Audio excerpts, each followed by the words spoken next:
the weekend. Just a little bit more. Oh, Starbug, thank you so much for the raid. Thank you, Starbug. How was the miniature painting going today? I was out most of the afternoon. I had my presentation I had to give to an audience on a topic that I reviewed instead of actually did, which went well. It went fine, but it was definitely, I could definitely feel my lack of depth on the topic, shall we say. Anyway, Starbug, thank you again so much for the raid. If you're not already following Starbug, you should click on Starbug's name right now and click follow and check out the next stream. Starbug is usually doing miniature painting, but sometimes other things, including sometimes playing like Nintendo 64 games and other retro stuff. Goshi, hope you're doing well. Popo, good to see you. Yes, today is chainmail. Today is chainmail. Oh, and of course Starbug's away now. Chicken, hope you're well. Oh, Mom, thank you. Hope you're having a good one.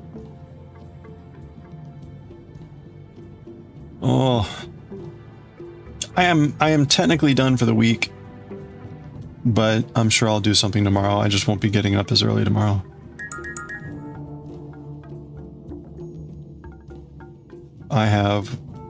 I'm getting into that, what do you call, blissful, irrational exuberance. That was the term. Irrational exuberance, where I have like portending doom, but I'm just like, yeah, everything's fine. Anyway, hope you're doing well. Wincing, happy day. How are you doing? Oops. Oh, that's supposed to be a slip stitch anyway. We're working on our baked potato tier. We're slowly making a baked potato.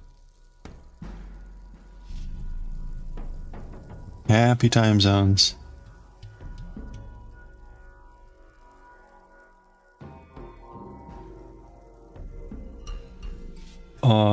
That is correct.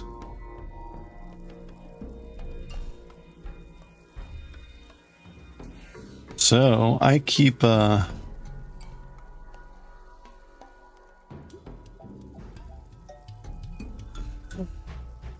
keep putting off a bunch of stuff that I need to just get done. Hopefully I can do a bunch of stuff tomorrow. We'll see.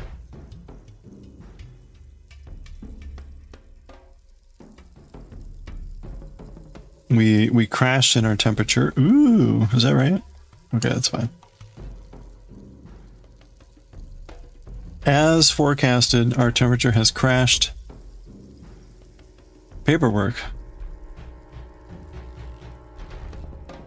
Well, as long as the paperwork is working instead of you.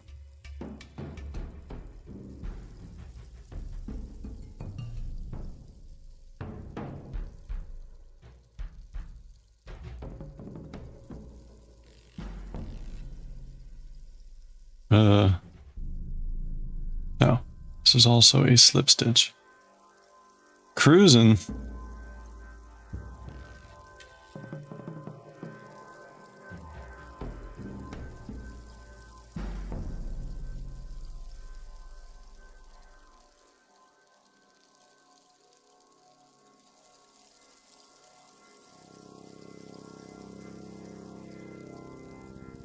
I had a package on the doorstep when I came home today, and I was very confused because I couldn't remember what I had ordered.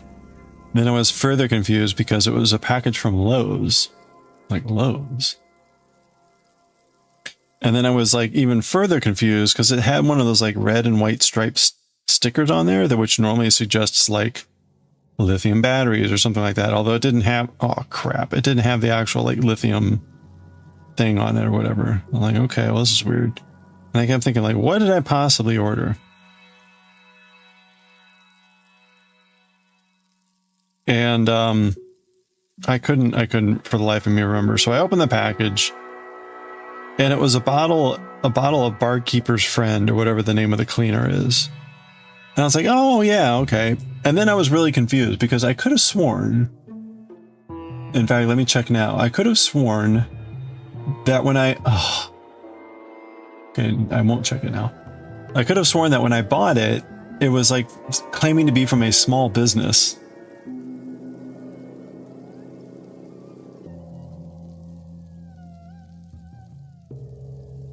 And then it made me wonder, because clearly Lowe's is not a small business. Then it made me wonder if like there isn't just an employee at Lowe's like shipping out stuff for free from like, all right, don't dig into this one too deep.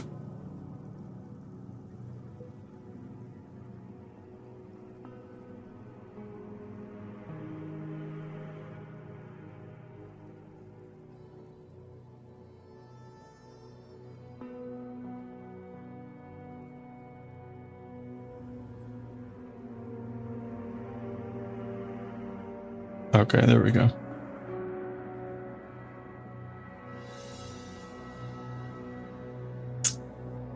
All right, this yarn is really starting to cause me a lot of heartache.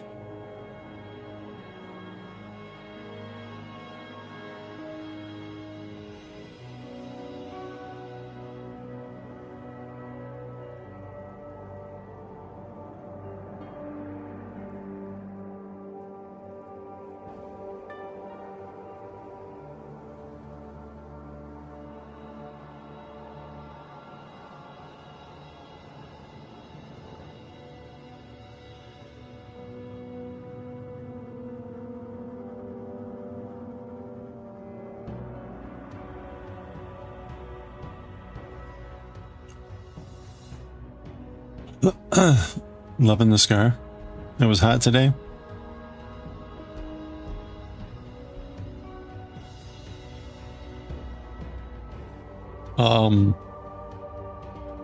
Yeah, it was the opposite here. We crashed. What was the it's like 58 out right now, which is pretty cold. Like I was walking back and I was like, oh, I'm glad I had a long sleeve shirt on. So, as forecasted, we're currently now going to be in this really cold lull.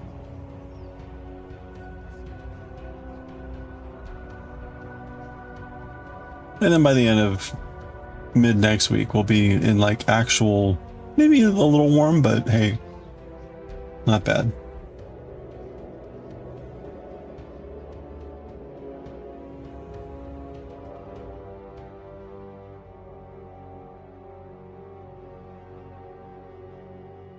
Yeah, it's pretty wild. It's pretty wild. That's very unusual for this. Well, maybe not. Maybe not really unusual for this time of year. Not normal.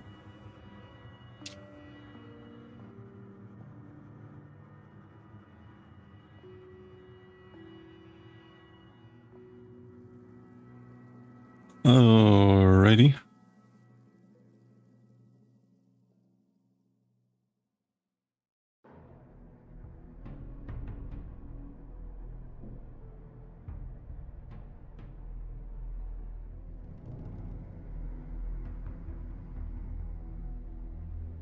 You had that happen before you ordered hinges from a local family-owned hardware. Said immediately shipping arrival. I got them 3 weeks later, China Post. Ugh.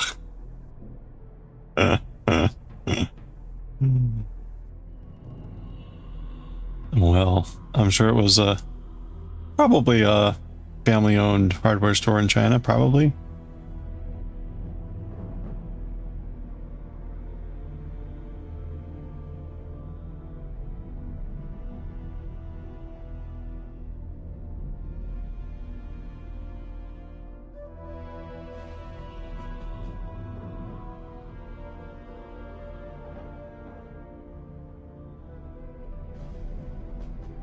Yeah, it's a bit of false advertising now, especially on the shipping.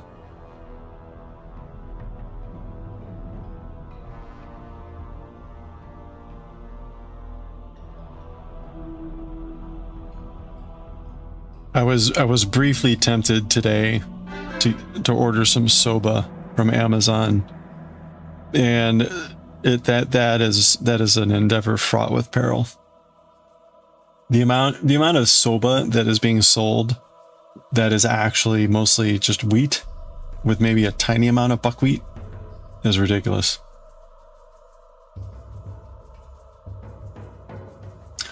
Hey, Rebecca. How are you today? Cloudy, thunder, heavy rain, hail, sun, thunder, heavy rain again. Yikes. At least it's exciting, right? Yeah, how'd your test go? How'd the test? Oh, you feel like it went well. Okay. Excellent. So is that it for now? You get to like relax a little bit? Congratulations.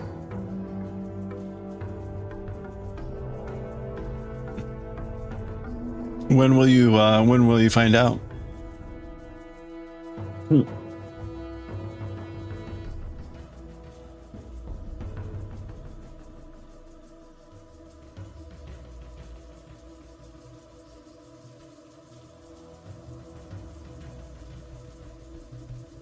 All right.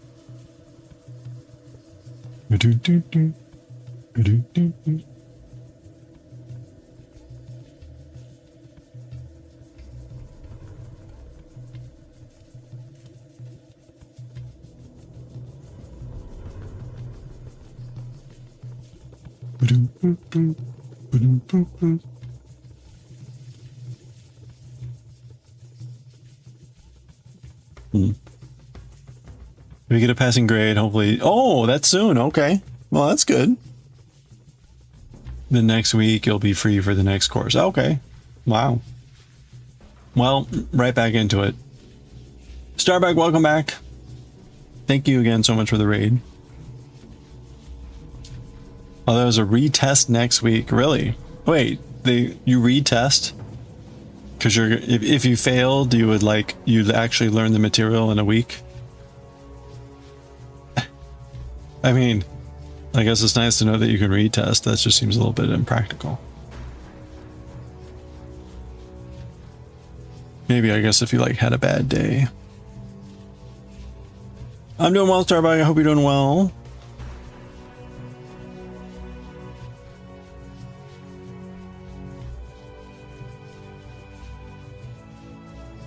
How was the stream? How was the painting?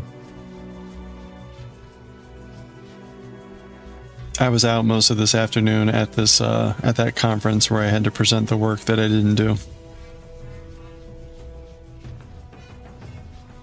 It's funny how much it was only like 30 minutes. I was up there for 30 minutes. It's amazing how much of my day that took out. It took basically out three and a half hours. I reran through the material, so that was half hour. And then I left around noon. I got there a little after, I got there like around 12:30, maybe like quarter to 1. And then I got on stage at like 1:10. I was done by like 1:30, 1:40. And then I talked to a bunch of people and I left at 2. But then I got back to work, it was 2:30. So it was like 2.5 hours of just like going out there, doing the thing, coming back. Anyway, and then I pretty much came right home, grabbed some food, and then hopped on here, so.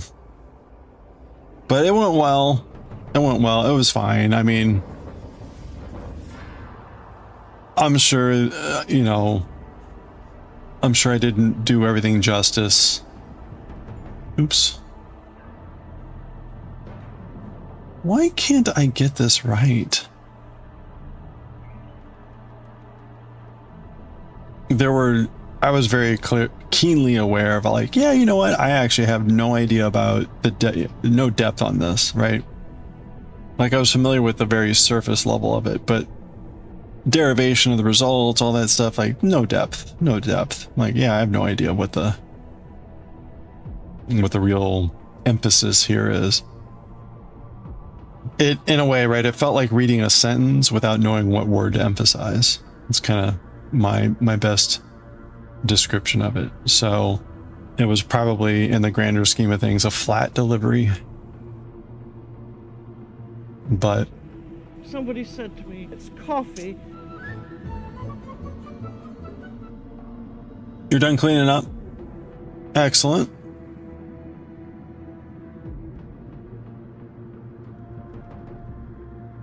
You got your chaplain done and you painted an orc. Oh, nice. That's good. Oh, if you get sick or have a bad day, sick kids, you get an extra chance. Okay. I was going to say otherwise. Like, what's a week going to get you? Coffee, how are you doing? Let all corners say the where of life happens. Yeah, okay. Instead of a lot of students, they'd rather have one. Yeah, okay. Oh, that's good. That makes more sense.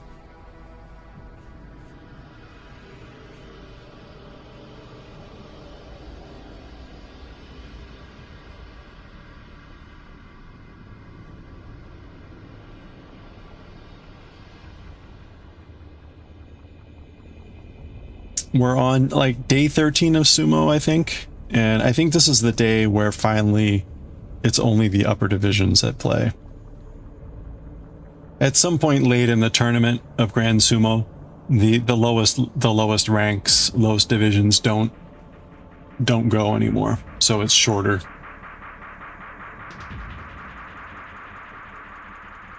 Or at least it's theoretically shorter.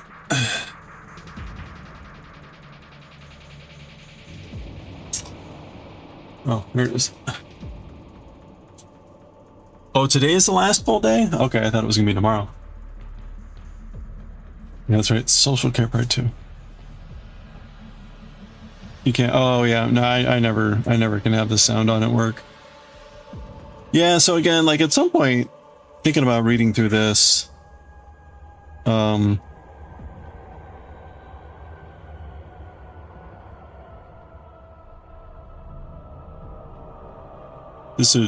It'd be interesting to see how up to date this is.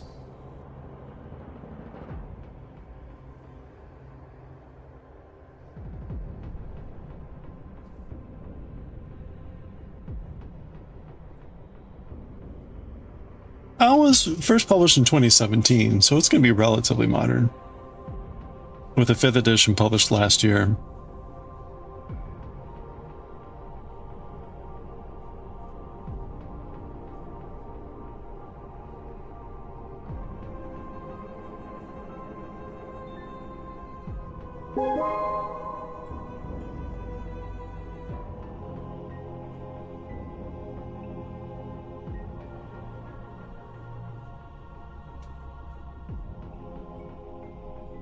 What?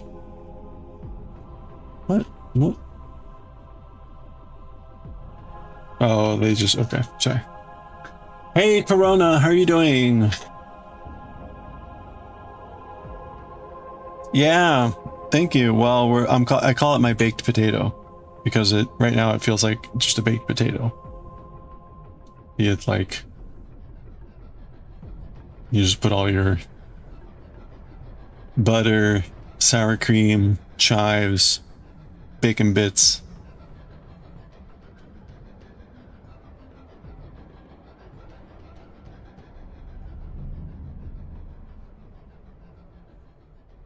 You thinking about learning more French? You don't have nothing to do? Arrêtez-vous!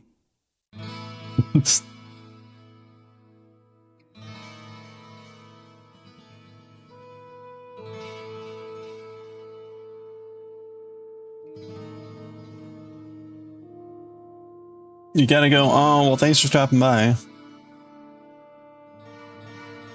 Have fun at work. Or as much as can be possible.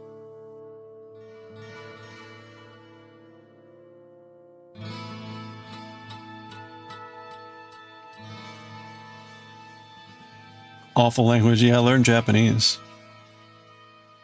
Learn a practical language. See the resemblance, yeah, it's no good for wanting a potato. The urge for potatoing is high. You don't have cooking books. Well, we can change that. I can send you some.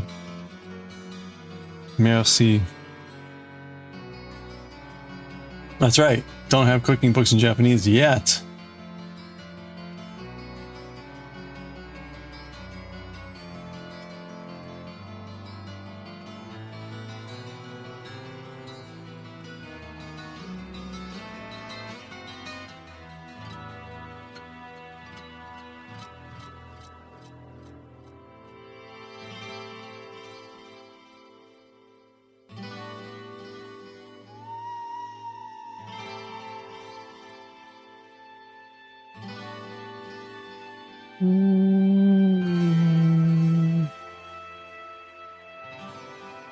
Not easy to find Japanese courses.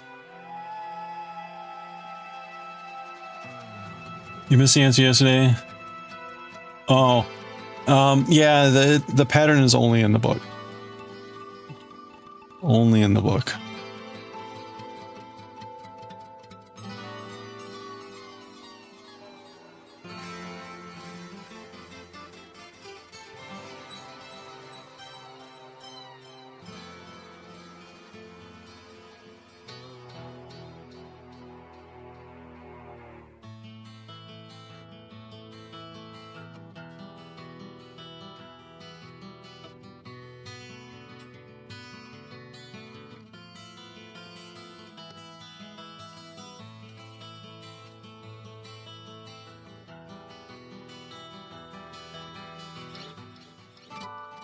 It might have ended what the course. I mean, we're sort of at the end of the typical school calendar, depending on the school, I guess.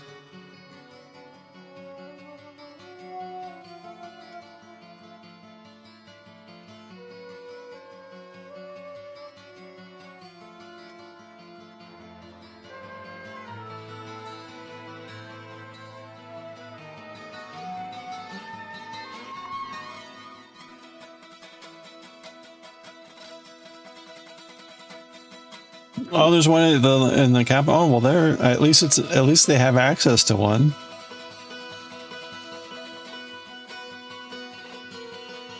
It's not a very long pattern. It's just a couple pages. I mean, it's gonna take me a while, but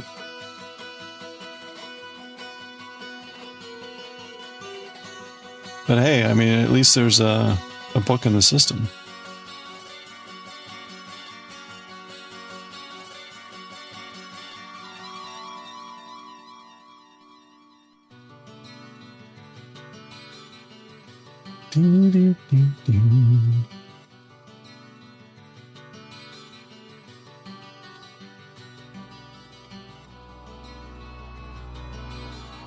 You find information till 2023, really? Yeah, I was gonna say that's not very up to date. Yeah, the good old library loan.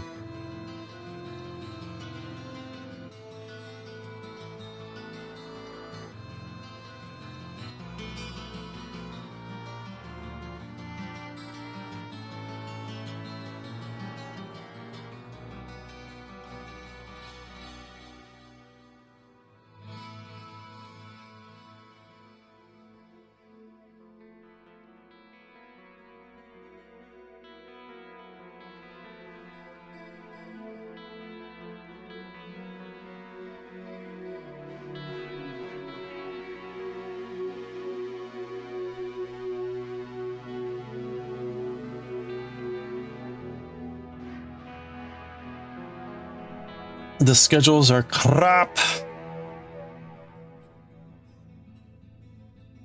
Oi and bigora. Crap.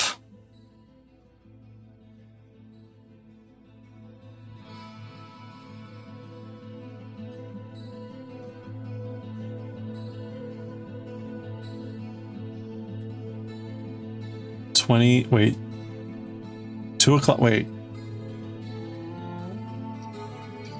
No, yeah, you wouldn't. That's in the classes that late in the evening. Holy crap.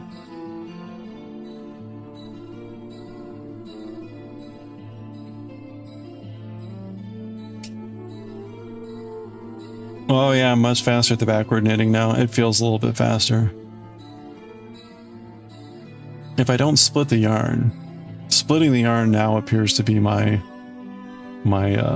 slowing, the thing that slows me down the most, I think.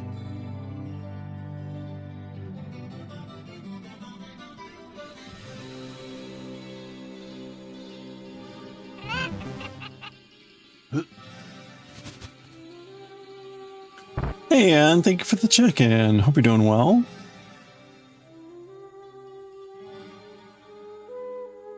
The faculty is totally cursed. All the professors only teach in the afternoon.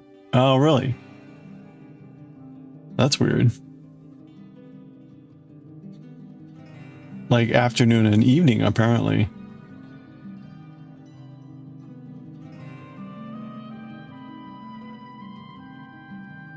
You got the Baconator.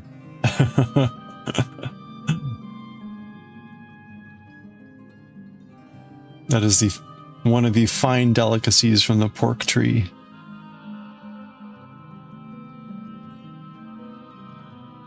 How many novels did you see today? Stitch and Stone! Thank you so much for the raid. Welcome on in. Hello, how are you doing? How's the stream? Hey, if you're not following Stitch and Stone, click on that heart icon. Give a follow and check out the next stream. Oops. What were you up to today? Welcome on in. If you got pictures of anything you want to share, feel free to drop them in chat or Instagrams. Fancy Pudding, welcome on in. Hope you're doing well. We're just working on this baked potato.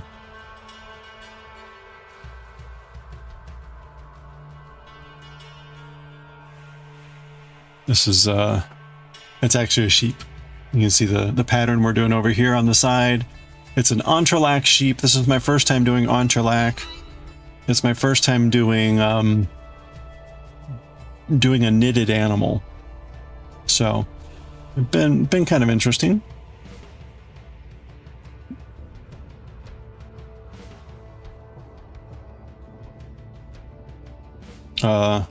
It has way more needles than I'm comfortable with usually.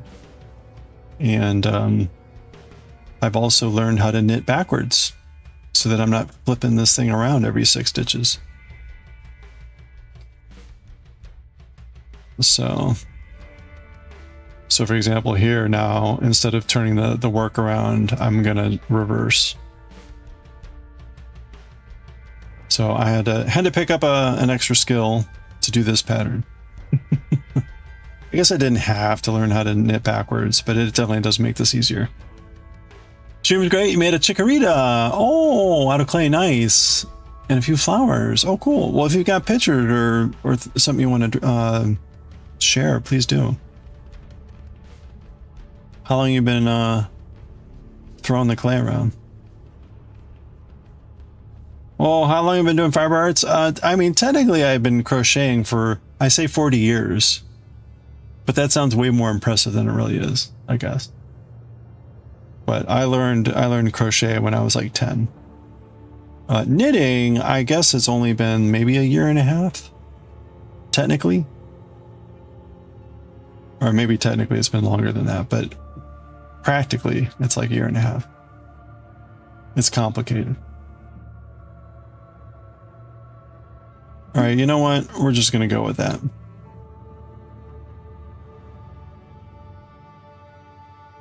There we go. Lumi, how are you doing? You got a clip? Yeah, that'd be. Oh, there we go. There's the clip.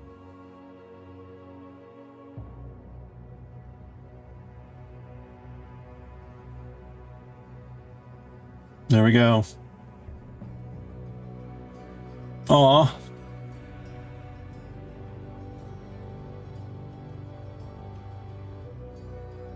Hooray! Oh, it's adorable.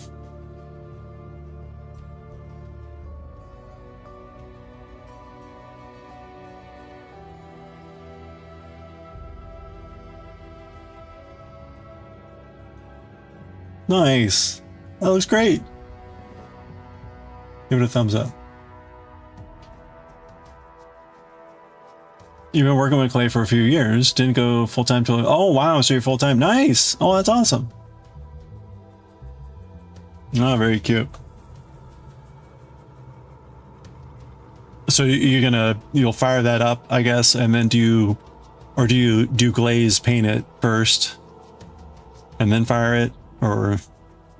Oh yeah, this is supposed to be a little owl, but I think it would potentially look like a lot of things, but we just did this, we finished this a week ago or so. It has big feet. The feet make it, no. The feet probably make it look a little bit more obvious that it's...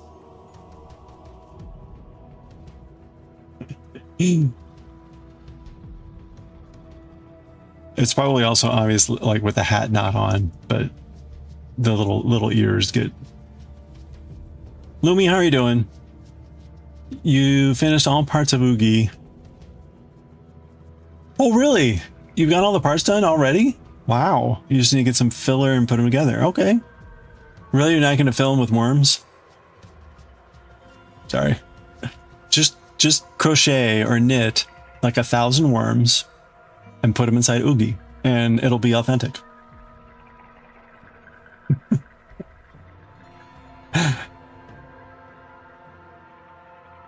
When it's bone dry, you'll underglaze it and fire it. Oh, okay.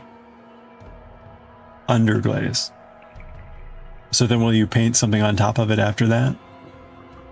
I have all these questions. I'm sorry. You did think about it. You actually did think about doing that. I mean, oh crap, I don't have the Oogie Boogie hat near me. We do have the maggots on the worms on the Oogie Boogie hat.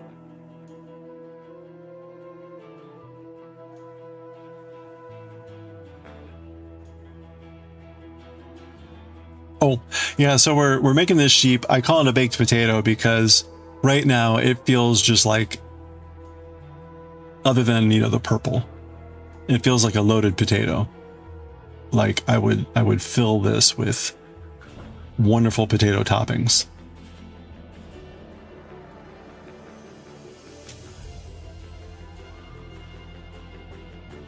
Underglaze will be the cover. Oh, okay.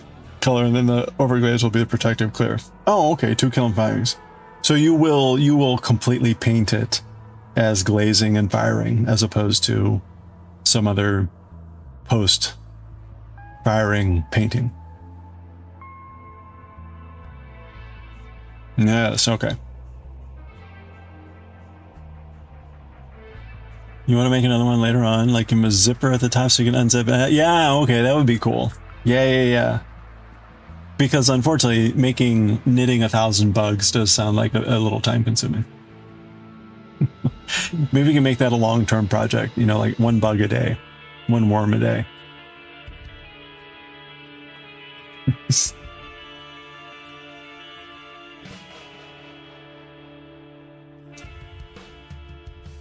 Well, hey, Stitch and Stone, do you have Stitch in your name as well? So does that mean, do you also do some fiber art stuff? Oh, wait, did I do that right? One.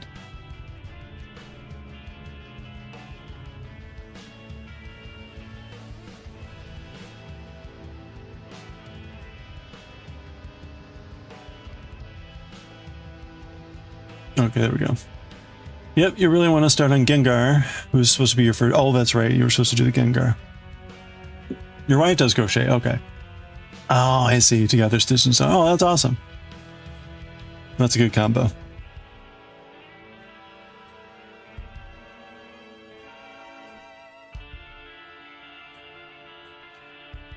We got a lot of fiber artists in the community, and definitely no fewer potters. I don't know if it's because potters move in different circles, but I actually do know a fair number, I guess. But definitely know more fiber artists.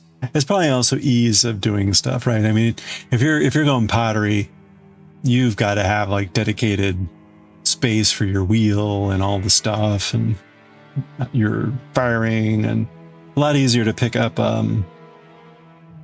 fiber arts. Although I'd be kind of curious which one takes up the most space at the end of the day.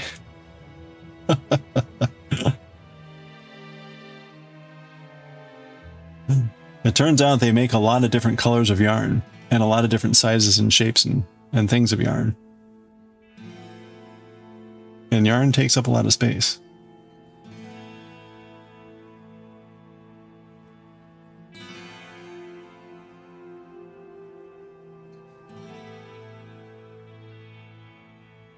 All right, this yarn, speaking of, is definitely cursed.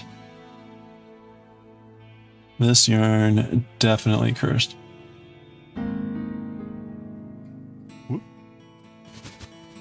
Oh, Fancy Pudding, are you the Stitch? You do needle tatting, but not knitting or crochet. Oh, you got a red blood cell. Dan, how are you doing? I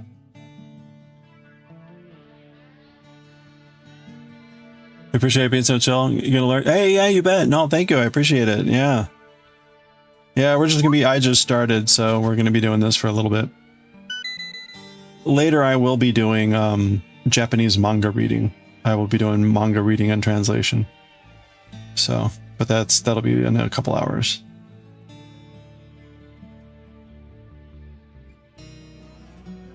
Oh, you're the mod. Okay.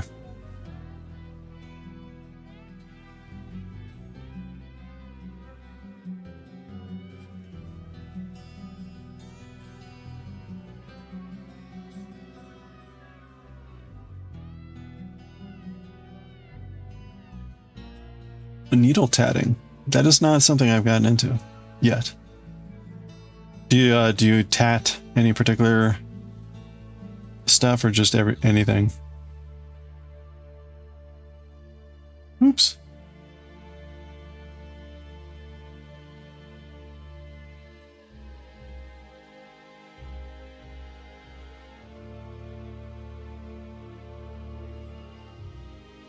More cursed than that yarn cake. Yeah, that's a tall order. Less cursed than that yarn cake. Less cursed than that yarn cake, but it's definitely annoying. I mean, look at that. That's just, it's definitely enough to slow me down in an annoying way.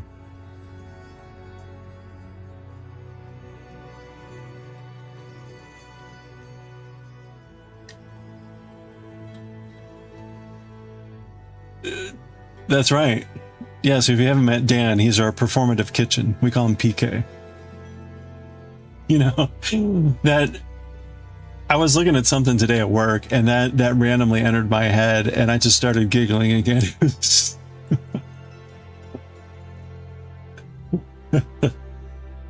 Dan has a mouth like a... Dan was the one that said it. Mouth like a performative kitchen. Shots fired. Just kind of anything. Okay. So you can tat up a storm.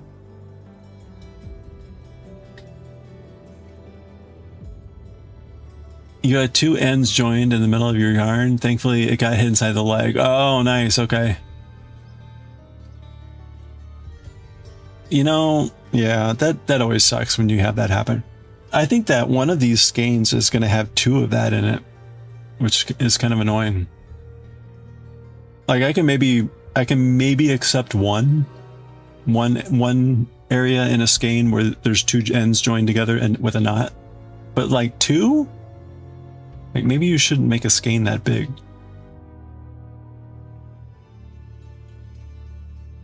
For some reason, you had a feeling we were going to mention it. You were just thinking the same.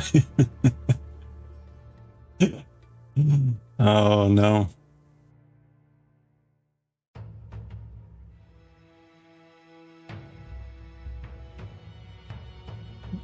Well, that's cool. Tatting. I had picked up a like a tatting starter kit down at Williamsburg, Virginia, and I haven't touched it. Sad to say. But I do have it. So one of these days, I will be ready to go. Poor Dan.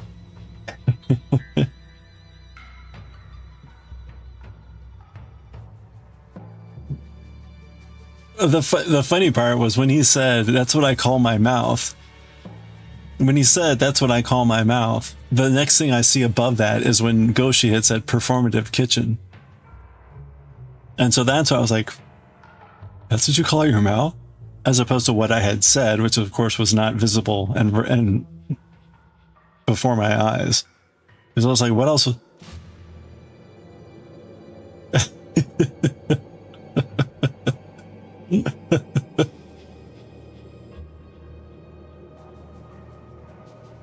And then it was like, oh yeah, wine hole. I said wine hole. Yeah, that makes total sense.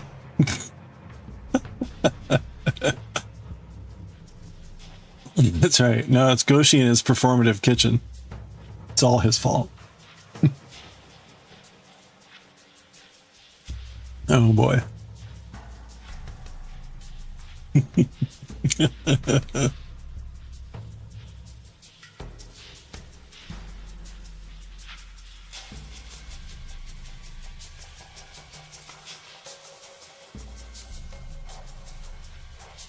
All right. See, like, again, something happened here. The worst part is, like, this yarn is in such a way that it's really hard to tell, like, what the problem is. All right, you know what? See, like, look at that. Oh, that just really annoys me. That's now 2 stitches down.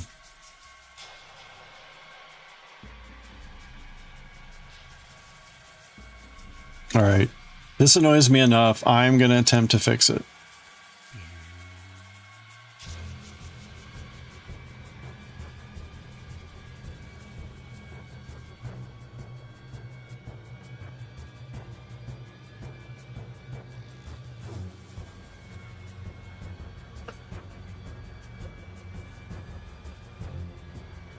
If anyone is PK, it's Goshi. Too late.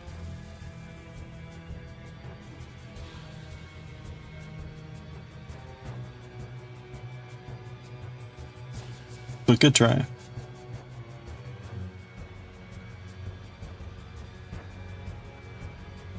Okay, I think I fixed it.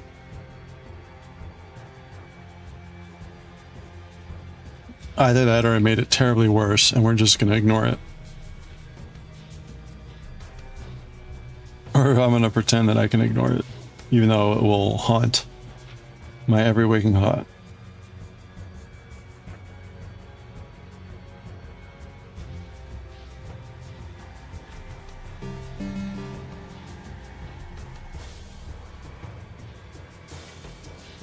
Shelly, how are you doing? How do I not a potato? Oh, does it say not a potato? Because it's not a potato.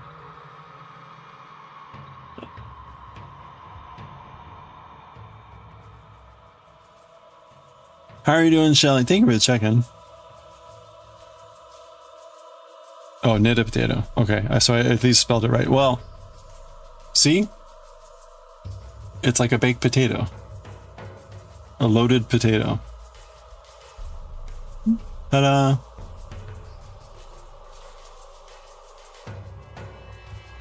Or it's gonna be a sheep. I'm not sure. We'll see. We'll see how it turns out when I'm done. I could end up with a potato. High probability. Even just subconsciously. I mean, just subconsciously end up with a potato. You're doing good. Excellent. I'm not too bad. I think I'm through. I think I'm through with this week. I'm sure my coworkers will have other plans, but I think I'm done with the week.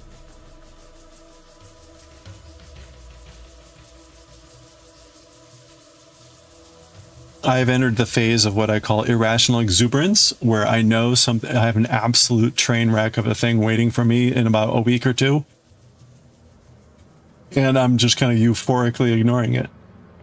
Like, because otherwise, like, I will fret this entire weekend about it. And rather than doing that, I'm just going to be like, yep, everything's fine. I will wait to run around with my hair on fire next Tuesday. I'm definitely not going to waste any of this weekend worrying about something that I can't really do much about anyway. So it's good. Yeah, I'm hoping that the sheep actually turns out cute. We'll see. So far, it's looking good. All it takes, though, is one misplaced eyeball, and you know that'll look hideous. So I am positive that I will snatch victory or defeat from the jaws of victory. Just you wait.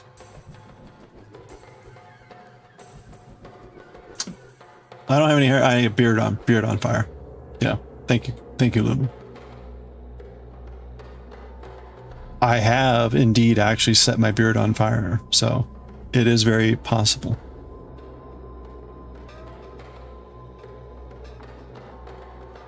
It'll be okay. It'll just have a stank eye. Yeah, it'll be cute except for that one eye. And also the ears. And the legs are a little bit weird too.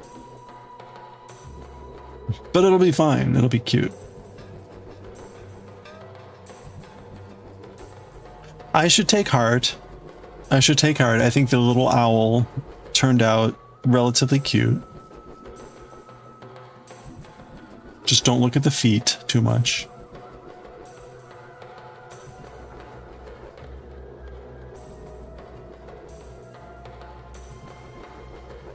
The owl is the equivalent of the Seinfeld man hands. This owl has man feet. She has man hands.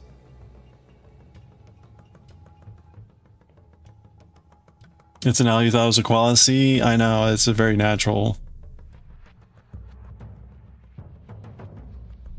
It could go either way. It could go either way.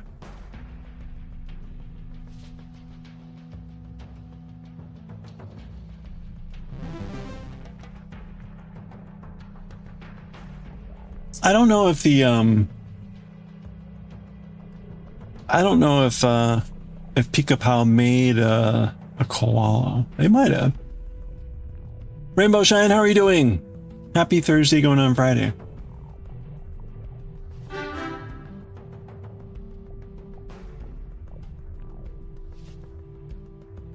It's a coal. Sukabath, happy Friday Eve. Question about that though. How did you get the stitch? Oh, yeah. So this was the silly secret of amigurumi. It's two things to get the stitches so vertical. There's two tricks. The first is to do a yarn under instead of a yarn over. So when you're doing your single crochets, and you go through the stitch to pick up, you pick up with the yarn under the hook rather than yarn over. So that's trick number one. Trick number two is that when you go to do the second pull through to do the final part of the single crochet, instead of pulling this way, or for right-handed people pulling this way, you pull perpendicular to the piece. So you go through the loops, but then you pull away from the piece perpendicular. And that just prevents a subtle lean with whatever way you're pulling. So there's sort of two things there.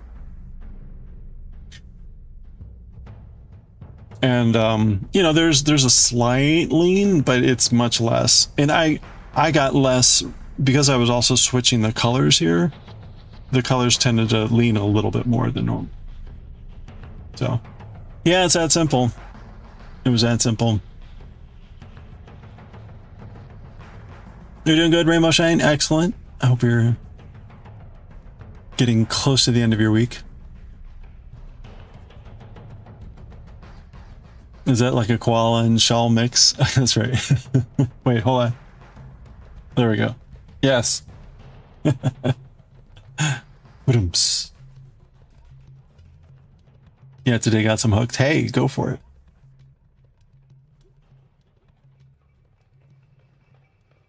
You've been admiring the koala wall for a few days now, just wondering. Yeah, these are the pattern's free.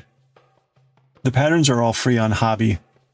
And they're the Pika-Pow patterns. Pika-Pow. P-I-C-A-P-A-U. But obviously the patterns are free so that you buy the yarn. But it was relatively straightforward. Lots of sewing on. I thought the feet were kind of annoying.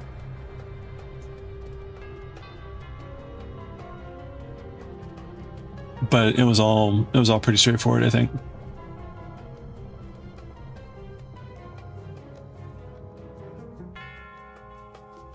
I also bought a skein of yarn, of yellow yarn, just to make little yellow circles. So kind of a little bit of overkill. Oh, I also will say, oh, where'd it go?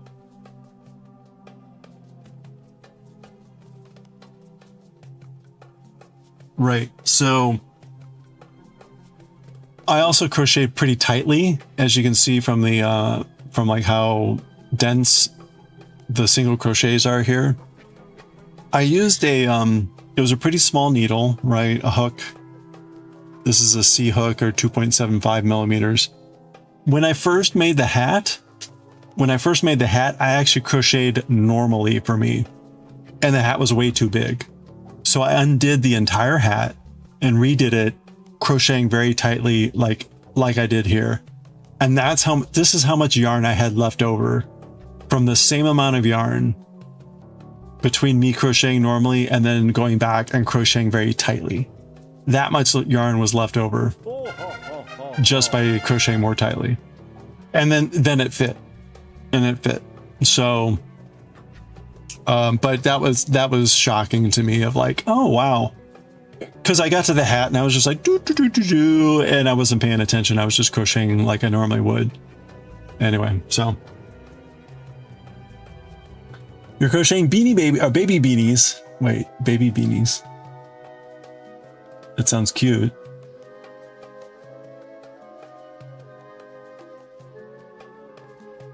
Are you over under or under when you crochet? Oh, when I tight crochet? I did under over. Under first and then over. Really, for this style of amigurumi, all that matters is that the first stitch be under. Then you can do under or over. Apparently. Have a good one, Goshi. Good luck finding the Japanese class. Good project for tight crocheters. I think amigurumi in general is done kind of tightly. But maybe not always. I mean, I will be honest, I've not done these super bulky yarn amigurumi. I have never made one of those where you're just making you got a big thick yarn. I've only done amigurumi in like worsted or smaller.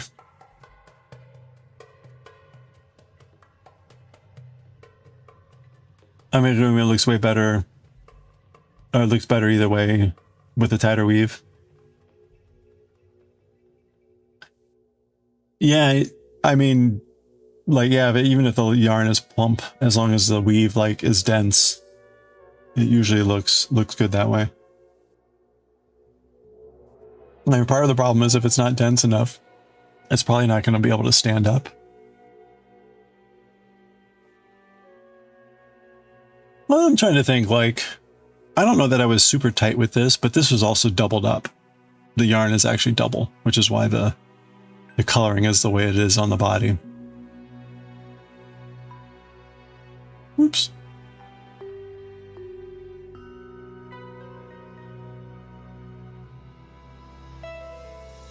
Anyway.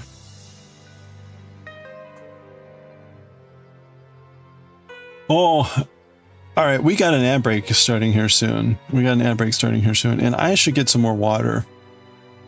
So when that hits, let's take a break. Oops, damn it. See, this yarn. Tighter weave. Oh, with a tighter weave. Okay. No worries. Oh yeah, less stuffing. Yeah, that definitely helps.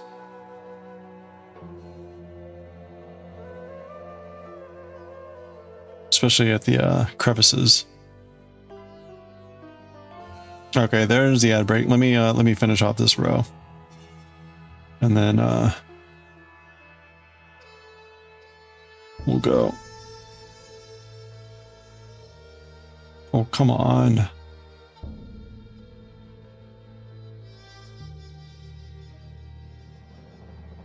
All right, there we go. Okay, it's ad break time. Grab a stretch, grab some water. That's what I'm going to do. I'll be right back, and we'll keep making our baked potato.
Aranita, hello. Yeah, baked potato is back. We're getting there. Leia, how are you doing? Good to see you. Hope you're all doing well. We're making, I guess, let's see, where are we here? We got one more purple square. Is that right? No. No, two more. Two more purple squares. Got this one. So we got to finish this one. We'll do this one and we got to do that one. You want a baked potato again? This is the curse. The curse until we're finished.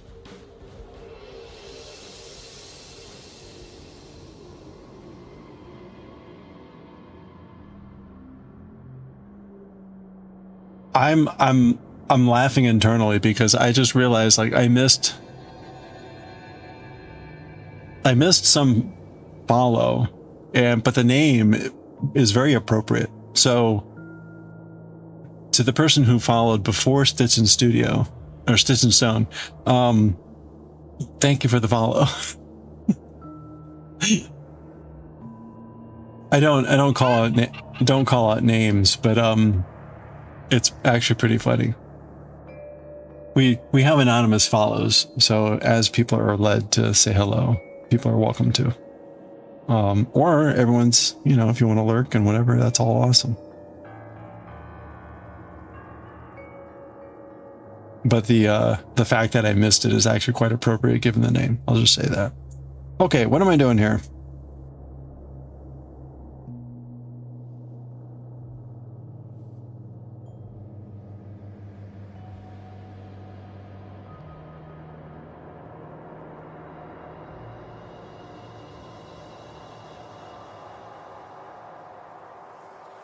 When I came out of the conference, I walked outside of the area and called the Uber. And as I'm waiting for it, the pickup spot was down on, you know, I had to walk down the sidewalk a little bit. There were two tow trucks, and they were, I don't know how to describe it. One had a car that it was getting ready to tow, and the other one, it looked like the guy was in the process of towing the car. But as I'm standing there, he ends up like opening the car and he's like taking pictures of the inside. And I don't know what was going on. I don't know if that's normal procedure for tow trucks.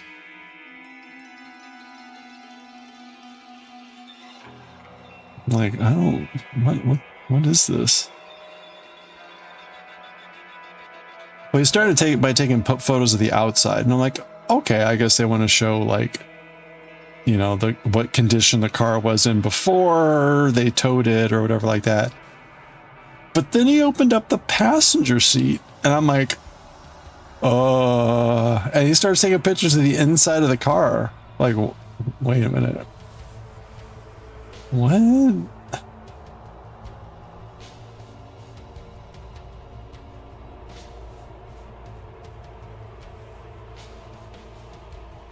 You're doing okay? Doing the least fun part of the blanket? Oh no. Picking up stitches with a sharp hook style and crochet. Oh no. Oh, good luck. Hope that's not too annoying. Sometimes they take pictures to show they don't have a pass, like on the, yeah, I mean, I could see, you know, kind of like evidential pictures being taken, but then it was opening up the vehicle where I was like, well, wait a minute. And when I looked, I was trying to figure out, okay, so what the hell is going on there? Because there were 3 cars along this road. There were signs posted on the poles and stuff that were, I think, like, you know, the typical no parking from blah blah blah blah blah. So these were either cars that whatever, they were either in violation of that no parking thing and or whatever. But there was a third car which I presumed was going to be next after these other 2. It had, you could see like 3 or 4 sheets of paper under windshield wipers. So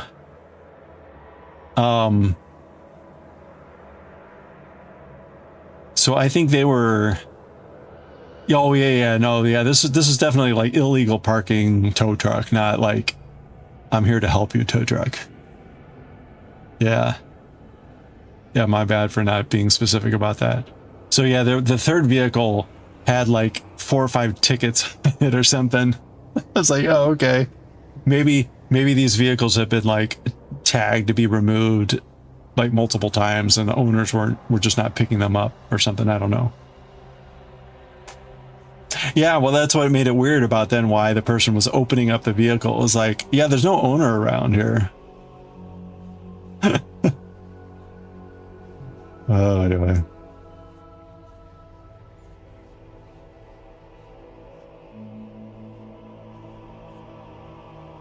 Like, huh.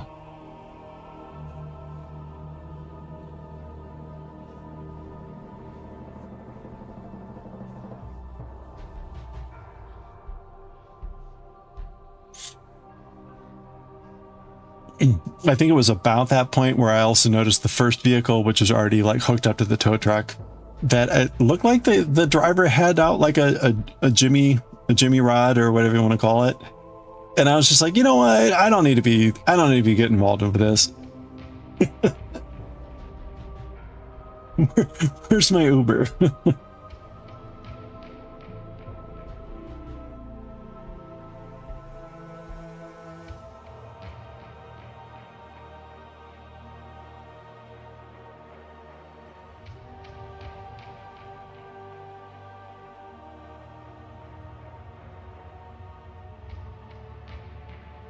Yeah, time to leave. I mean, it was, to also be clear, it was, you know, they were professional vehicles. They had a logo on the side with phone numbers. It was clearly, this was like a thing, but there were just some things that I'm like, this does not seem normal. And they were taking their sweet bippy.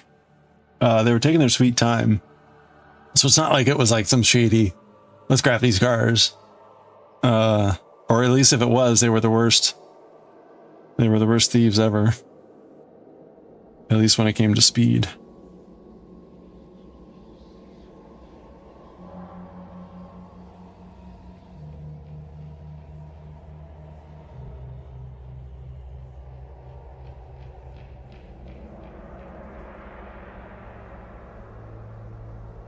Whoop. Whoop. There we go. Ah! Okay, there we go.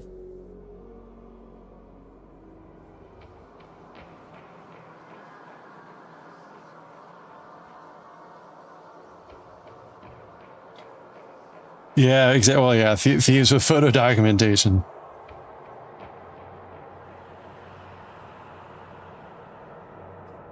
Yo, look at this sweet ride. They were not sweet rides either, so let's just be clear about it. These would not be the cars you're like, oh, I'm stealing that one.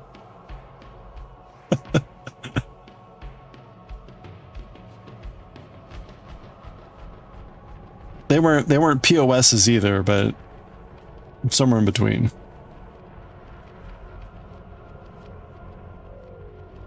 Definitely not vehicles that would have been target for.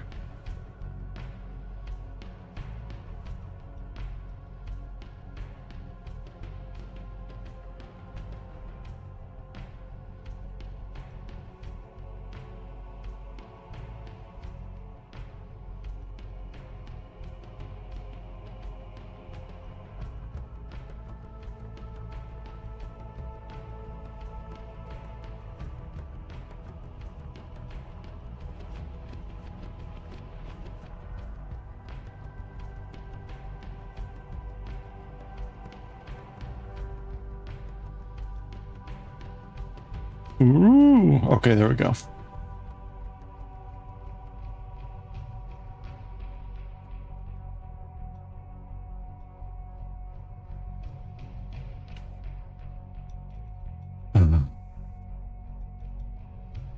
This was in DC, over at where DC United Stadium is. I was at Fort McNair, where the National Defense University is. So I hadn't been over there in ages.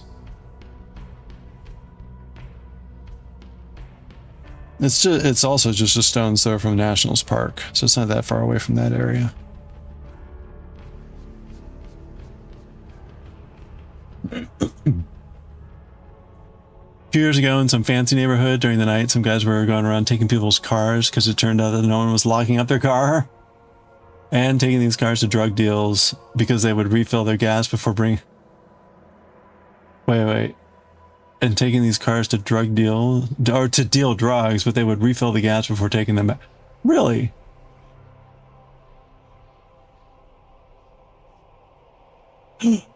One guy had to leave early over waking up at his house, saw a dude roll up in his driveway with his car.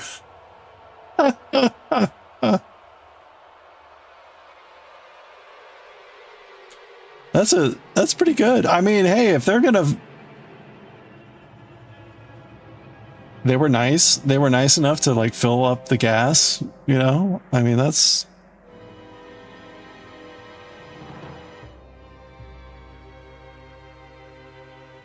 your hairdresser told you about this? That's hysterical.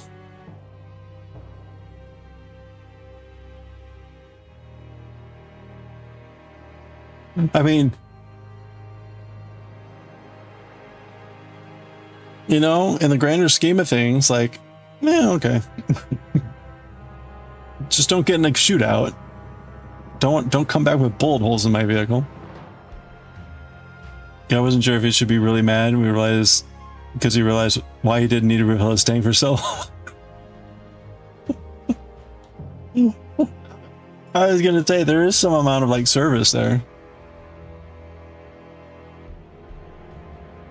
Guy just wanted some bling to show off and attract new customers for nefarious reasons.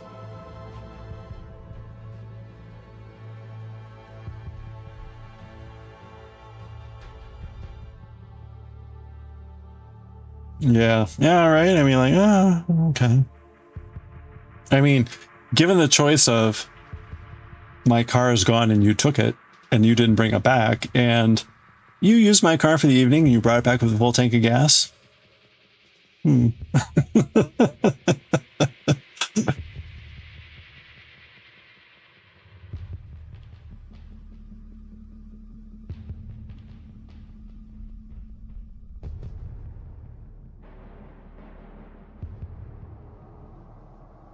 Like just one rule. There's one rule. No funny stuff. No hanky panky back in the back seat. I don't care if you even go through a drive-through with the windows down. No. Or the car wash with the windows down.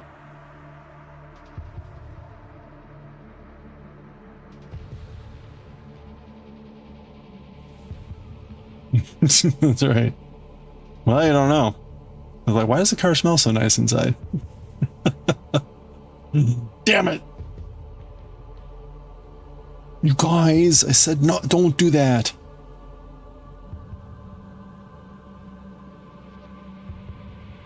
Car wash, windows down, go through twice, full service, with wax.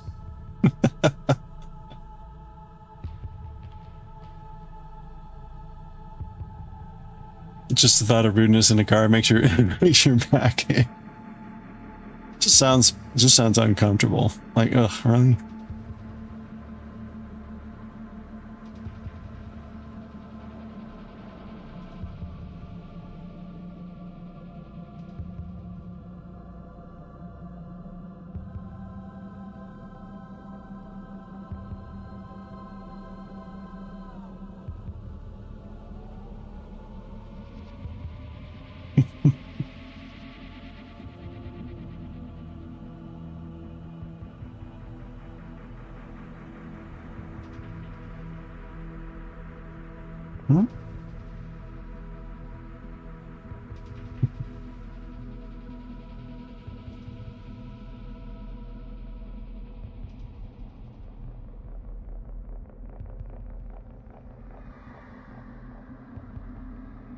Hmm?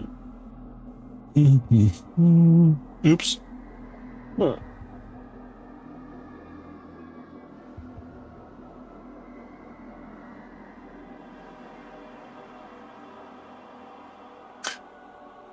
Okay.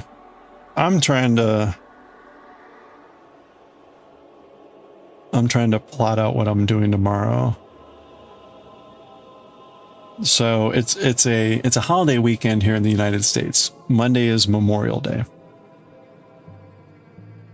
Memorial Day is the last Monday of May, and because Sunday is the last day of May this year, that means Memorial Day is kind of the earliest it can be in the month.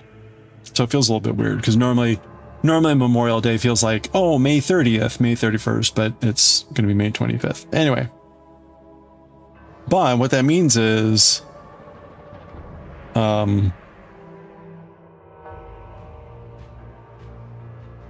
3-day weekend, and I would like to make it a 4-day weekend if I can. So I'm going to attempt to take a lighter day tomorrow. But I also discovered a new recipe for pizza. It was for bar pizza. And so I'm going to attempt to make one of these bar pizzas, I think, tomorrow. We'll see how that goes. Your mom's birthday is in a few days? Ooh, nice. So I've been doing this Sicilian style pizza, which has been quite delicious. And I made it again over this last weekend. But I'm going to try this other style. We'll see how that goes. But I need to get some actual mozzarella.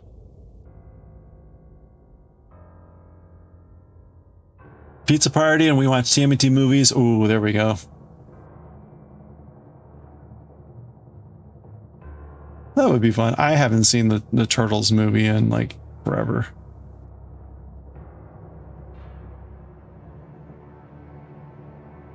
Yeah, it feels too early. Not going to complain a lot. Be up, but the date is wrong. Yeah, it feels weird. Now, it also doesn't help that the temperature's going to be really cold again, too. So really, Memorial Day this year is going to feel like this came at the wrong time.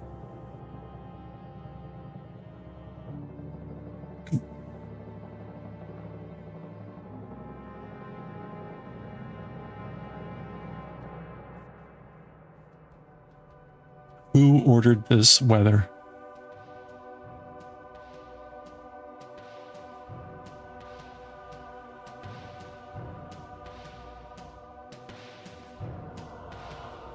All right, last row. We got one more square after this for purple. Usually visiting family this month. It's a bit weird not being there. You did ask for warmer weather. Oh. Yeah, you usually spend like a whole month there, don't you?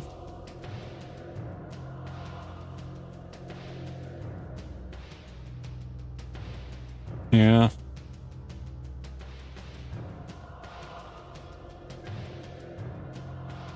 Change of plans, too much going on, or...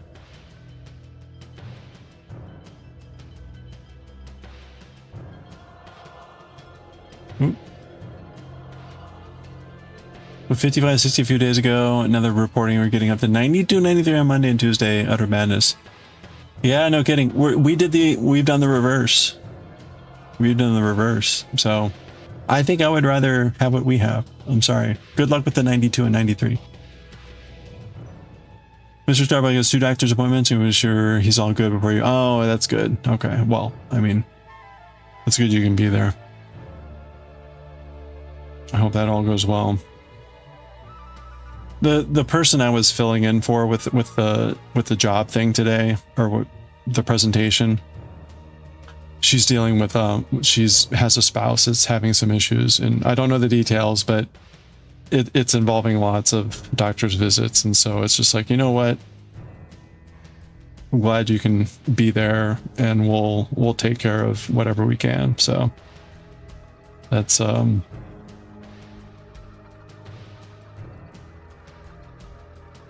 yeah.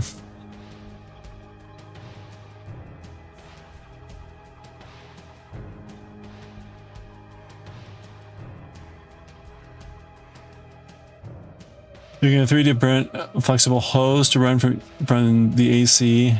Just up your palette.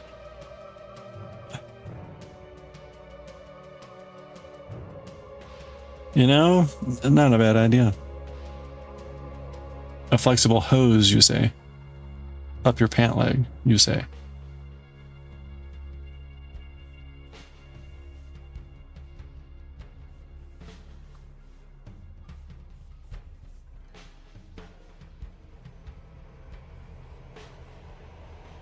"3D print, you say?"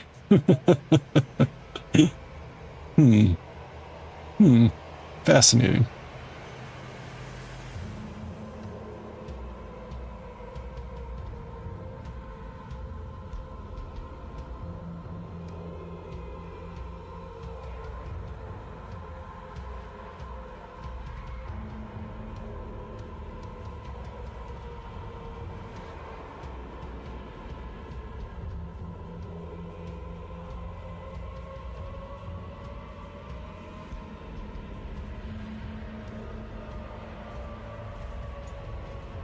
Okay. What am I doing?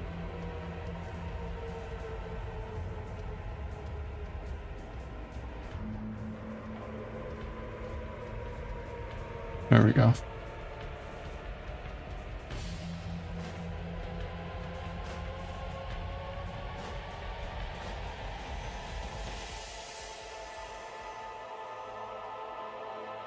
Steam should probably be having like a sale this weekend or something, right? It's probably not the summer Steam sale, but it's got to be like the lead-in or something. I think I have about over 100 games on my wish list on Steam.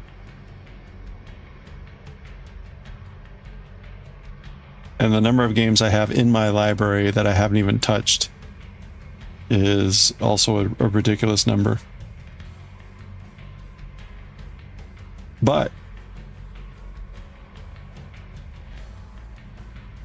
I think I've shared before that my rule of thumb is I won't, unless if the game is more than half off. Like, yeah, no, it's okay, I'll wait. Because I have so many other games that I can play that unless if it's actually really good price off, like, yeah, okay, I can wait. Especially if it's a, what do you call it? Ubisoft game. Oh yeah, that's gonna be 90% off at some point. You're not looking at the Steam sales, but you will be looking at baked potatoes. What if it's a baked potato game on sale on Steam?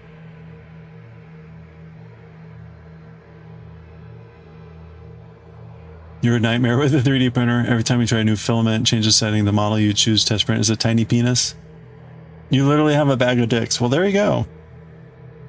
You know, that's, you know, ship those off to Crown of Luminary. Give those to Crown of Luminary, and she can stuff Oogie Boogie with that, with with all of your tiny penises.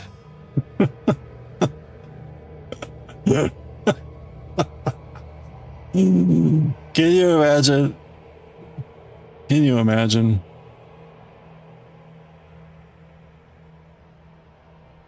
Imagine like you did that just to get rid of some like excess material or whatever. And then at some point, like whoever you sell that to. Oh crap, I did it again. Whoever you sell that to, like at some point it like rips open or something and all these little penises fall out. And they're just like, what the hell?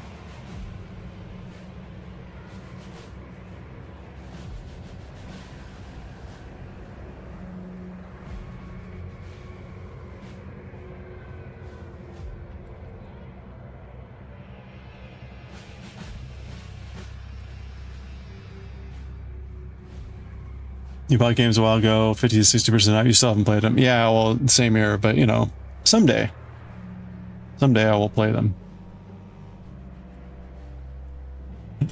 And I will enjoy them.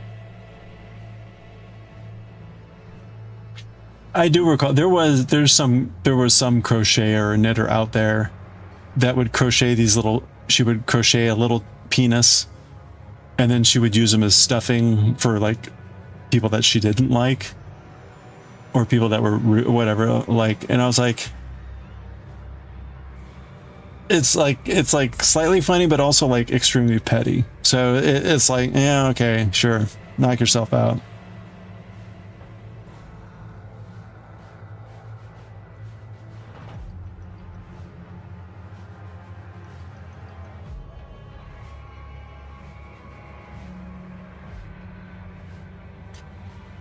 You're gonna look to see if Subnautica 2 is on sale, but I think it might be 10 or 20% off.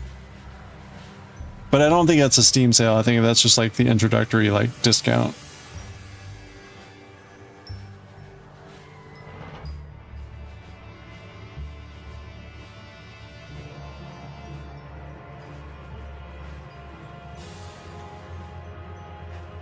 It's on Game Pass? Oh wow.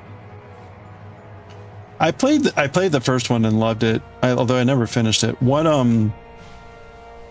is it pretty similar to the first one, or like I can't imagine you could change too much.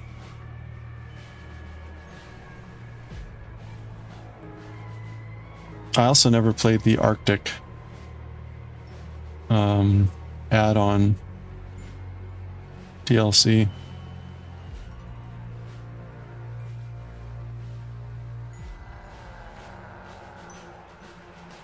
Oh, 2 has multiplayer, really? That's interesting.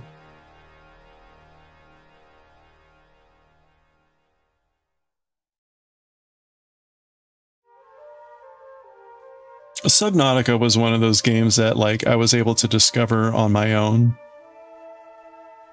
and play through without like any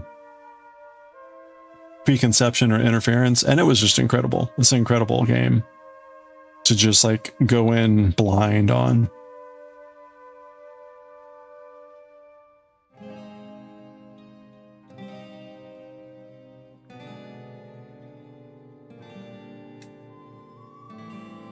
Your partner's playing it with a friend. He's like a little kid. Oh, playing the second game or the first one? If playing with someone is playing the second one, I guess.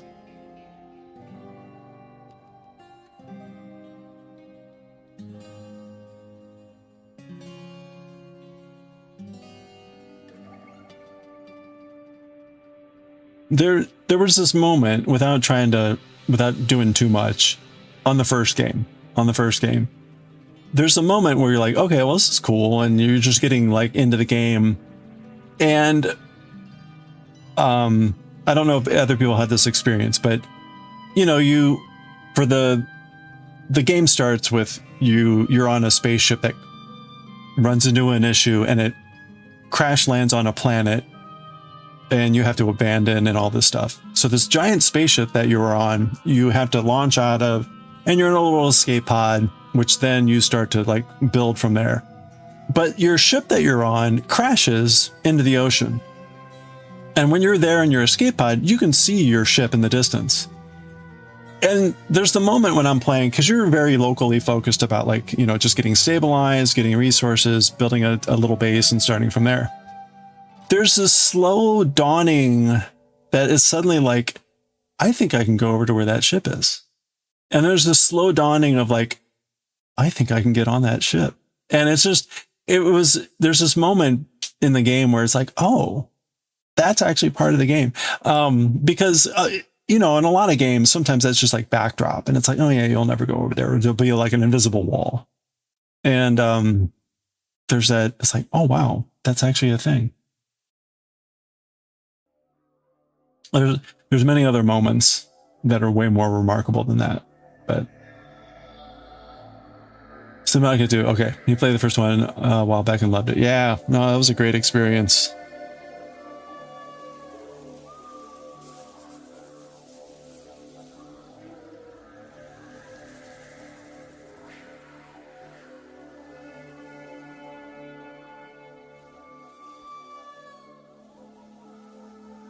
Okay. I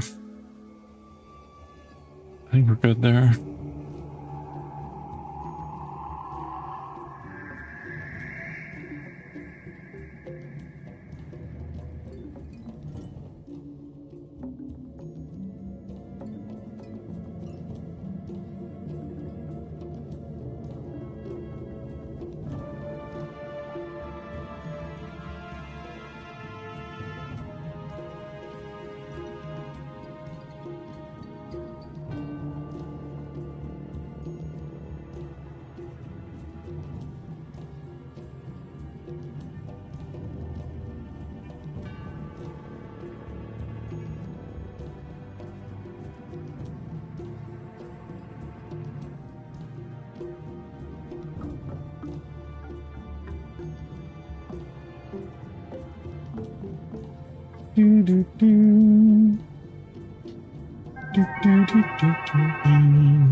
Hey, new Dywick.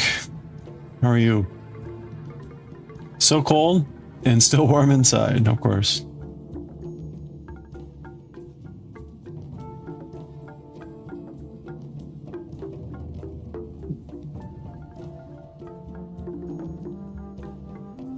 So your temperatures have also crashed.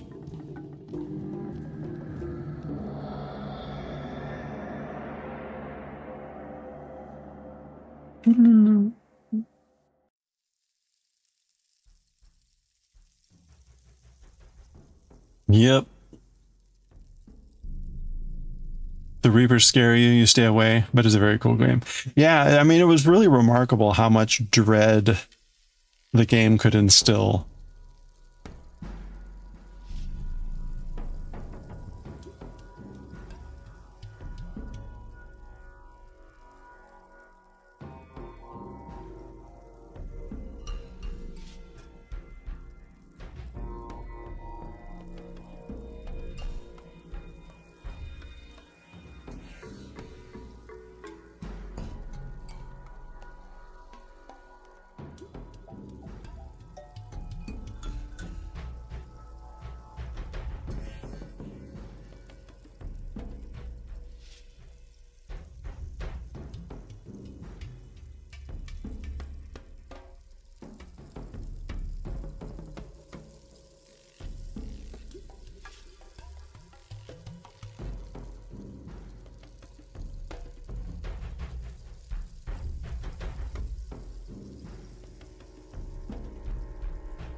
Why is that so hard?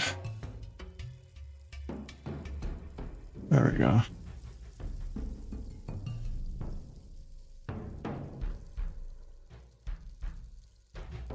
Oh. Oh, did that do it? Did that work? Okay, I think that did it. Oh.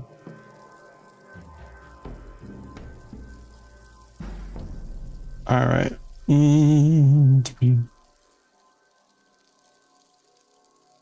Give them snacks.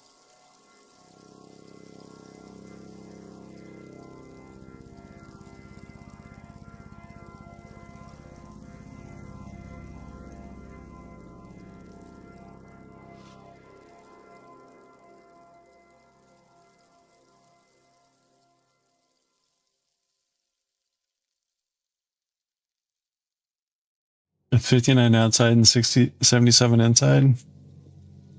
Well, you are on the top floor. If you want to get it colder, just open the windows.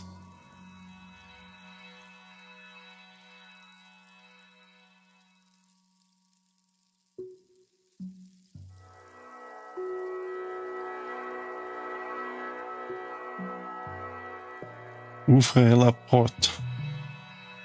The windows are open? Yikes. Okay, well, let's get a fan.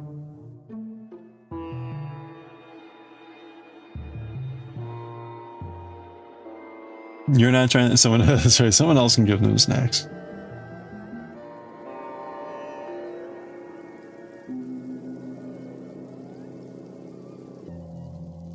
Yeah, I'm pretty sure a Leviathan snack is a person.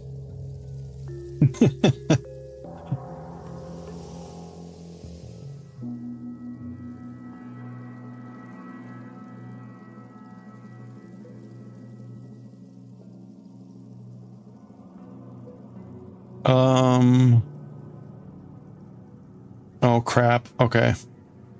I am doing this incorrectly. Let's do, oh, you know what? Okay, I know we can fix this.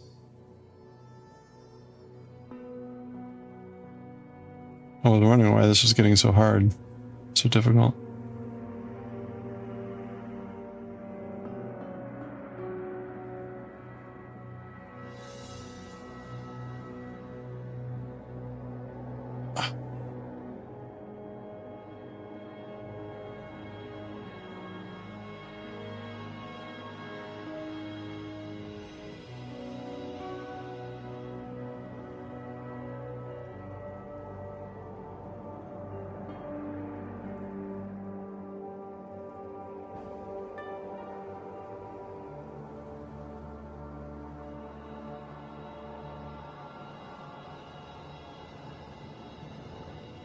Okay.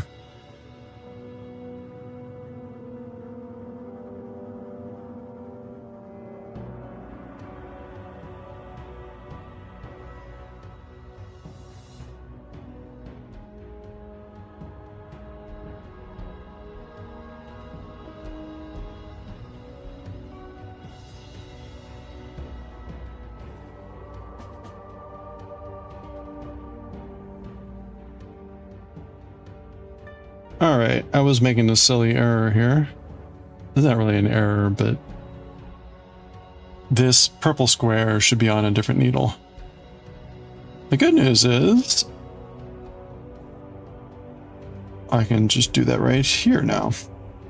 So the wait a minute. No! Okay. I've made a lot of silly errors here. Okay, I haven't been paying attention, that's why. Okay, let's fix this.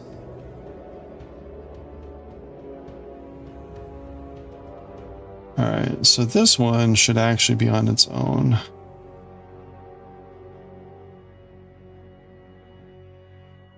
It doesn't matter. This is fine.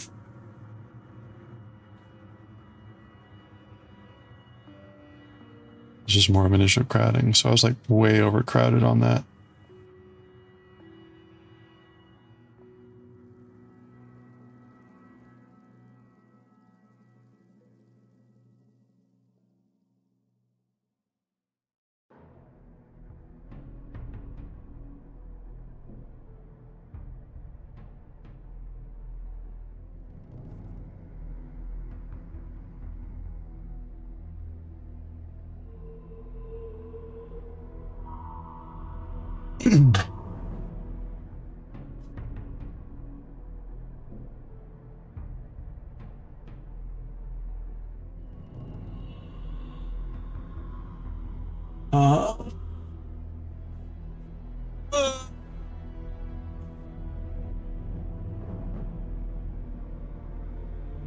Oh, it's just a poker. There's no needle there. It's just a poker. Where?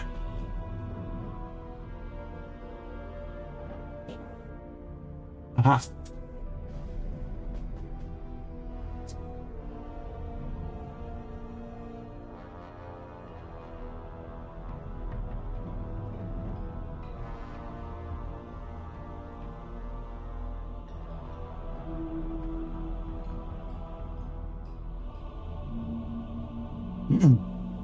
Okay, so I'm just getting paranoid about these stitches sliding off.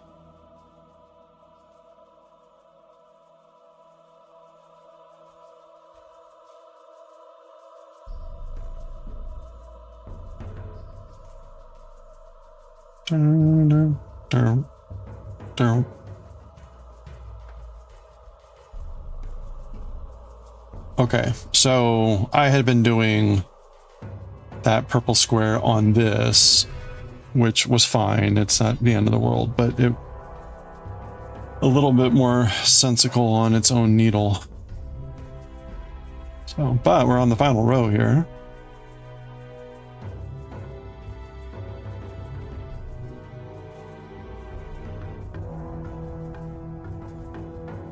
It's actually also easier to manipulate it when it's on its own.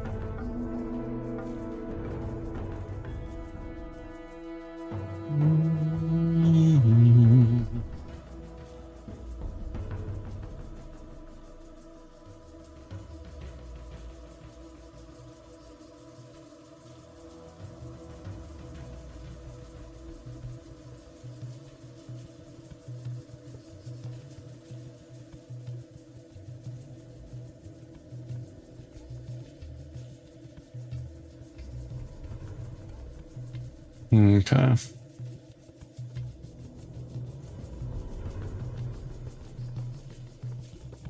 Oops. All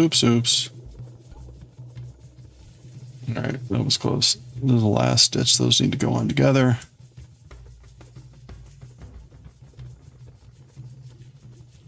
All right.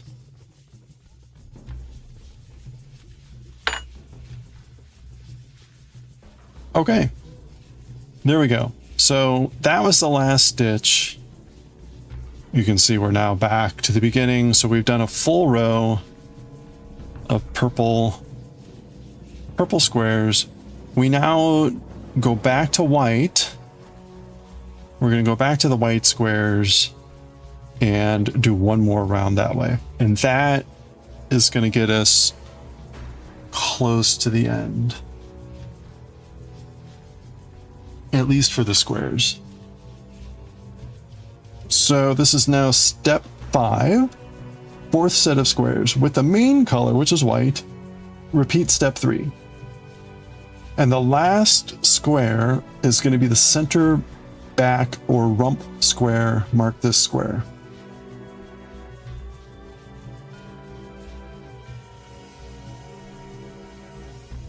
Okay.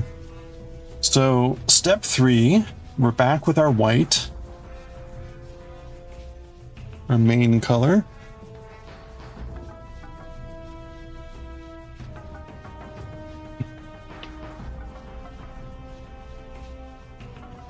We're back with the main color.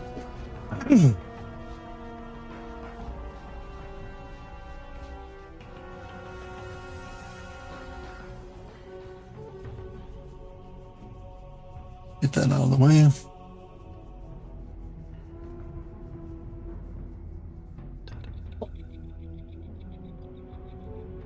Oh, we needed to study this this coaster.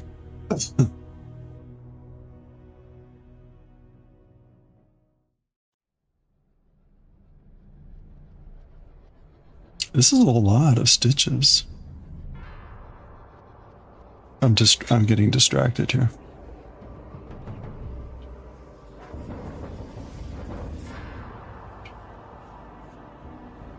Like 14?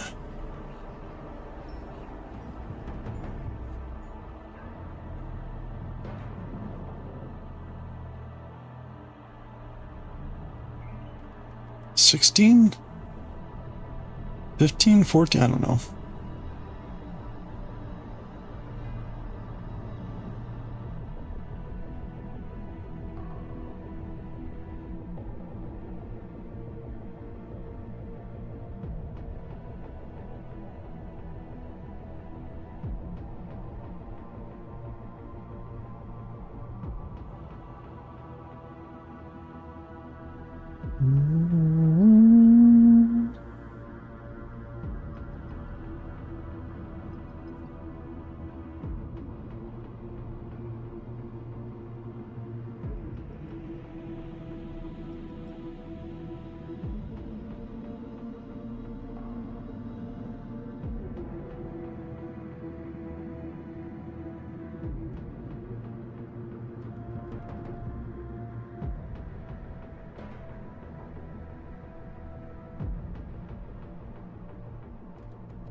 Yeah, it's a very, very dense thing. I was just trying to see how this was done.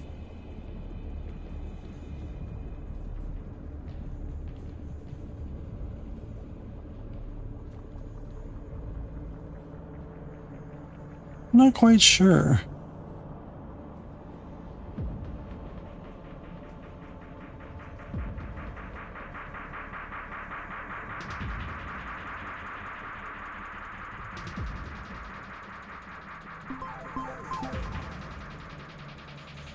Hey there, Burrito Threads. How's it going?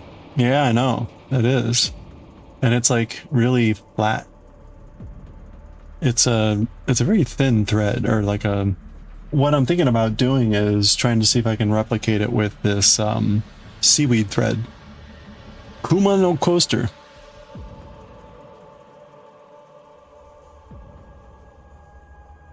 You're going to bed, Rebecca. Well, have a good evening.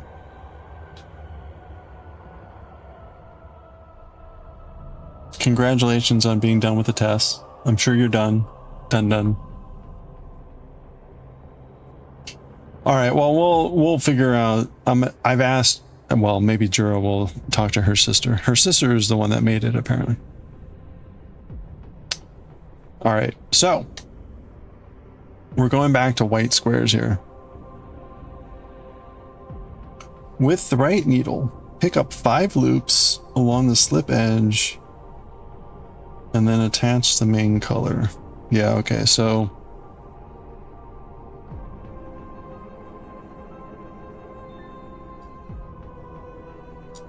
okay, excellent. I hope you're here soon.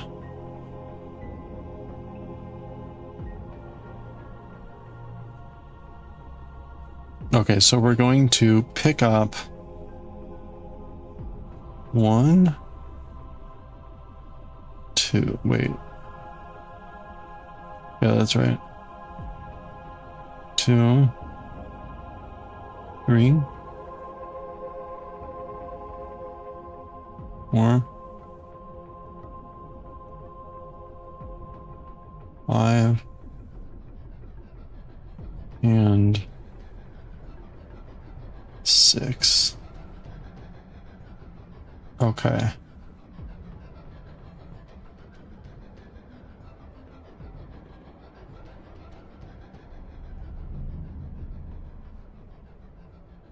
Okay, so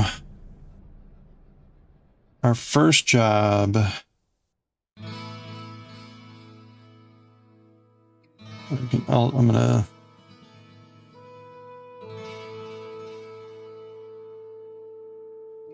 Yeah, I don't know about this.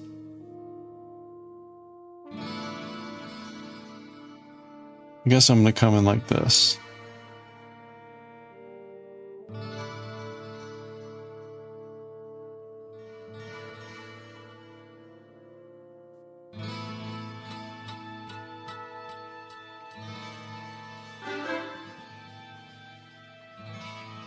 Or not. Nordic, how are you doing?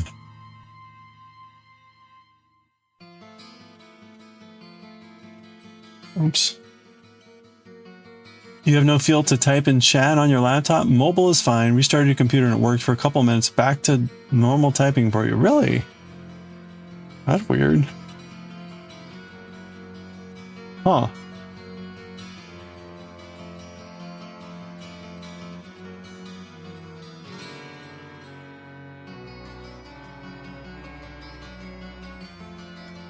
No, yeah, no more. So I wonder,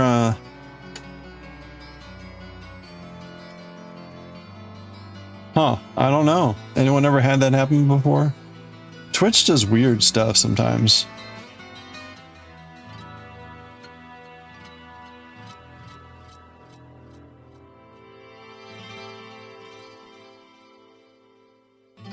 Not normal, okay.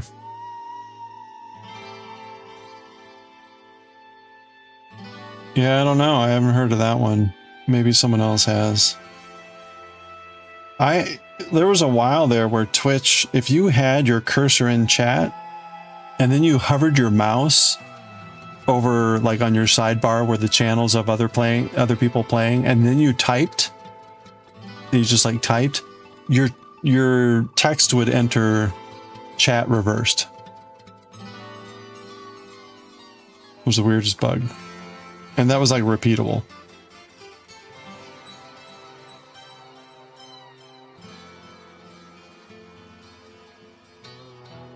So all that is to say, like, there may be something weird like that going on. But I don't know.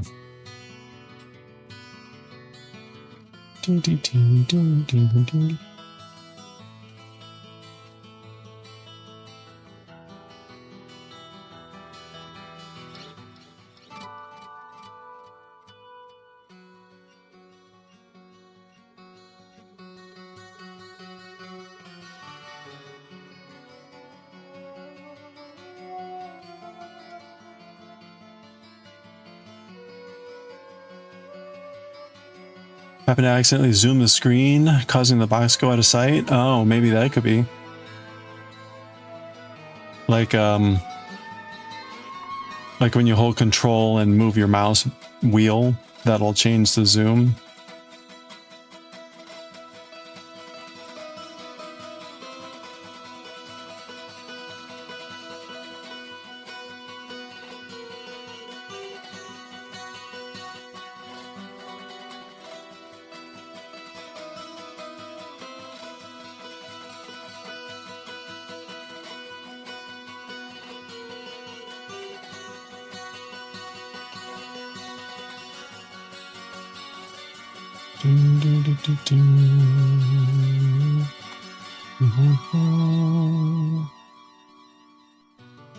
Okay.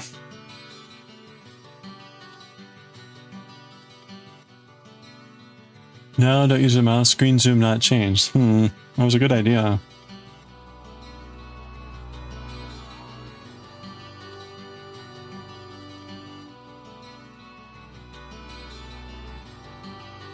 Oops.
Yeah, okay. This is right.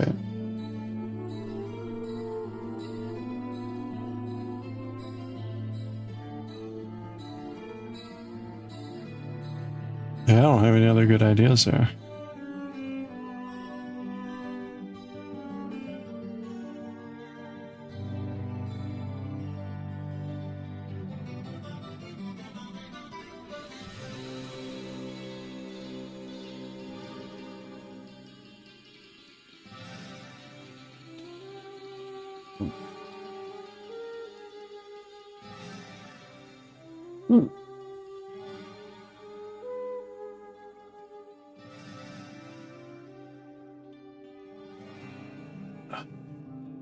All right, we got another ad break here starting in just a little bit.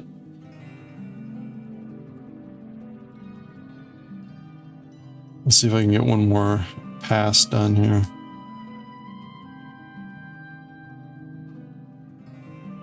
I'm really awkward with these rubber stoppers on.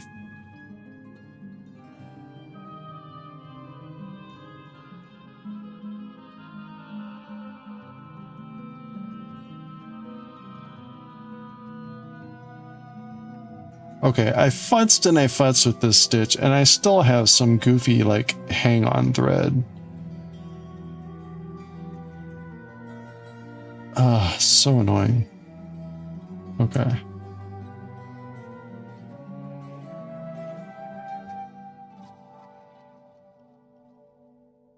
Okay, I think that did it.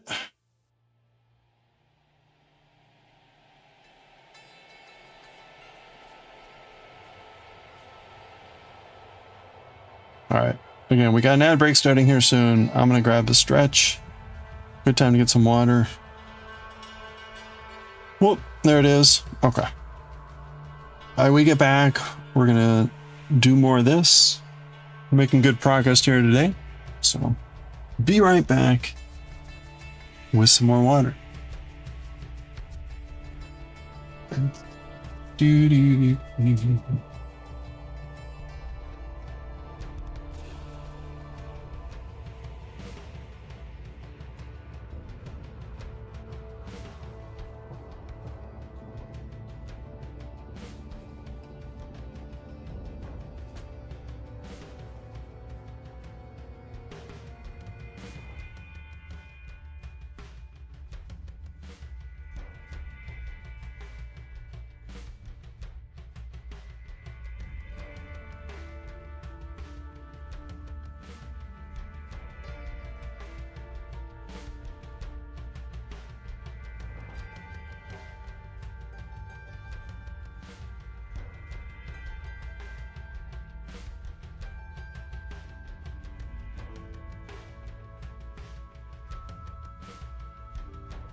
There we go. Tassa.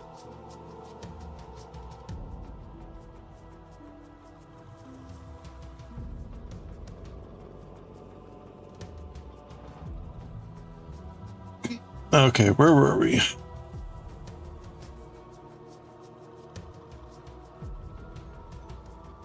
Ah. Ah. Oh, right. This way. Hold your potato in this orientation. Okay, you know what? I gotta take off this protector because it is just getting in the way too much.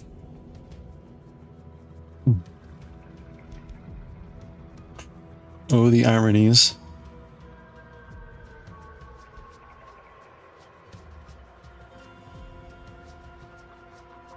Oh, wait. Nope, don't do that yet. This is a slip. And then we net. There we go.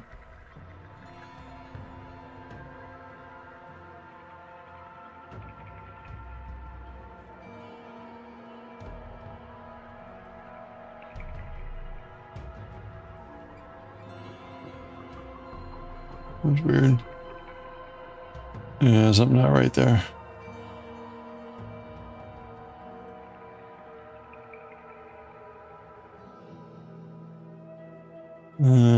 Something not quite right there.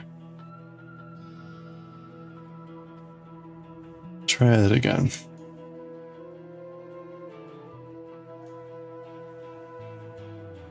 There we go. I don't know what happened there.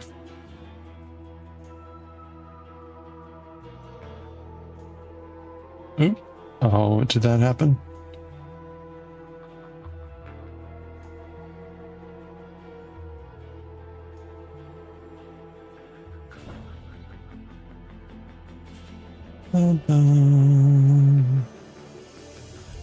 Okay.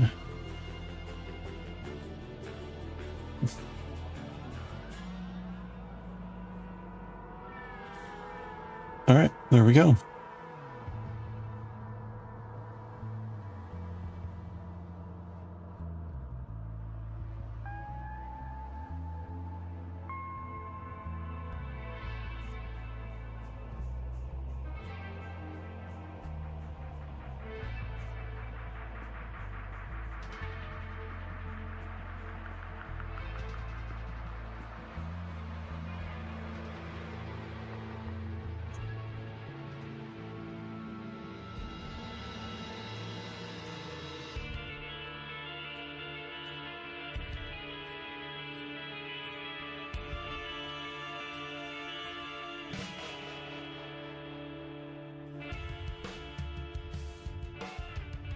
Welcome back.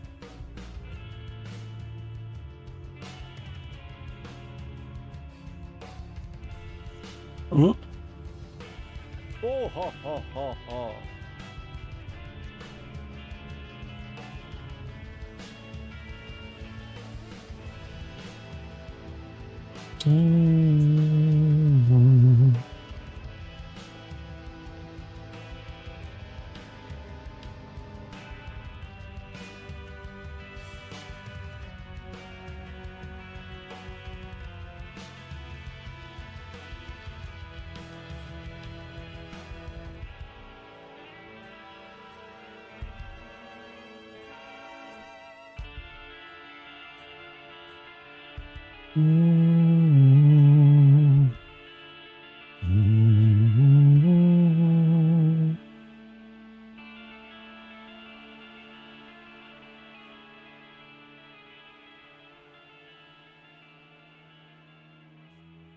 There we go.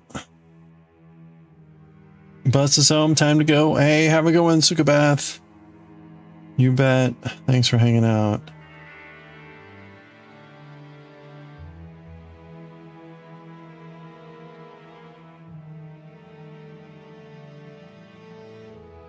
There we go.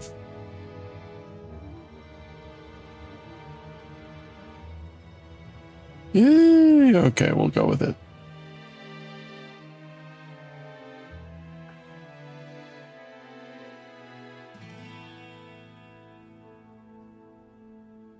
Okay.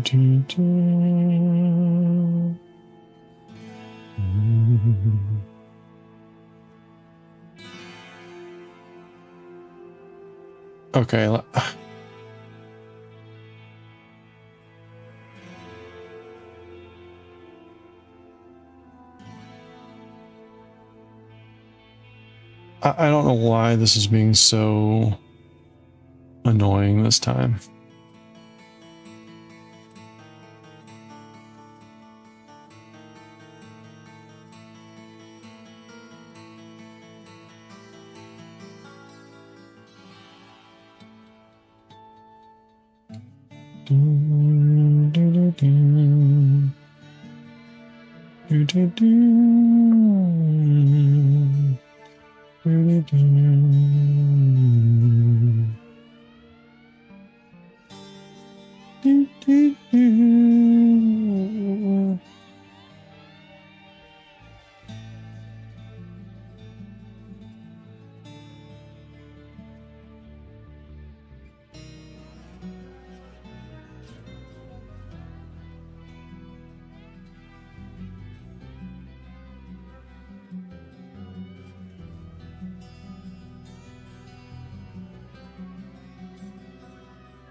Oi, oi, oi, oi, oi. Okay.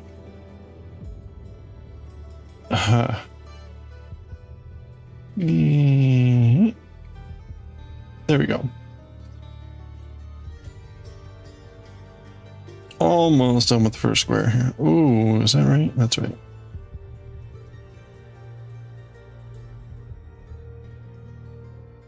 Okay. So there's 10 squares in each round. Is it 10? It's 10. Boy, the needles have just been really in the way with this one. I don't know what the deal is.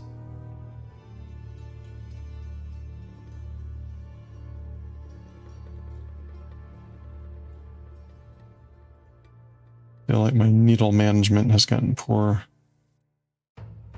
or something.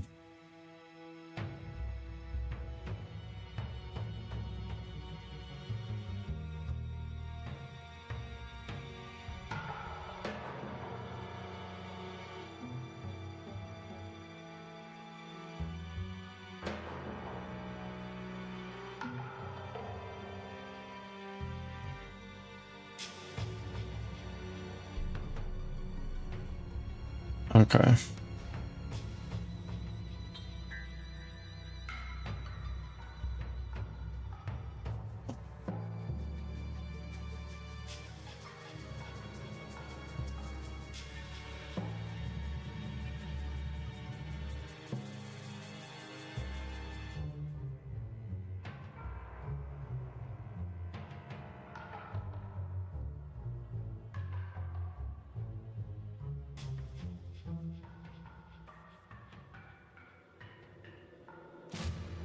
There we go. All right.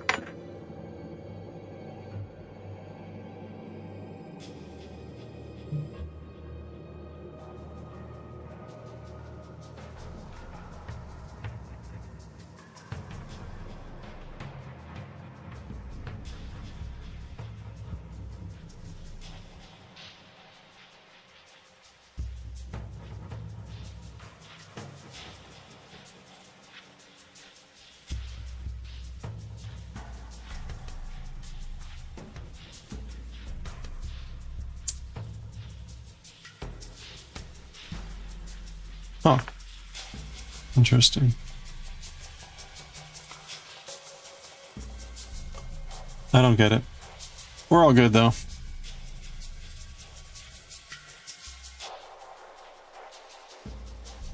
Where's my needle?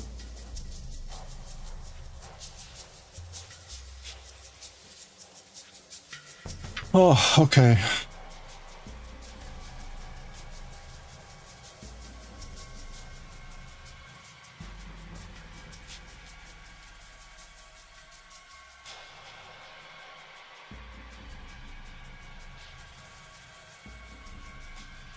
You can be a big boy, big sheep.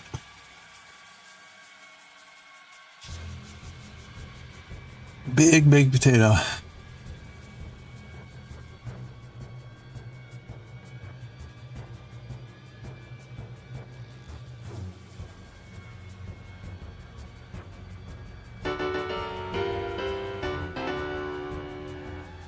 Corin, how are you doing?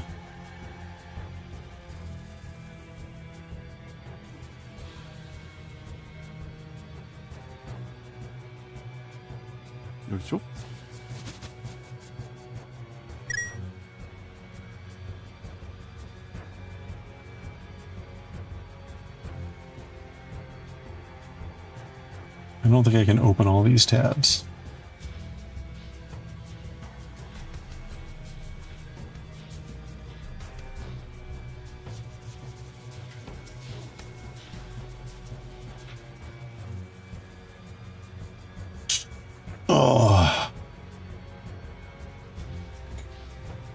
Oh, sausage.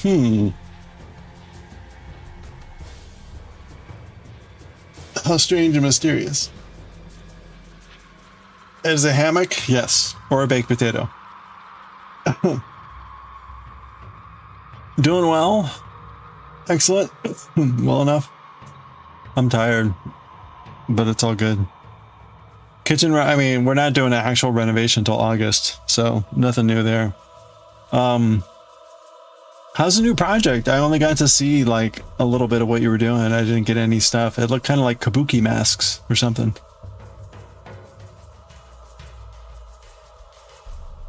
Hello there.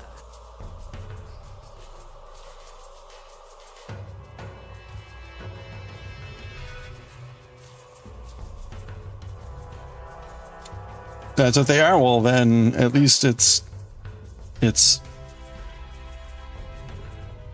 clear, or at least I was able to figure it out. Still in its infancy. Okay.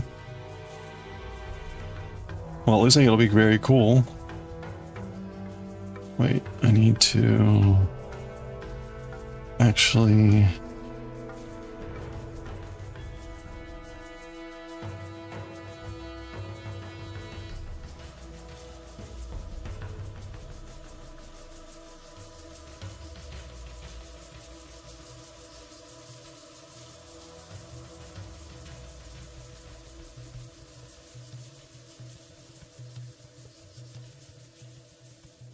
Oh, I will knit with this. Okay. So take me a little bit to figure out what's going on here.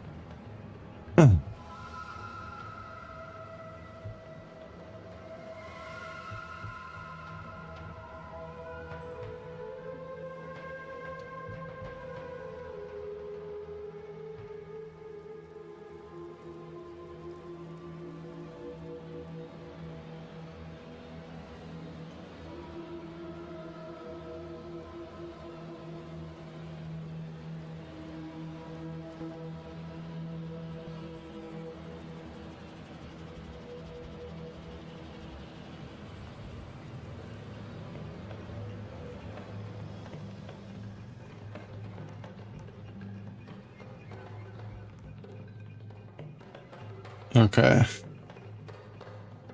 This would be really annoying. Are you gonna, do you know what kind of the Uber all, is it pairs of things or just doing some basic testing right now or?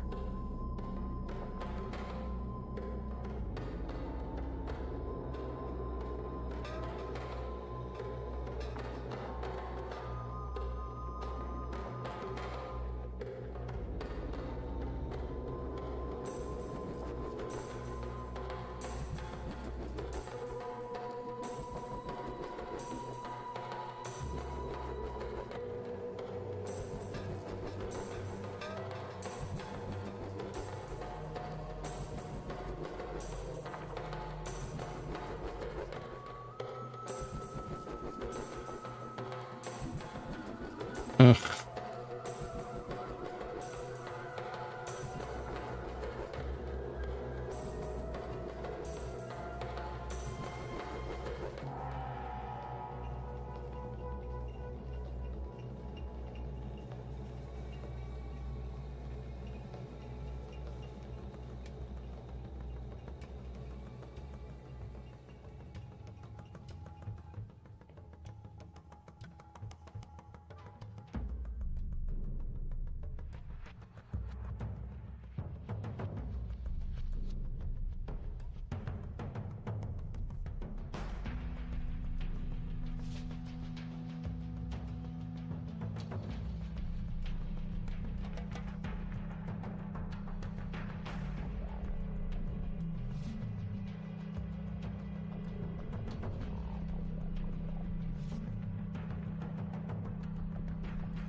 Hey, thank you for the follow. I appreciate that. Welcome on in here. We've got anonymous follows, so feel free to lurk or say howdy. Whatever you're comfortable with. We're just working on this baked potato, also known as a sheep, I think.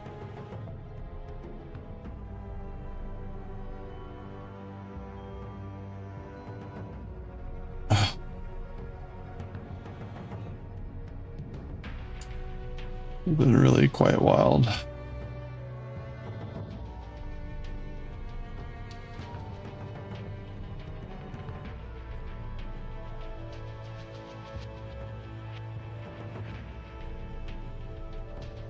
Okay, let's go with this.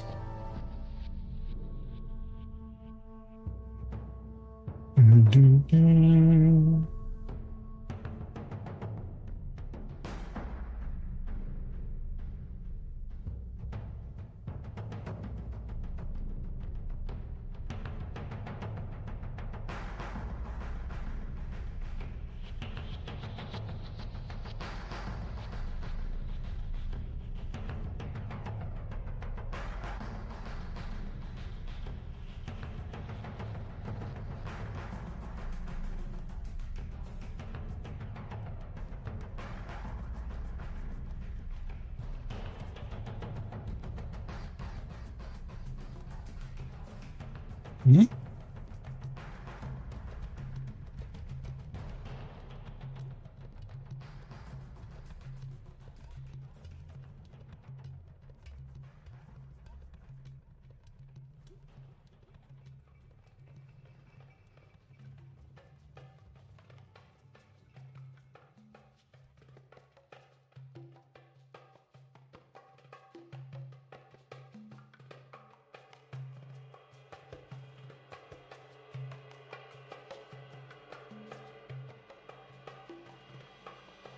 Okay.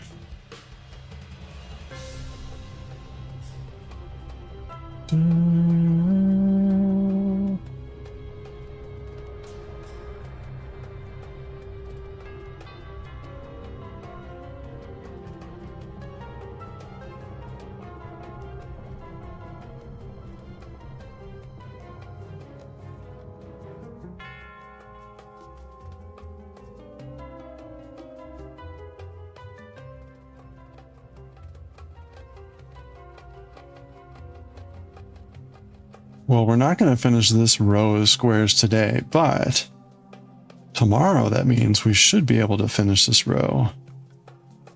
And we'll see what's next. So what's next is starting to sew together the behind the sheep. So after we do the next round, we've now created like most of the squares for the body of the sheep. So we'll start shaping, I think, after that, and then it becomes a little bit more interesting from trying to figure out what the hell the pattern's trying to tell me. It'll be a lot more like do a little bit here and a little bit there, I think. We'll see though.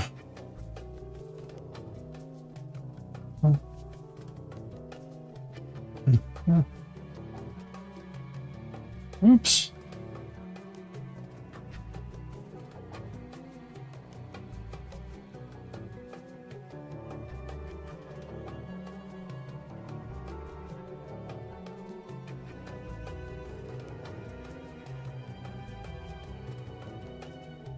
All right.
That's right, shaping the potato.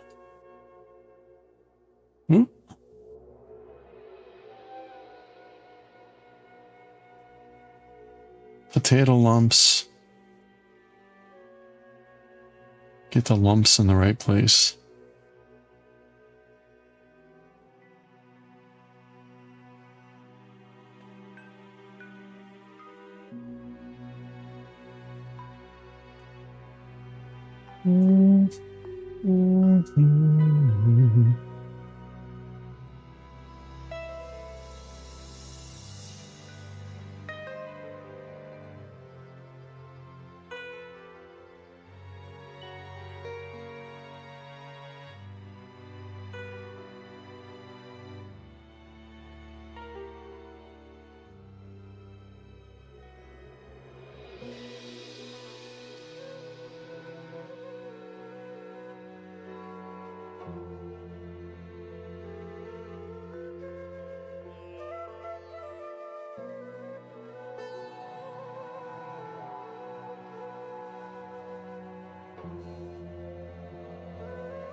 right, there we go. All right, so it's another 2 squares. So this is kind of how the pattern looks extended.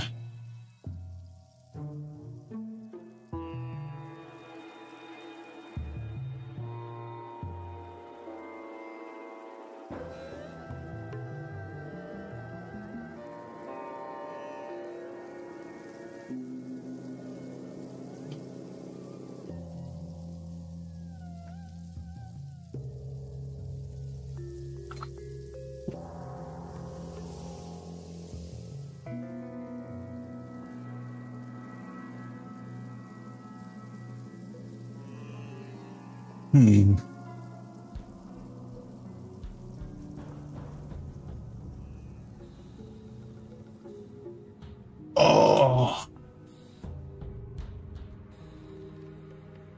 Okay. Take a quick break here.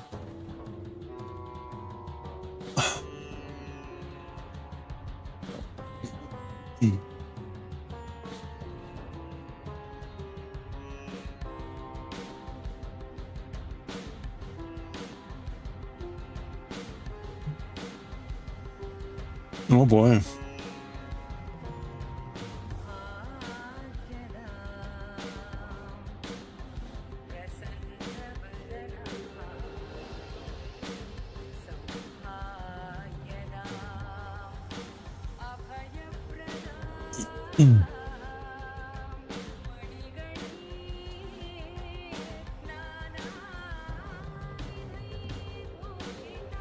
Oh, interesting.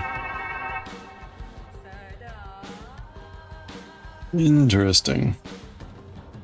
Hey Rudy, how are you doing? Just taking a quick look here at the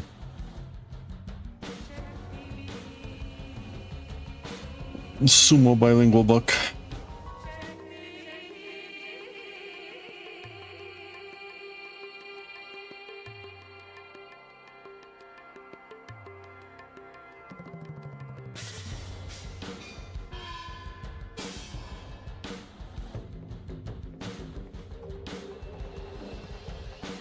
Yokozuna.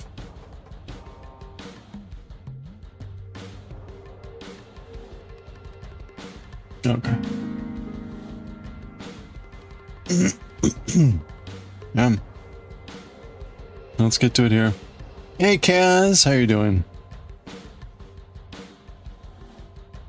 All right, let's see. I'm gonna pick up. Ooh, happy Friday Eve.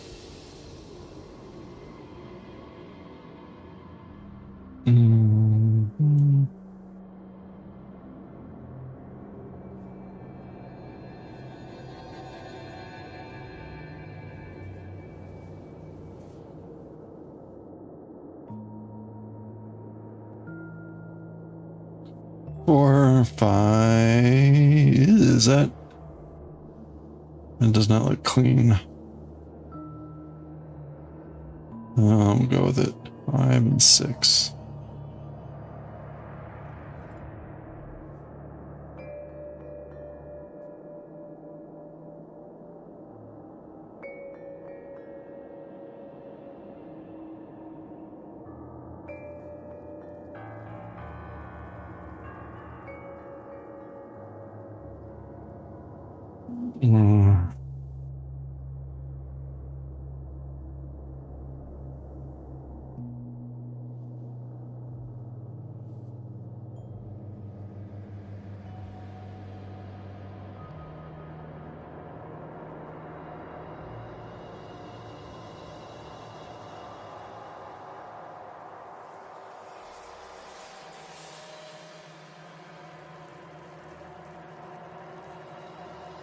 Oof. Oh, extremely tired all day? I'm sorry to hear that. I hope it's not a cold or anything. Oof.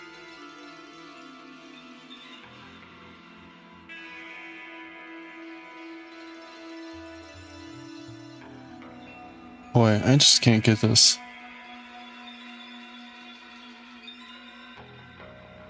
No, get a little help.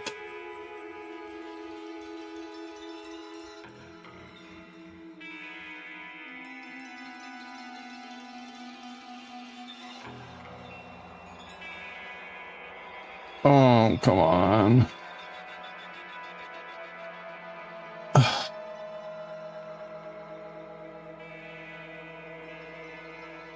Whoop. Oh. Alright, yeah, that's not working.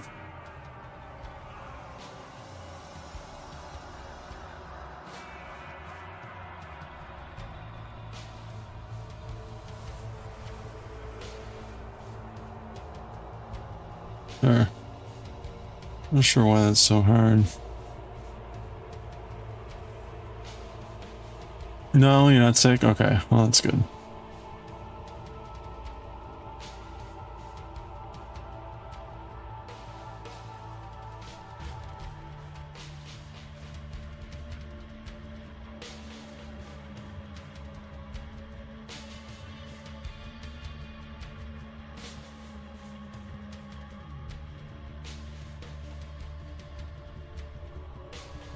Er, er.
Okay, that's plenty.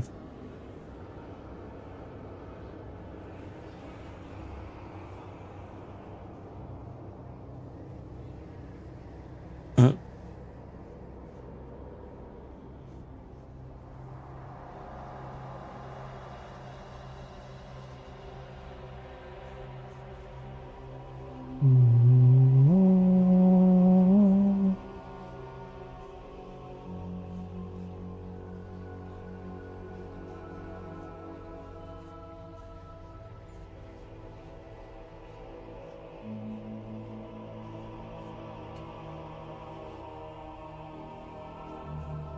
Oh, all right.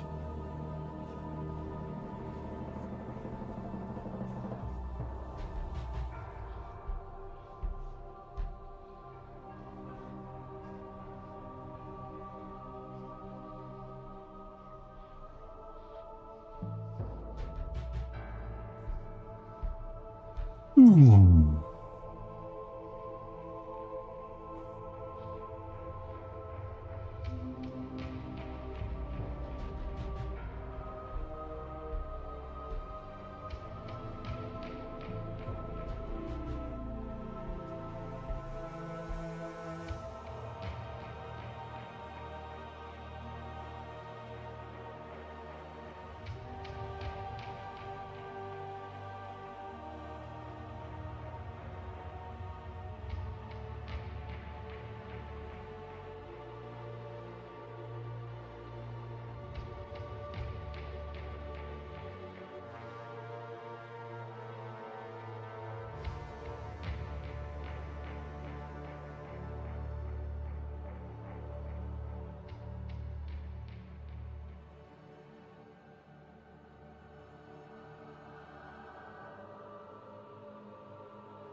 Do, do, do.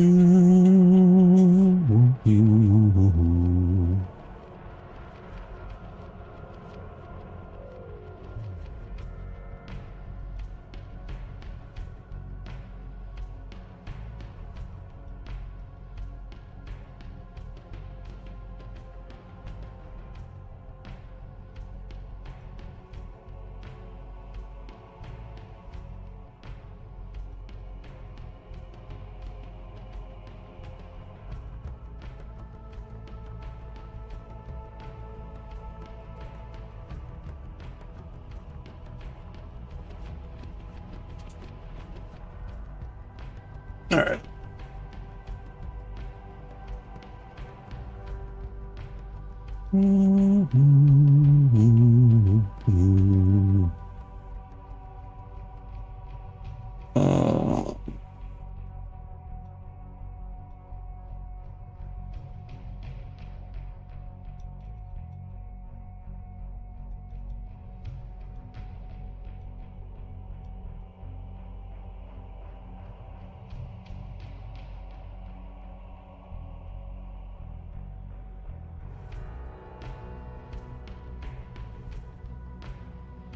Do, do, do. Do, do, do.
Da.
Ooh, that was close.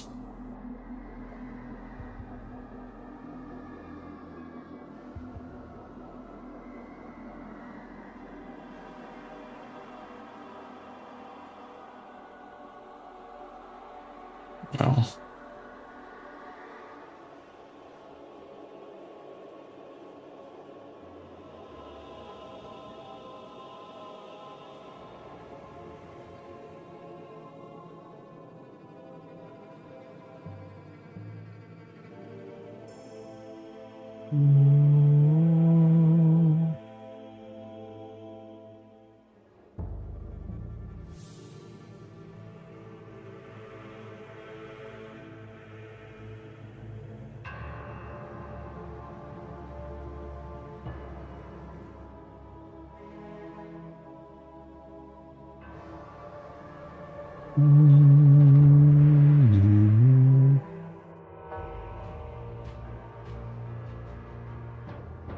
All right.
Oops.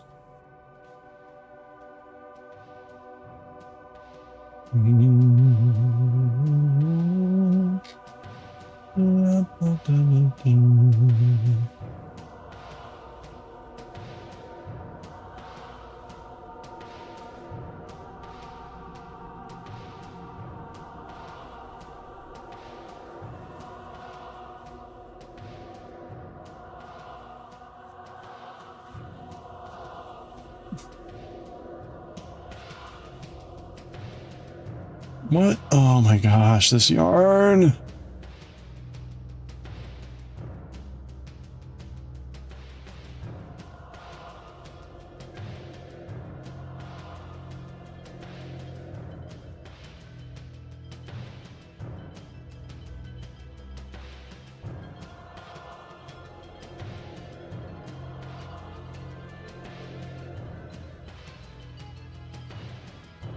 Okay. All right. That is 3 out of 10 squares. Let's get this next square started.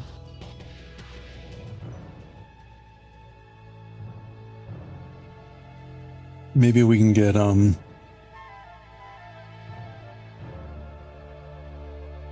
maybe we can get 2 more done. That way we'll be halfway done with this row. Oops. Oh. Yarn. Stop splitting.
Okay.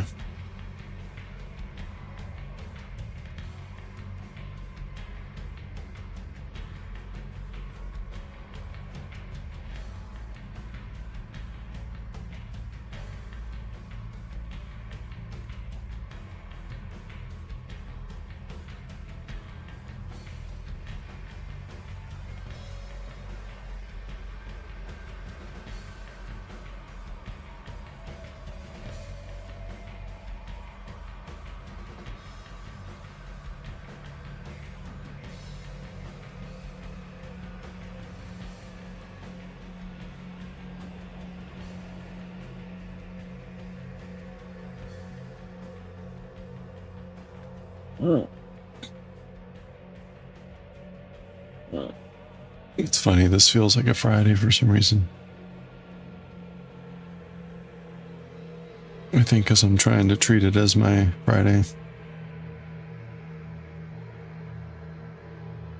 1, 2, 3, 4, 5, 6. I'll take it. Otsukaresama, how's it going, Sadaki? Sudaki, I'm sorry. Or is it Sudachi? Anyway, welcome. Yokoso. Hey, thank you for the follow.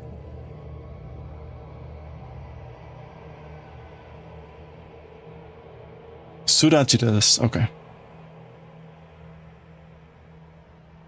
Yoroshiku onegai shimasu. Or more like, yoroshiku onegai shimasu. Nice to meet you.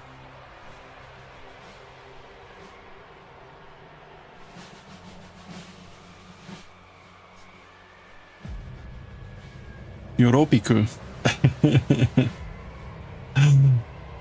Yeah, I hope you're doing well.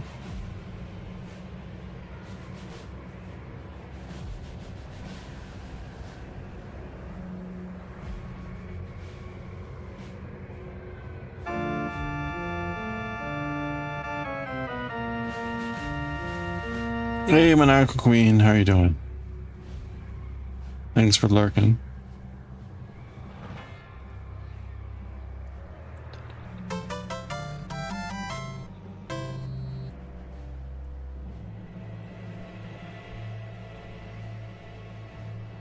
Is this an amigurumi? This is called entrelac, so it's slightly different from amigurumi, but you know, it's the same. We're making an animal, but this is knitting, and we're using a style called entrelac, which has this like weave like appearance to it. Yeah, if you just type in entrelac sheep, it'll pop up.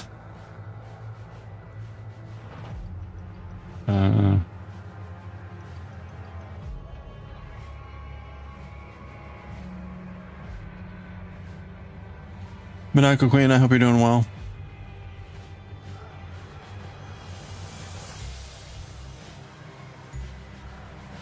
It's been a week. It's been a week. Hey, Piffle Cake, how are you doing? Yeah, good morning. Yeah, you know, it's been interesting. There were some things I certainly didn't get, but we'll see. I've been kind of in a repetitious part of this pattern, so we'll see what happens tomorrow when I finally break out of the repetition. So, hey Pork, how's it going? Really?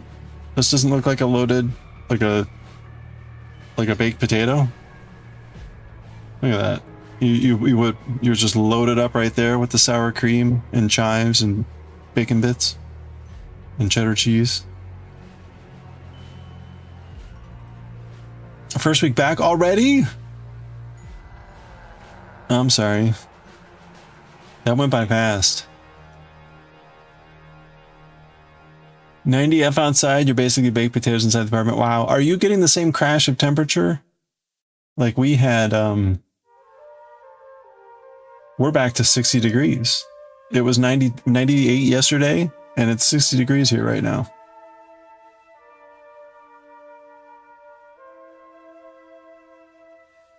It's really crazy.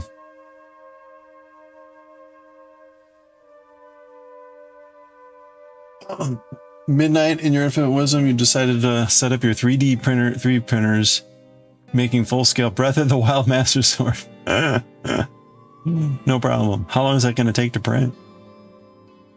You get 3 days off. You don't know what you're going to do with your life. Hey, enjoy. Make pizza.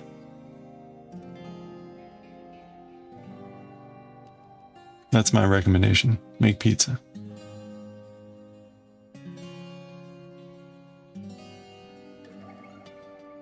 No, just 80s and 90s. Really? Ugh. Look, I mean, look at this. This is crazy. We're going to get, our low is going to get down to 51. Like, what the heck? It's May.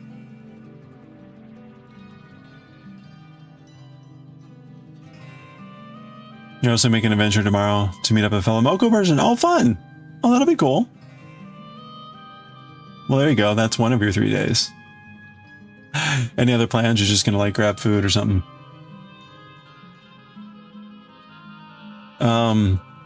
Oh yeah, you're up in the Northeast US. Okay. Yeah, I'm just down in Virginia, DC area. Crazy weather. Legit. It should be done by tomorrow morning. Oh, good. Okay, well that's awesome. Regular PA filament, but it's going to be full color. Nice. Oh, that'll be awesome.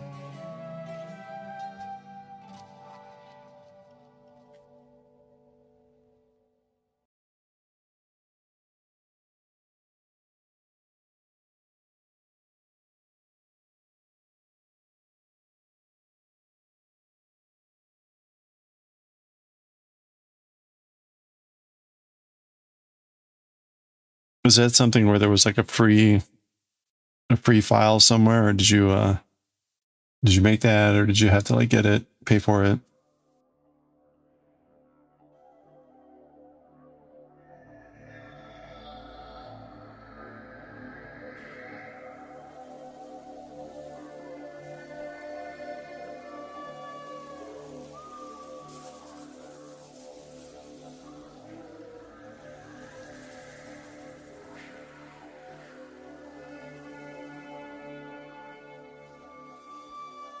Not metal deposition. Oof, people leave. Just kidding. That's very cool. You commissioned some from them? Learn they're also in Ohio. Okay. About a half hour, hour and a half away. Let's save the shipping process and go get lunch. Hey, that's awesome. Free file. Really nice one. Yeah, awesome. Well, good luck. Nothing ever goes wrong with 3D printing, right?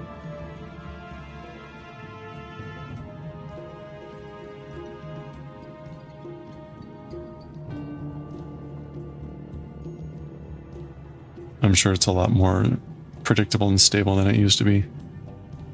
At least I hope it is.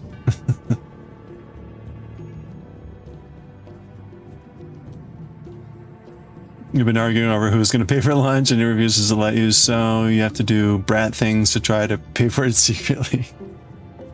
Either that or you just bring like a gift and be like, here you go, thank you.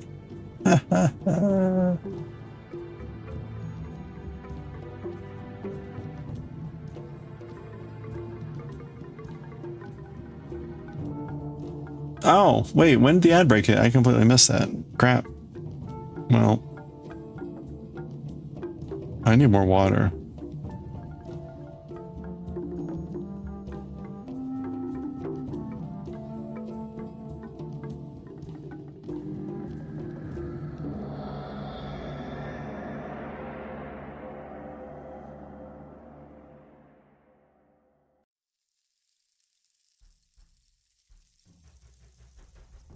These things calibrate and maintain themselves these days. Just the odd looping up here and there. Odd looping up. Mm-hmm. Gotta grease the rods. Okay. Sounds right up your alley. Master luber right here.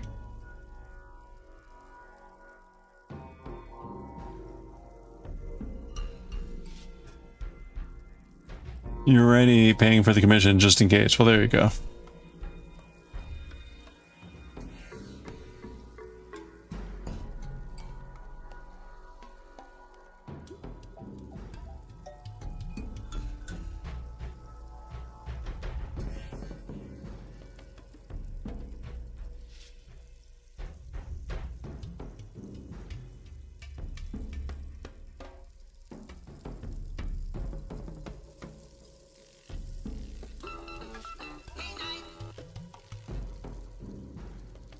Right on a double stitch.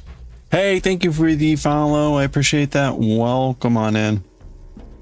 We've got anonymous follows here, so feel free to lurk or say howdy. Whatever you're comfortable with. We're just working on this baked potato.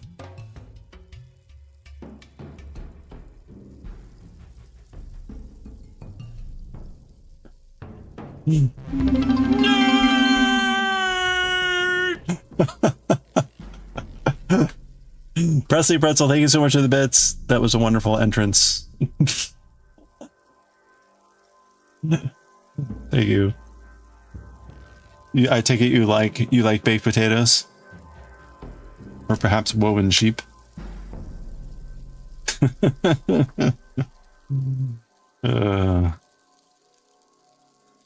I think I determined. Now see, I'll save this one for later. I put a mark here underneath the sheep. This actually marks where the head is. But now that I'm thinking about it, maybe it should actually mark where the tail is. Because, you know, but this is where the head is going to go. I think.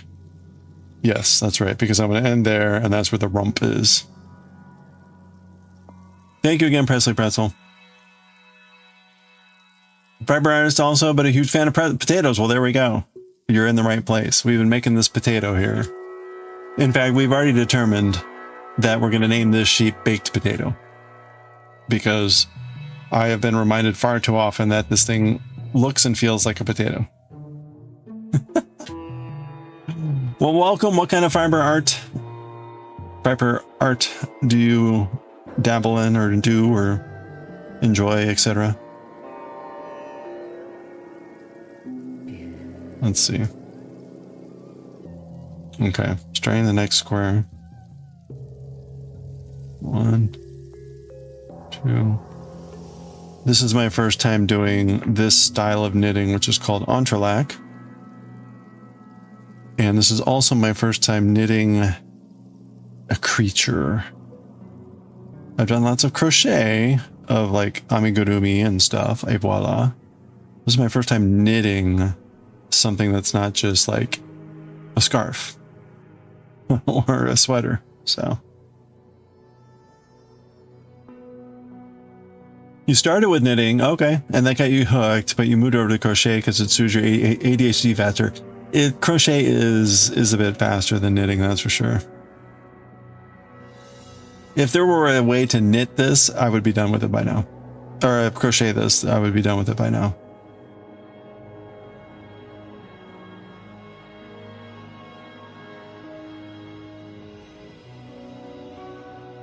Crochet is more for getting you hooked. Yeah, that's true, right?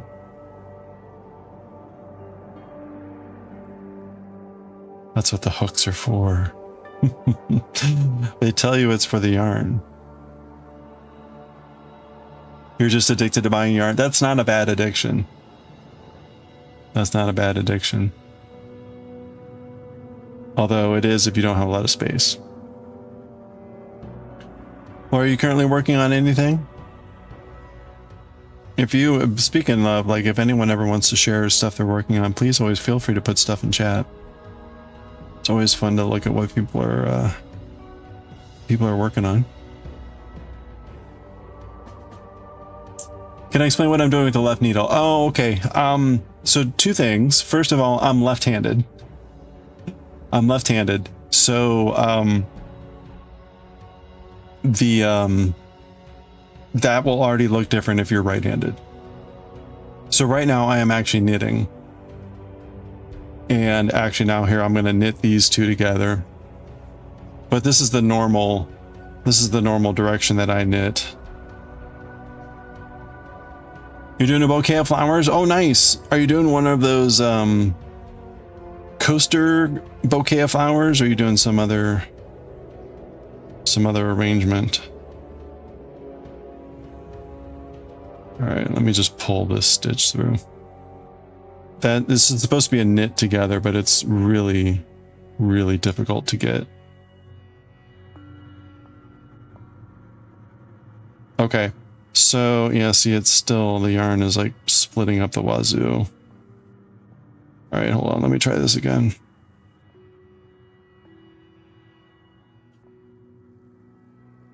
Oops, actually, it should be this way, right? Okay, so that's like a knit for me, a normal knit. And then again, I gotta knit these two together. And I will try it again, but it's just at a really awkward angle. And this yarn has been really bad at splitting.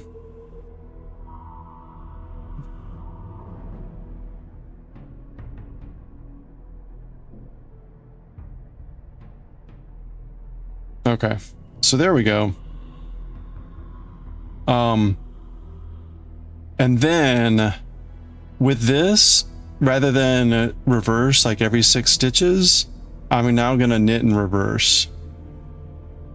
So now instead of flipping it over and doing a backside, I'm just going to go back the other direction and knit. So this is now will look more like right-handed knitting, except I'm doing it left-handed. So this is backwards for me, which is also why I throw the yarn going back the other way, because I would have to be holding it in my left hand to not throw it.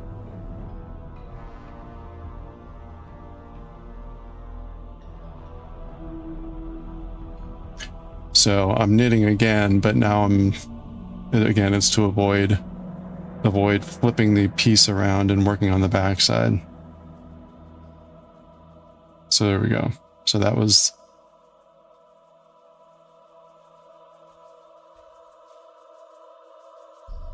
and now it's basically like you slip the stitch and then you knit, and you slip the stitch and you reverse knit. Except at the end of this also, I'll knit 2 together. So I'm knitting again, and then I'm going to pick up 2 stitches here and knit these two together. This gets easier to knit together now, but it's still a little bit awkward. There we go. That actually worked. So, all right, let me catch up. You came back to the US in February with so much yarn. Walmart's ridiculous for yarn. Yeah, you don't have yarn for for sale like that over here. Oh, really? Much harder to find. Do you have like Goodwill and stuff equivalents that you could like scavenge yarn from? Looks like the first few yarns in this chicken pattern would be intense. It's weird. Like you start with this and you build these half triangles and then you start with the squares. And it was okay. It took a little while just to get used to the concept. I did not know how to backward knit or reverse knit before this. So I took a moment, practiced that a bunch, got comfortable with it, and then went ahead and did this. So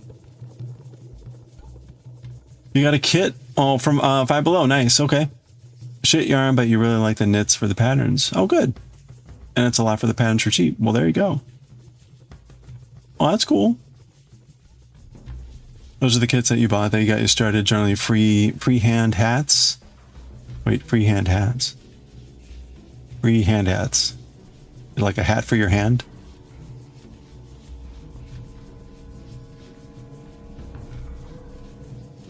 Like this. Woo. Howdy, partner.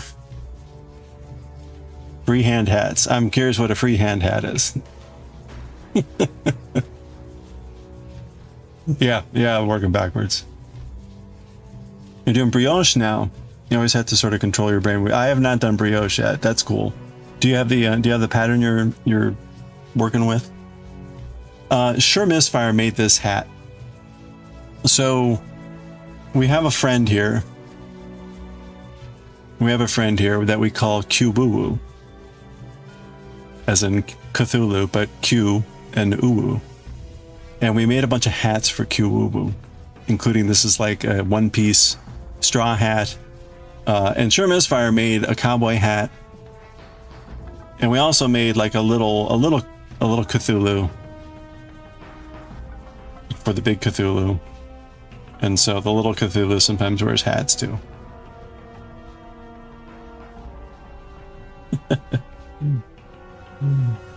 Beanies, gesture hats, bandanas. Okay.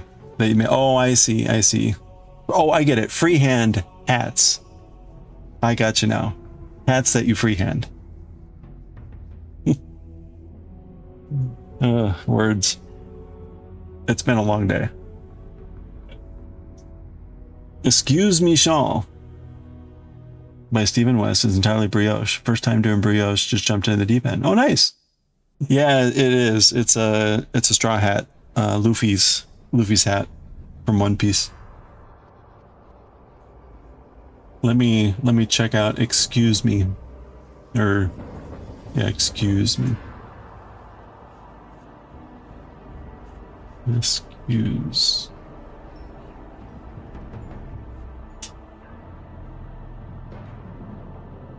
Oh, nice. Okay.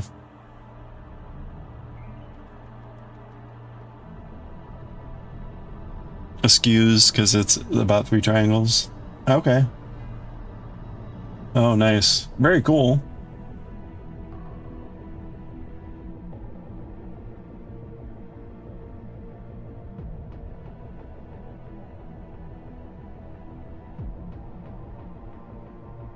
Some very dramatic interpretations.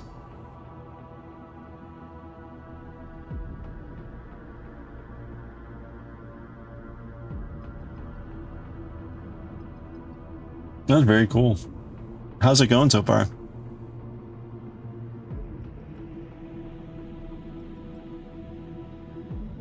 You'll be back around later. All right.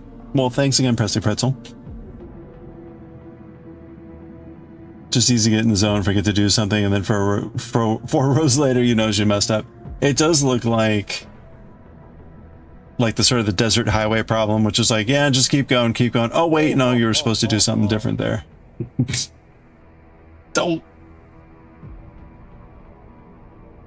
Start in February, 2 months overdue. Oh, you're trying to finish it for someone? But you might finish next week. Oh, cool. Well, there you go. Good luck.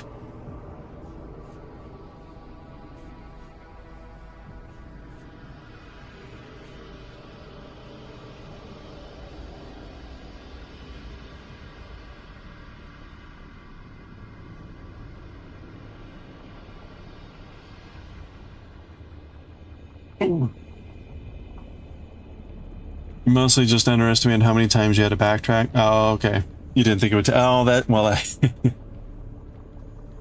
that's the bane of how many projects. Like, oh, I didn't think it was going to take this long. We did. Yeah, it's too far away to get it. We did a double knitted scarf last year, and holy crap, did that thing take way longer than I thought it was going to take. Oh my gosh, that thing was ridiculously long. It was amazing. It is an amazing scarf. Speaking of, I want to do another one, but I want to make my own pattern, and I was going to do a Demon Slayer pattern, so I got to have that on the to-do list.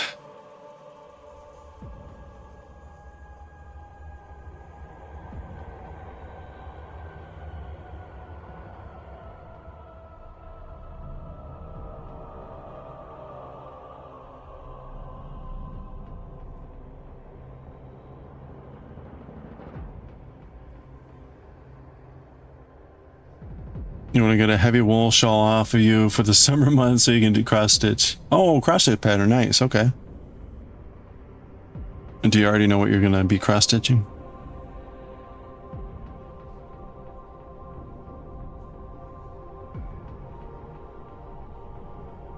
The last knitting project that I wrapped up was a polo shirt, which was an interesting project.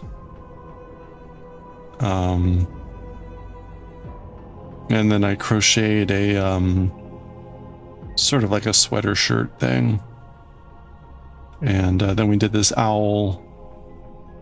Those have been like the last few projects on stream. I tend to kind of get locked into doing one project. I really should like branch out more so that there's like more variety. But once I get rolling on a project, I'm like, I'm going.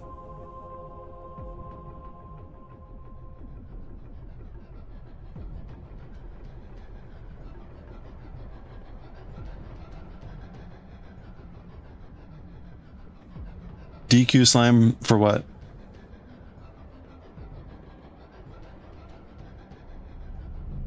Little antique sampler cross stitch. You started cross stitch last summer. Oh, fun. Oh, cool. I mean, there's so many billion awesome cross stitches patterns out there. I've got one that I need to wrap up. That was one that we made. A knitting project. Okay. Are there any knitted DK slimes? Or DQ slimes? Cross stitch. I need to finish up this one. It's maybe like it's 70%. It's this is a pattern that we created from some art. It's side deck with a pearl earring, and yeah. So I want to get that done, hopefully soon. And it's nice and small, right? It's like 50 by 50, so shouldn't take that long. But I just need to like focus on it and get it done. Yeah, I think I started it over a year ago, but then typical problem, like it fell in like a, back behind somewhere and lost complete track of it, and like, oh yeah, this thing. And then I found out like, oh yeah, I forgot I was missing some yarn and or some thread and needed to order it. And I'm like, ugh. So the brief window I had where it was like, I can finish this, I sit down to finish it, and I'm like, yeah, I don't actually have it all the thread. I need to order it. And then of course I order the thread, but in the meantime I start, I think this project, or maybe it was this project. I'm like, well, we'll get back to that at some point, I guess. Whatever.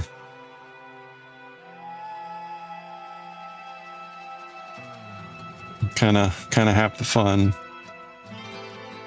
Go where the spirit leads.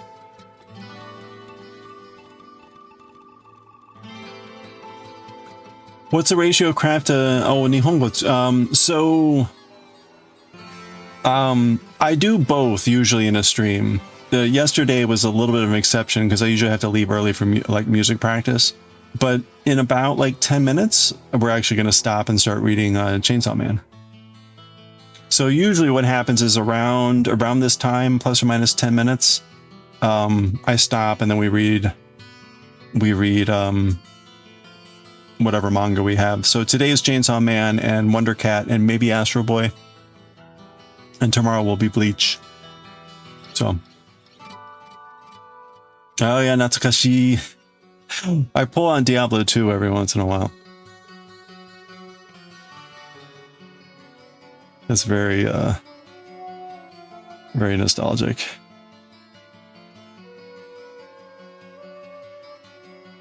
Oh, I missed that from Rudy. Hold on.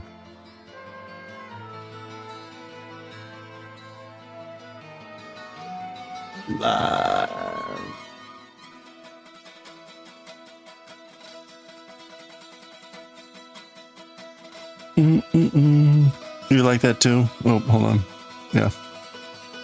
You can only do one project at a time. You don't like the idea of having multiple whips laying around. It stresses you out. Yeah, I don't either. I mean, we did that for a while where I had like 3 or 4 crafting projects. And eventually I'm just like, I gotta focus on this one.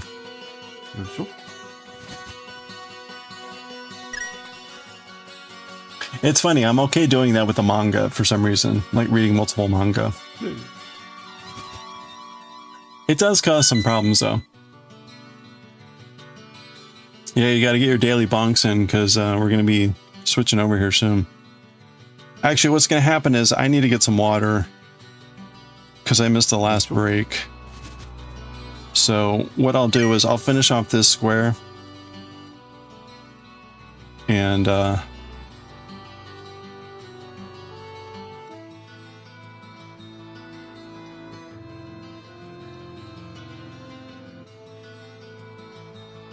then we'll take a break and then Chainsaw Man. Ooh, nice. That makes up for all those negative ones.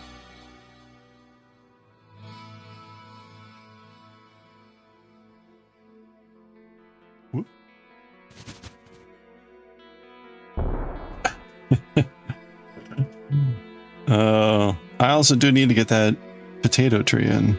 And the noodle, we have a noodle tree now.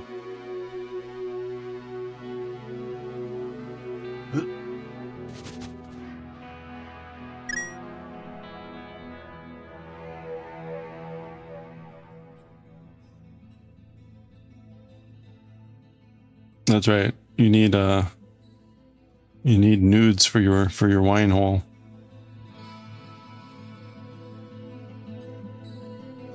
You can find a slime pattern. Well, let me know. I mean, I can look too, I guess, but earlier today, I was hankering for some soba, and I was like, you know what? I'm not going to get to the H Mart anytime soon. Let me look online. And what I became keenly aware of is how much of the soba that you can buy is not really like buckwheat soba. Like a lot of the soba noodles that you can get are just wheat flour. And then maybe like a small amount of buckwheat flour, which is kind of sad.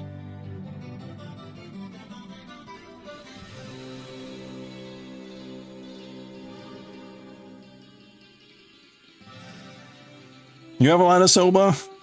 Even in Japan, they use a lot of wheat. Oh, really? Oh, okay. Hello there. It's always hard to tell. I'm just always nervous when you look at the ingredients and it's like wheat flour, buckwheat flour, and it's like, well, how much of that is...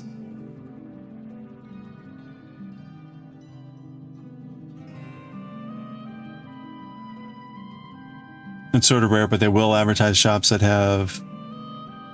Oh, is that 100% Juwadi? Yeah, I get... Okay, that's considered like premium. All right, that's good to know. I saw a few noodles that were advertised as 100%, and they were clearly more expensive. So it would make sense. And the texture is different. Okay, well then I'll feel less bad about the wheat flour, soba, buckwheat flour ones.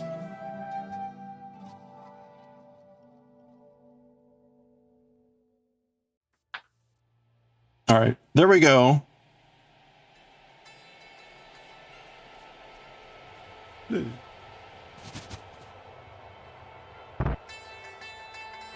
Two, three, four, five. Okay, we're halfway through this row. It is a bit of a pain. Yeah, I've seen them make it, and it looks wild. Way harder than udon. Although udon, as we always joke about, all you have to do is step on udon a bunch. Where you lived in Japan, almost everyone had to learn how to make soba. Oh, really? Where were you in Japan? You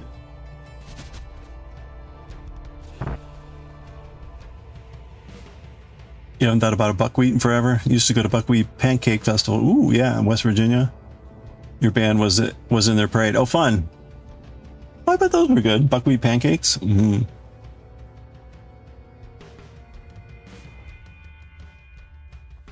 From what I recall, right, buckwheat is one of those things that, like, right, it grows in really austere environments. So, and it's very hard to make noodles out of, as Sudachi mentioned. And so it's actually not, I don't know how to phrase it. It's more of like the sign of a poor environment than anything. But they're delicious. You lived, aomori, okay. Especially for women to cut and make their own soba for New Year's. Really? Buckwheat's a protein. Yeah, not a grain. That's really interesting. I would be fascinated to talk more at some point, because there is a tiny probability. There's a tiny probability that in a couple years I could move to aomori for work. And buckwheat's not an actual wheat. Yeah, it's the name is a misnomer.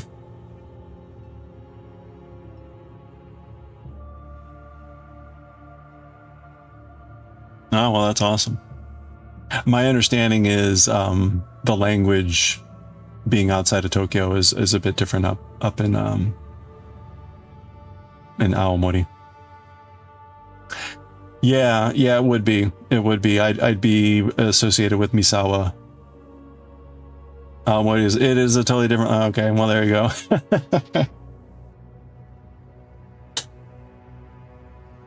Yeah.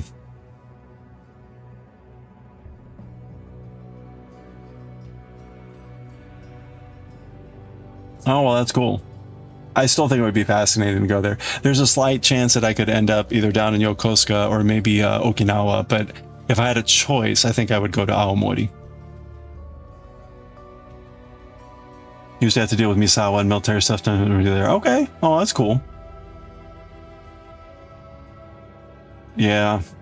I don't know. It's just one of those big things where it's like, okay, this could potentially happen, and I think I can make it happen. But it would be obviously a big shift. It'd be a big life change. But it would be for like 2 or 3 years.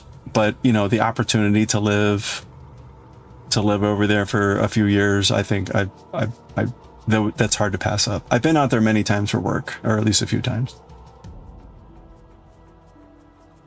People are up on a base would tell you Audi feels like New Hampshire. Oh, that's where you're from? Okay. It strikes me, right? You're up north. You're a bit remote. You're not quite in Hokkaido, but you're pretty close. Did you get to go up to Hokkaido much?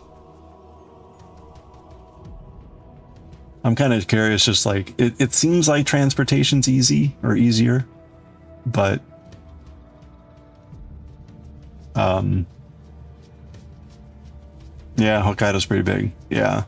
But even if you're just like to go up to, you know, Sapporo or something for the weekend, or and Shikansen goes further and further north. Okay, well that's cool. Yeah, because at this point I'm like, oh man, if I live in Aomori, like how hard would it be to get to the sumo tournament? Go see some grand sumo. It was easier to get to Tokyo or Sendai. Okay, well that's good. At least for attending the grand sumo. Oh, that's awesome.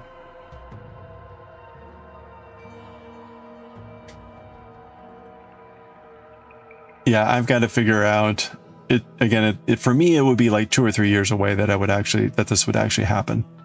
But having said that, given the timing of everything, right, that'll be here before I know it. And even if it were, say, like 2 years away, you know, even a year out, you kind of got to know to start making preparations and everything. So,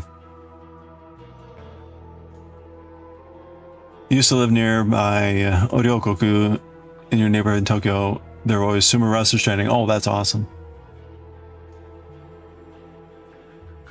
That's right. We could go and wave in the background. We can see you at Midnight Sumo. I'd have to get like, I don't know, like a complete, like in one color and sit next to Mr. Mustard Man or Mustard Guy. You'd see the sumo riding around on bikes in the kombini and laundromat. That's crazy. That's awesome. When it's just like, yep, there's some sumo guys. the local beya or whatever they call it, stable.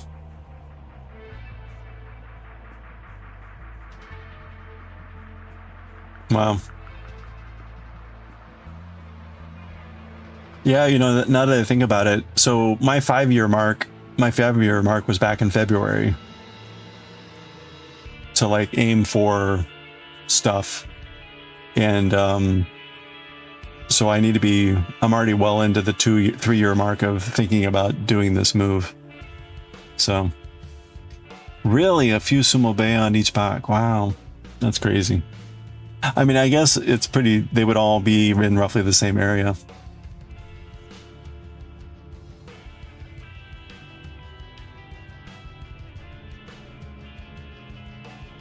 Amazing how much you can read or know about Japan. Yeah, you know, well, it's funny how much I've been able to pick up from just reading manga, where you're like, well, what's this?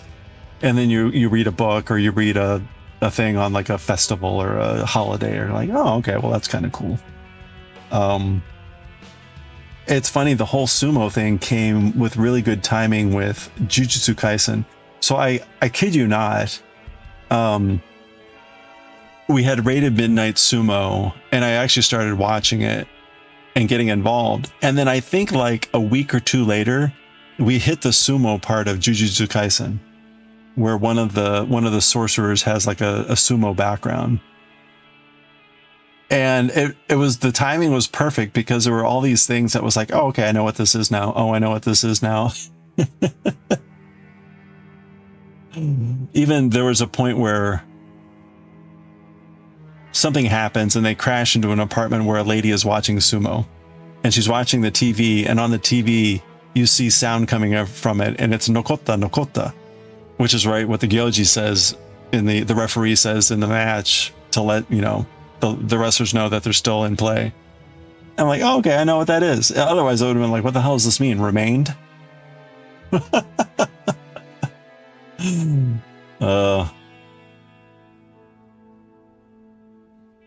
You learned Japanese a long time ago when there was not much. Oh yeah, I can't even imagine. I bought a lot of books initially. I bought lots of books and just kind of read books. Yeah, but the material that's available now is pretty wild. Knitter's High. No. What is that in, what's the title in Japanese?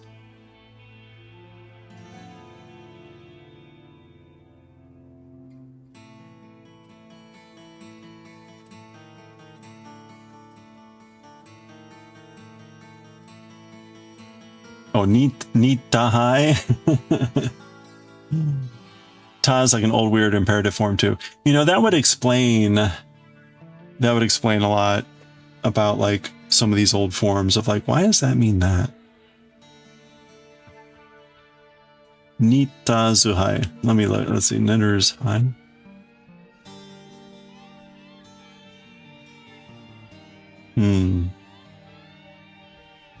I'm gonna look up on my enemy list.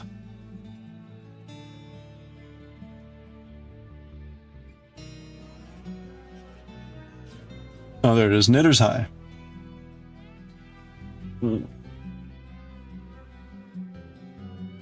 Nita Zuhai.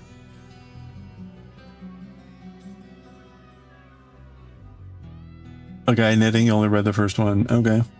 It's still going. Popularity number 51,139. No synopsis information has been added for this title. Oh no. All right, hold on. Let me try something real quick.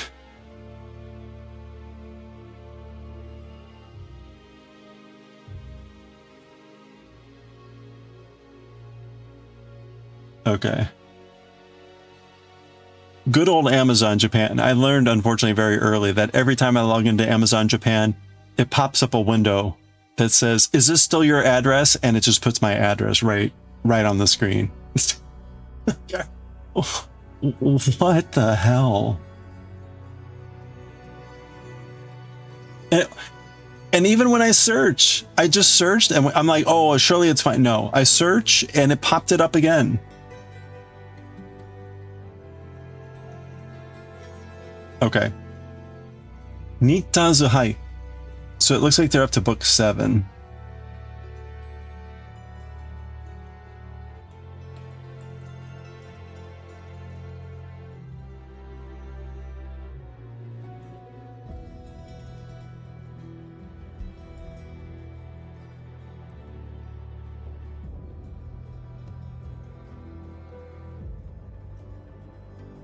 Wait. Harito Hitsuji no Fune? The boat of sheep and needle? What is this one? There's way too many manga series that are like, ooh, this looks fun. I only read the first one. Japanese manga teaches so much that a bunch of people in Japan who would know all about American football impress you and explain they learned about the sport from Japanese manga about American football. You think it's high school kid who joins a knitting club, don't remember too much else. Oh yeah. Well, you know, slice of life is always fun. That might be fun. I was thinking about reading, there was a really obscure sumo. There's a really obscure sumo series. This one. Yorozumaya Juban Shobu. But it's like nearly impossible to find. It's only 3 volumes. But I would either need to go to Japan or find some sort of like location service. So yeah, how long until I get those books? Yeah, you know, it would definitely need like a sumo dictionary or something to like, because otherwise I'll be just like, is this a sumo word or something else?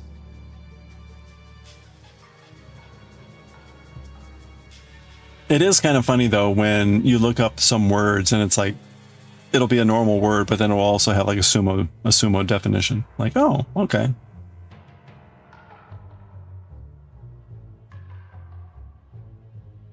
So in Midnight Sumo's chat this morning, there was a brief interaction where they were talking about matta, which is a false start, and there was some confusion for some people over mate and mata, and we got it clarified. But at one point, like I had to say, like they are the same word, they're the same base word, just different forms.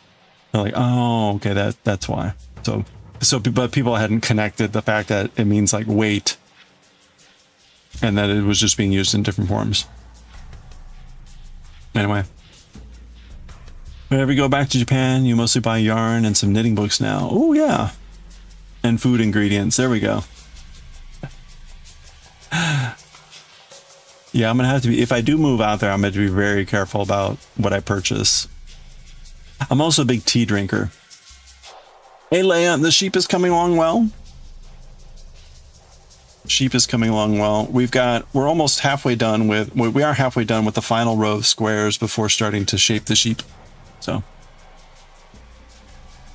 Chotomatta, katta to mean an imperative form. Yeah, I think that's not like completely obvious. Yeah. I'm probably, if I do end up in Aomori, it's probably better because there's a particular tea pottery maker down in Tottori, somewhere down southwest, that I would probably spend way too much money at. So yeah, we're almost at sheep shaping. Yeah, it's cheap. I also blend tea. Okay. All right, it is time to read some Chainsaw Man. So get your bonks in. I need to get some water. Apple. I need to get some water, so you've got a few minutes to do more bonking. Sudachi, really appreciate chatting. Again, I'm going to take a quick break. We're going to start reading Chainsaw Man when I get back. We are on the last chapter of the volume.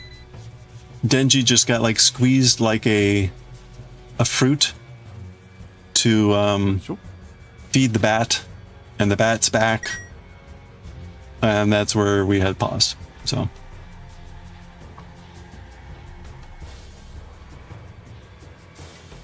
nice. Well, thank you. You can stay up for some manga. Okay, well, let me go grab some water and I'll be right back. That's right, I'll be back.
All right. Any good bonks? Ooh.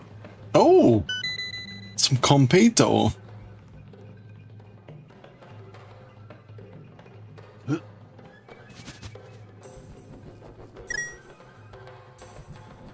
Anything crazy?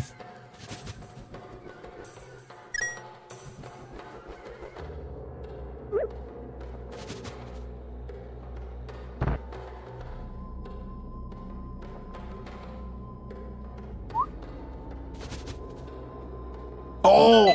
Oh! Porco Rosso. You got a blue rupee? Nice. That confetti. Really? And completo have the same etymology? Really? But like the same origin within their language? But not. That's pretty funny.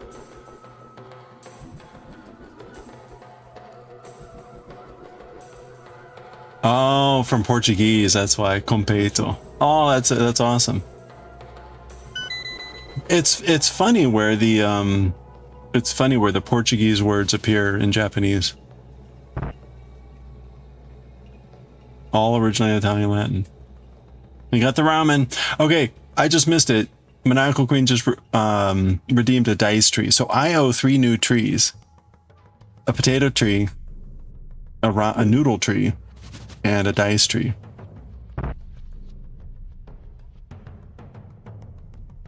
Confetti confectionery just means to make something. Confetti originally sweetmeats or little candies.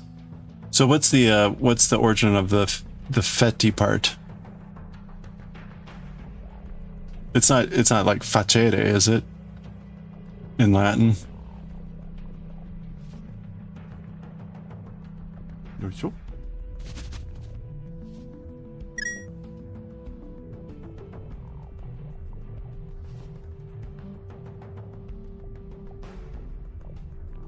Fetti is like the little things that are made. Okay.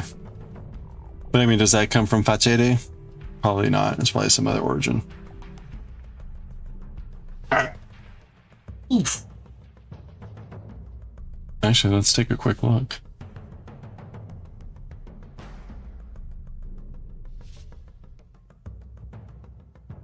It's funny. You used to be able to, like, when you typed in a word, you used to actually get, like, the etymology. Now you get, like, AI crap.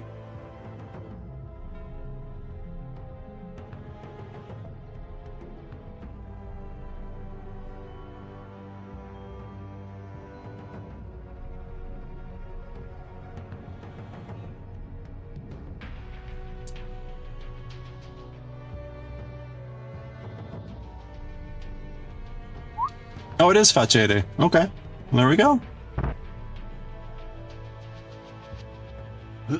Well, thank you. My searching was not going to yield anything. You used to be able to type in a word and you would get like the Webster Dictionary etymological origin of a word. Now it's like the AI overview.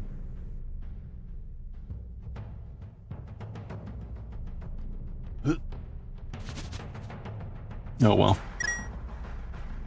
Bonk for orc. Alright, let's see. Boink. Speaking of dice, you got the Chess X dice. It's a luminary set, glows in the dark, and you just want to see that glow. Looks like it's so. Oh, you went to see what the glow looks like. It's so pretty because it looks like stars. That's awesome. Oh, I'm glad you got it in. That sounds very pretty. Yeah, and most of it's wonky or at least misleading. Like the last thing when I'm looking up things that I actually want to know is to get something that might be maybe correct.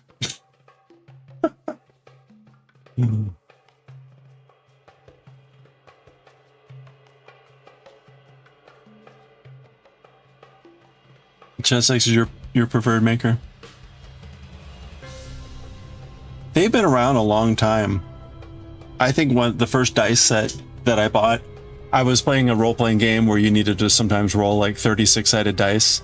And I bought one of the little cubes of 6-sided dice from ChessX. Like, and this would have been like 1996. So like 30 years ago. They've been around a long time.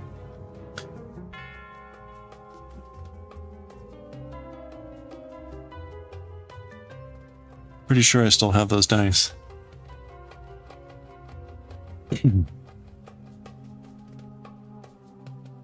Purple and blue into nebula looking swirls when not in the dark. That's cool. That's neat when they look good. When in both light and dark. Okay, so Yuko is... Oh, alright. No. Hold on, I need to reboot this. Task manager.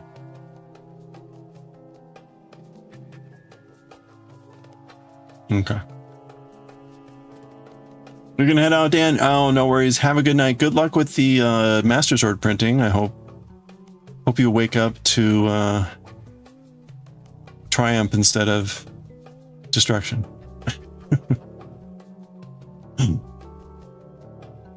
Yeah, thank you.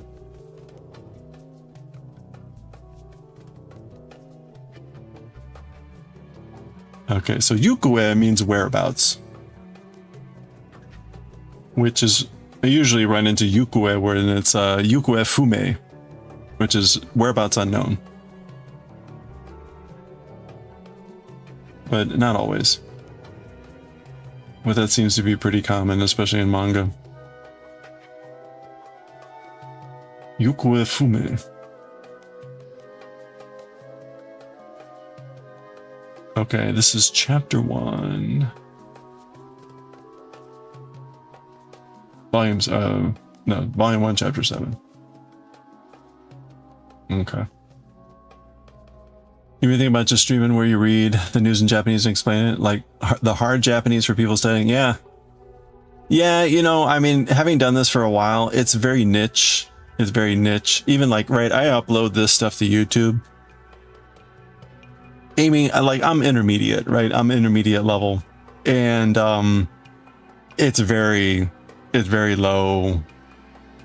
I wouldn't dissuade you, but the audience is very, very tiny. At least as far as I can tell.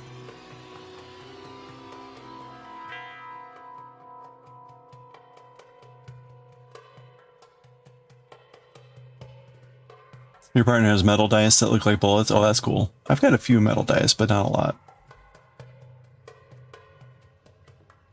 Yeah, that's one problem with the metal dice. Yeah, copyright violation. That is a big issue. I have gotten, when I was reading Jujutsu Kaisen, I got a few strikes from Shueisha on it. I successfully countered them, but it's really difficult to tell whether that success is because there wasn't a legal case or whether it wasn't worth their time and money to sue me, which is in essence what my counterclaim was. So it's a dangerous game. It's a dangerous game because what it means is if it's the latter, meaning I'm just not worth the time and money to sue, then it means at some point I might become worth the time and the money or the message to sue. And so I don't know, but it's the unfortunate part of the process, which is at no point, all I get from YouTube is that Shueisha had filed a claim about copyright violation. I am then allowed to counterclaim, and I provide my reasons, right? And so my reasoning and rationale is that I transform the material. This is an educational channel focused on education, blah, blah, blah, blah, blah. Right? There's a litany of reasons about fair use. Right? It's very debatable, but that's my counterclaim. And then I literally have to wait 10 business days for proof that they're taking legal action against me. If YouTube does not get any indication of legal action being taken against me, then they dismiss the claim and put the video back. But again, that's not anything legal. It's just going through the system that is set up here. So at any point, I could maybe get like a an actual, like, you know, legal case thrown against me, presumably. So again, it's not as though because they haven't taken action in the past that they can't or won't in the future. You're just thinking about reading the internet news. Yeah, it's my desire. This is way too simplistic. I just would prefer to prevent my stuff from being seen in Japan. That happens all the time to us, where it's like you try to go to a website and it's like, you can't see that in your country. Well, let me do that. Let me do that to my material. But again, also, it's a very niche. It's very niche. Like, there's very few people. There's a much broader audience for beginner stuff, and that's largely because there are lots of people that want to learn Japanese, but then just don't have the time and commitment to be able to put against it consistently to progress to the intermediate level. And so you've got a massive beginner base, and then a very tiny intermediate base, and then an almost non-existent advanced base. So again, it's not as though that wouldn't be a bad thing, but you're likely to have, at least for that particular aspect, it's probably going to be really tiny. Unless if you incorporated other stuff that might, you know, be a general interest.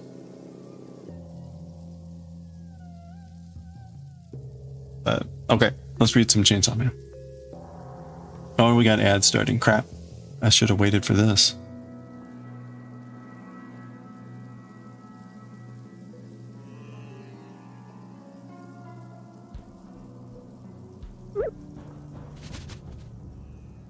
There's also the ad. I mean, it would probably be more successful on YouTube, because I think a lot of people still come to Twitch for video games. There's certainly a growing community for crafting, but those are the primary audiences on Twitch. And you'll get a few things for making and crafting and other stuff, but the large bulk of the audience is here for video games. So, okay, Volume 1, Chapter 7.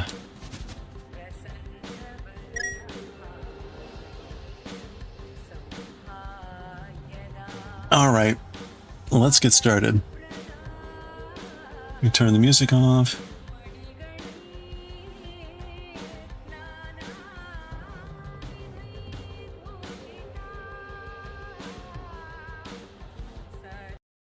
There's the music. Commands. All right, bonks are off. And I think we're good to go. Okay. Well, and there's the ads.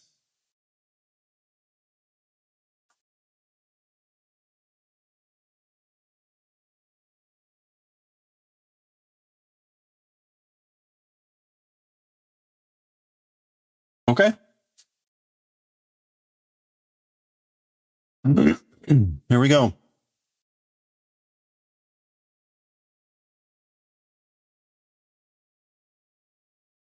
Pepperon.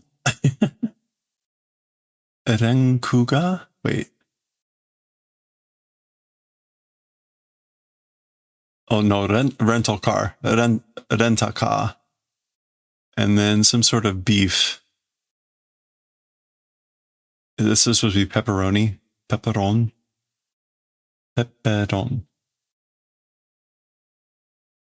Pepperon. I don't know what it sounds like. Pepperoni.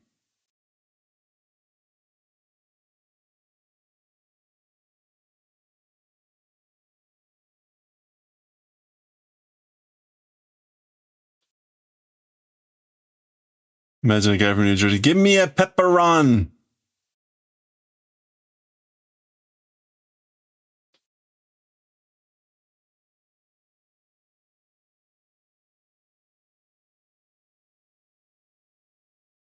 Kuchinaoshiwa.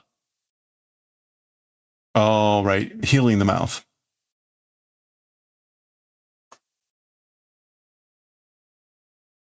Yeah, cleansing one's palate. Okay. I'll give it a... All right, we'll just start here. Here we go. Okay, let's read Chapter 7 of Chainsaw Man. This is the final chapter of Volume 1, so we'll look at the art or additional material at the end, and we'll do a preview of Volume 2 when we're done. Nyako no yukue. Nyako no yukue.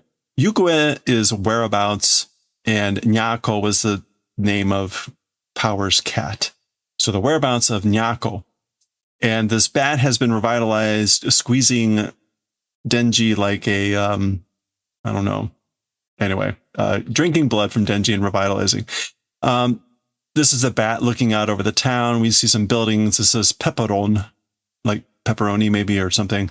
We get a rental car, and then some sort of something beef. Anyway, that's not the point. The bat is looking over the town and looking at people, and this is the bat speaking. Tabako no nioi. The smell, the odor of tobacco or cigarettes. Kesho to kusuri no nioi. Makeup and medicine odor. So the odor of medicine and makeup. So he's honing in on different people and getting different smells. So there he is looking over the town. Waruku nai nioi da na. Not bad odor it is, isn't it? So that's not those aren't bad odors. Kuchi naoshi wa kodomo ni kimeta zo. As for mouth healing, towards children decided. So when he says kuchi naoshi, healing the mouth, removing a bad taste, cleansing one's palate, that's generally the sense there. So as for kuchi naoshi, as for cleansing the palate, I've decided on children.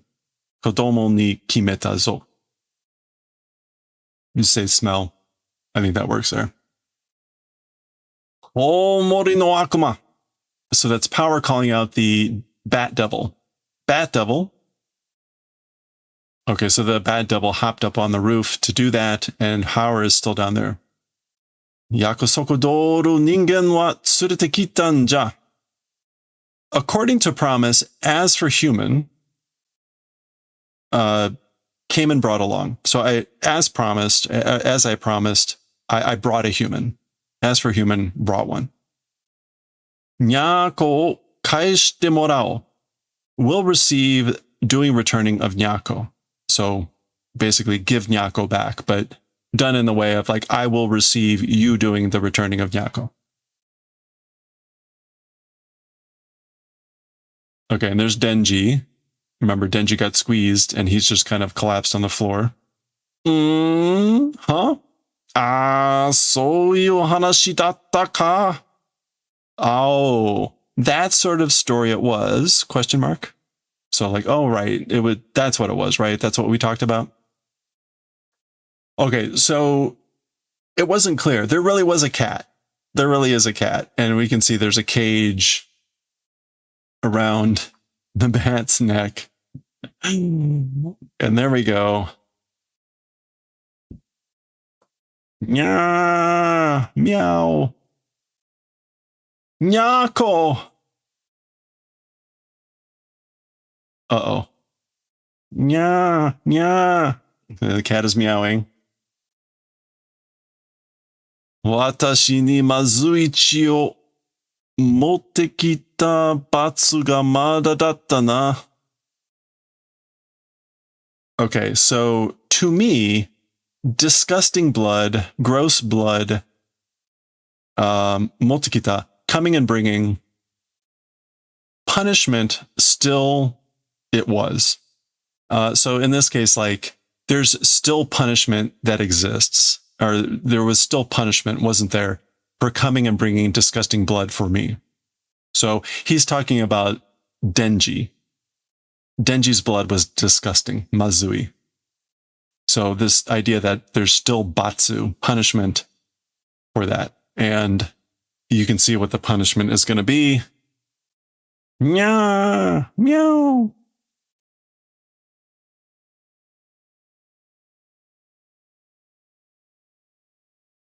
Nyako.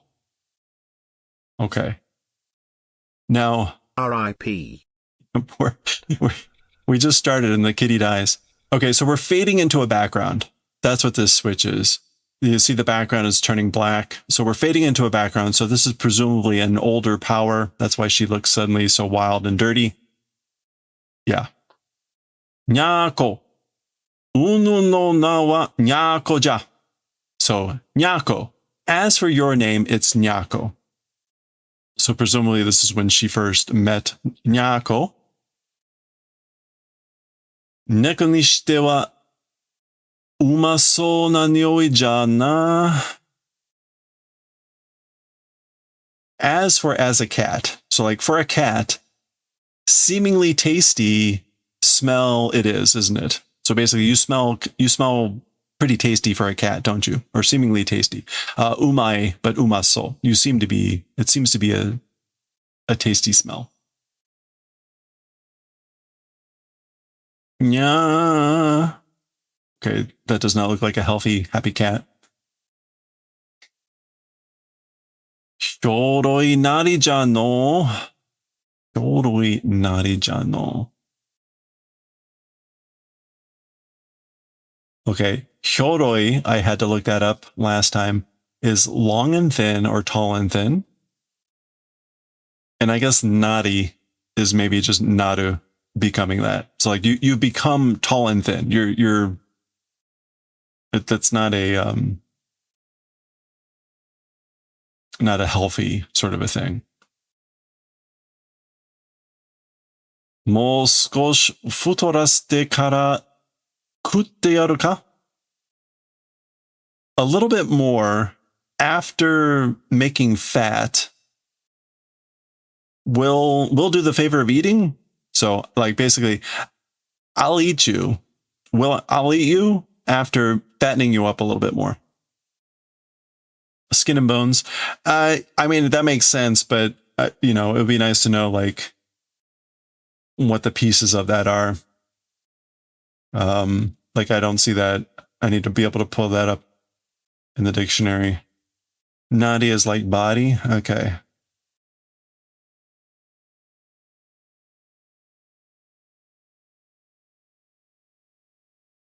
Oh, like this nadi. So like a tall and thin body. Nadi-ja.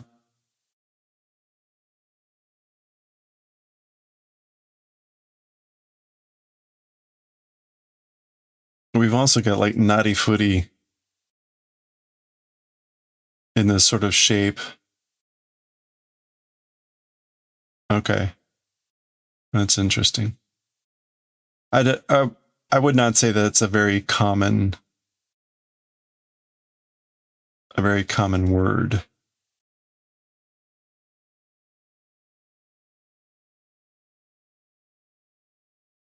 All right, but that's interesting. So this is still kind of like an adjectival type of form. Shoroi nadi, isn't it? Okay. All right, so gonna fatten up, make fat. Okay, so she's milking a cow. There we go. Ja, pedal, licking. Hayaku okiku nare. Quickly big become. So get big fast. Did she killed the cow. She killed the cow and then she milked it. Nyako o korosu no ga tanoshimi ja na. Killing Nyako like will be fun or looking forward to. Like I'm looking forward to killing you. Or to killing Nyako. You know?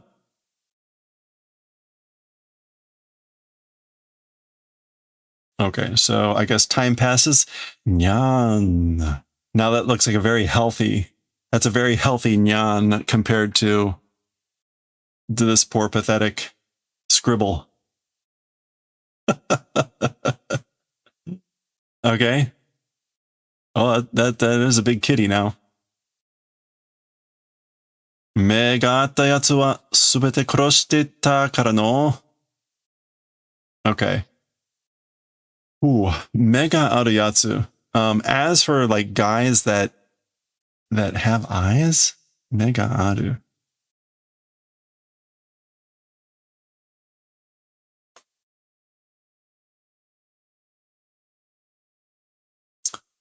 Mega harayatsu wa subete kuroshite kara no. So she's saying basically, as for guys that have had eyes, all of them have killed. I've killed everyone, all the guys that have had eyes. Presumably that means that are like, that look at me. I guess is that mega owl to encounter? That may be mega owl. So in other words, as for guys that meet the eyes, all of them have killed. Hime janai, hime janai, hime janai koe o kiku no wa fushigi na kanji jana. Okay. And hime is like scream, right? Yeah, shriek or scream. A voice that isn't a scream or a shriek, as for hearing that, strange feeling it is, you know?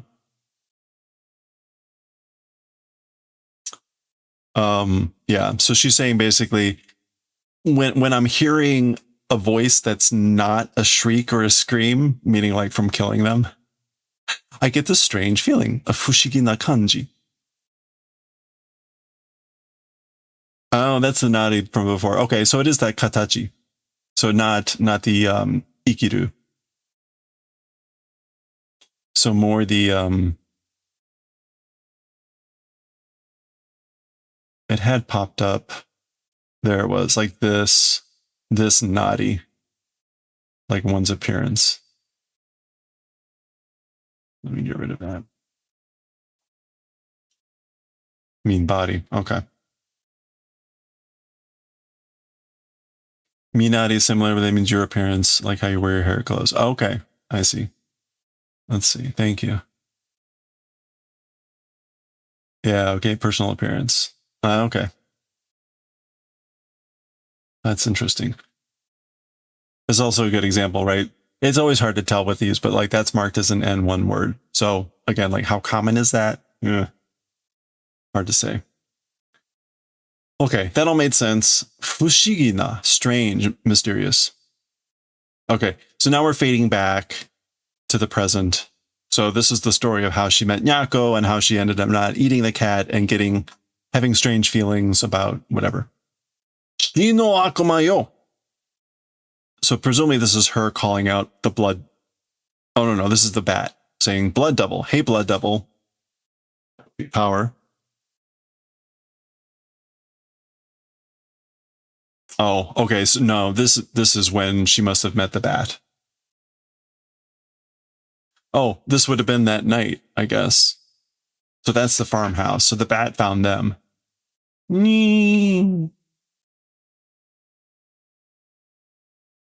Chi ga tarinai. Chi is not sufficient, meaning I don't have enough blood. Neko wo korosaretaku nakareba ningen o tsurete koi. If not wanting cat killed, if you don't want the cat killed, bring a human. Come and bring with a human. So come and bring along a human if you don't want the cat to be killed. Okay, so that's how that all happened. Nice and short. And now we're back to the present. And we get that flashback concluded with a gokun gulp as the bat swallows Nyako. Okay. Pochita o mo nareren to itotta na. So Power says, Pochita, no longer able to pet, said, right? So you said that you can't pet Pochita anymore, right? So that was a conversation from the previous chapter.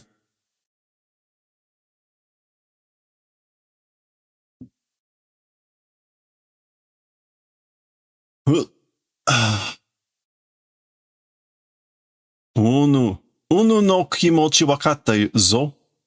Your mood, your feeling, understood. Meaning, I know how you feel. Hidoi kibun jana. It's a terrible, a horrific sensation mood, isn't it?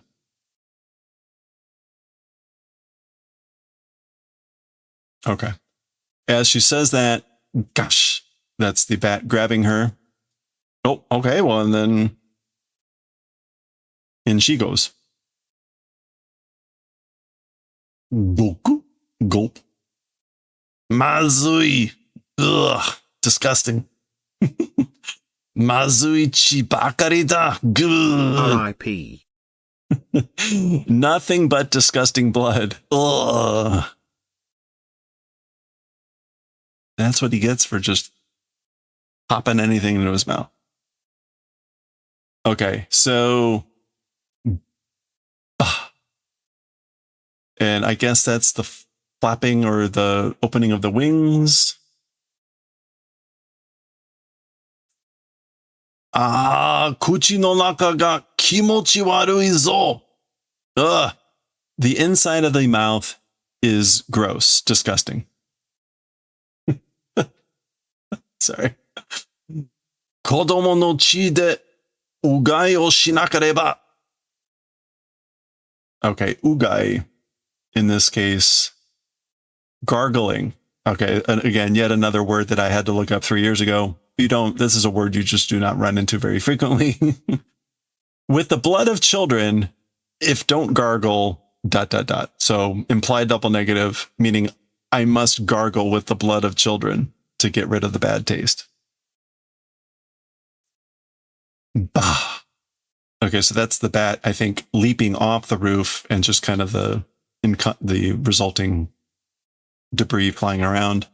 Yeah, so the bat has taken off, looking for the blood of children.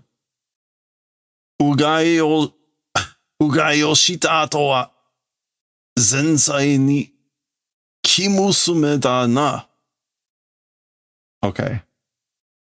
As for after having done gargling, zensai ni, it's a virgin, isn't it? Okay, so yeah, so kimusume is a virgin, an innocent young woman.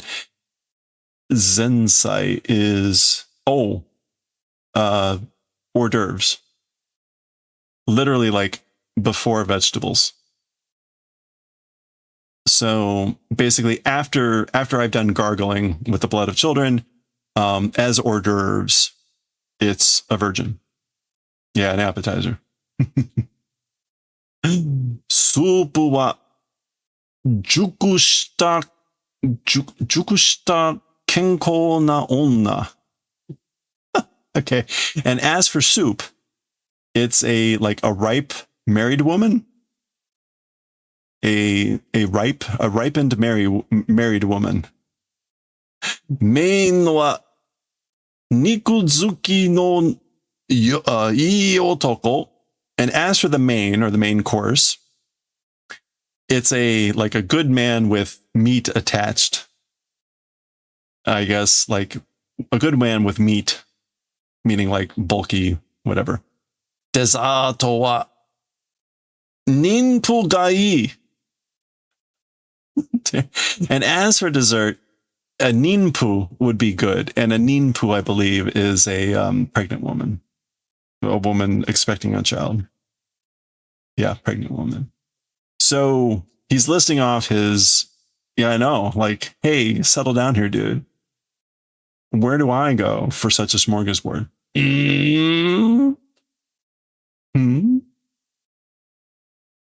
Okay, so the bat is looking at something. Oh, okay. Wait a minute. Oh, his legs were missing.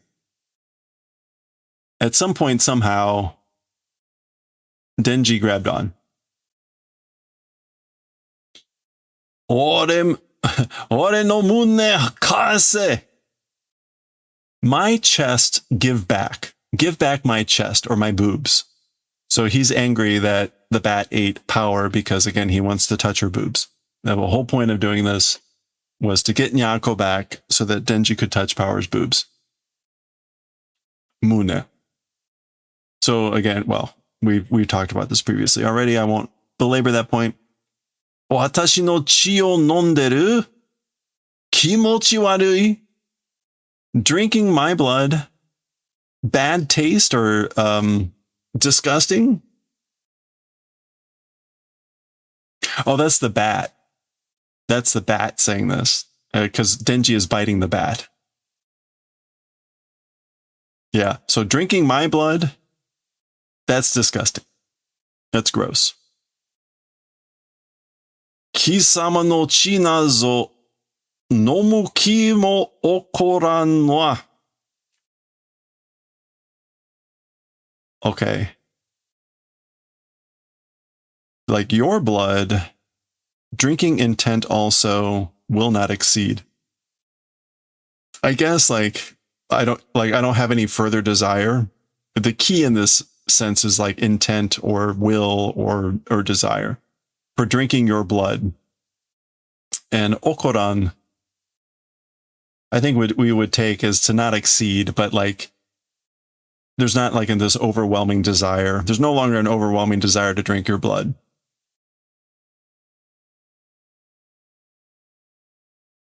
Because at this point he wants blood that's not disgusting tasting.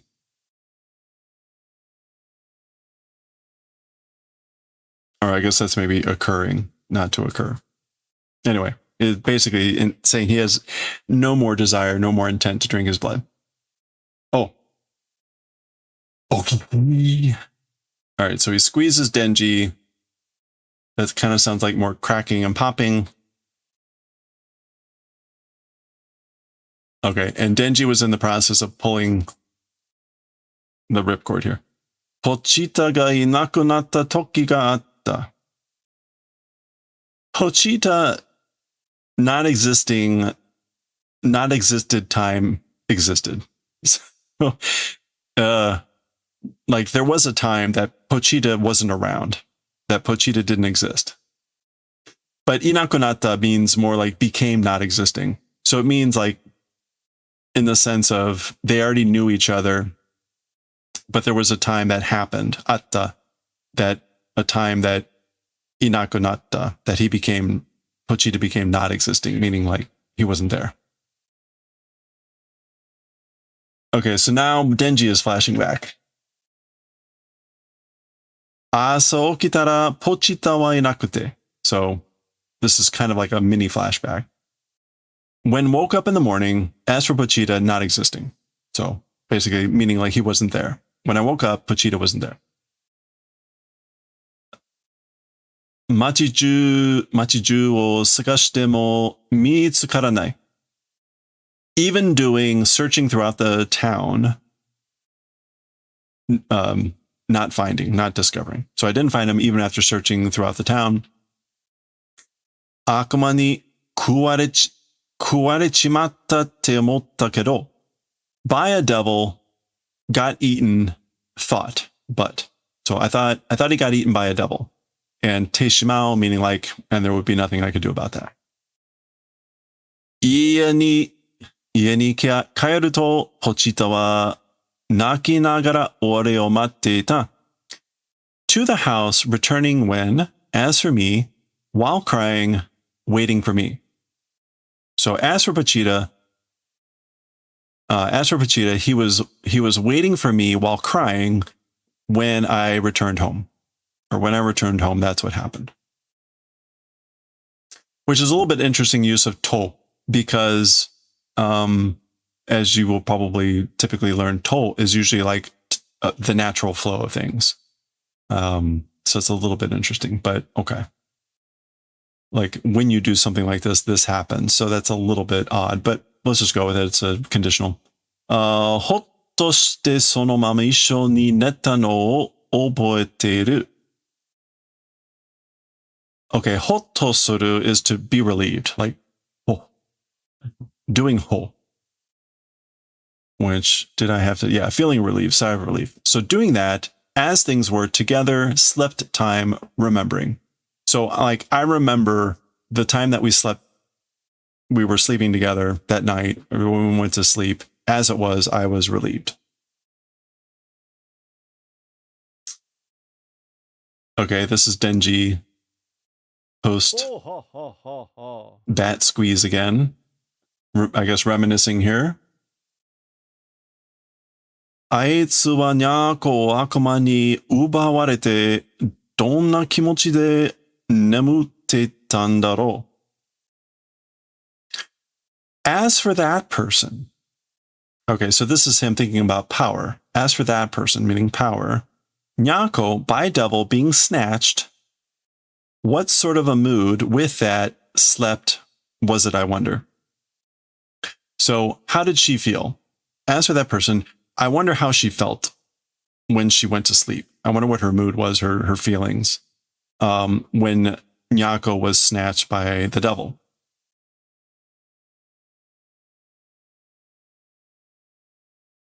Okay.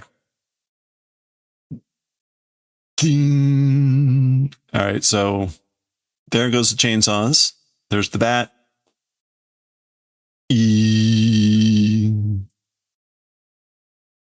All right, so the bat's got now what, this is what the bat sees. Bat's hand grabbing what was Denji. Blood now spurting everywhere. Oh, okay. And there we go. There he is.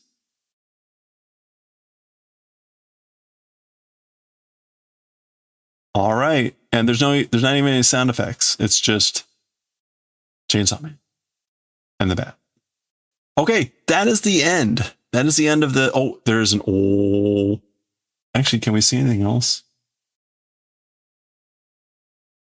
Sometimes the sound effects get really well hidden. I don't see anything else. Oh, there's another old down there. Oh. Okay. All right. Well, there we go. That is the end of the chapter. That is the end of the chapter. That's also the end of the volume. Okay. That is presumably supposed to be the wild power with the crazy hairdo. And okay, we have like a little thing here. I do remember this one. So get ready. This is just like an extra little stupid comic. So here's Aki peeling an apple. Ringo no kawa suten jane kueru jane ka yo. Okay. The skin of an apple, throwing away it isn't. So like, don't throw away the skin of an apple. Able to eat, isn't it that? Like you can eat that, right? Okay, now he's got a mikan, or what looks like an orange. Yeah. Mikan no kawa iranai nara kore yo. Kuze.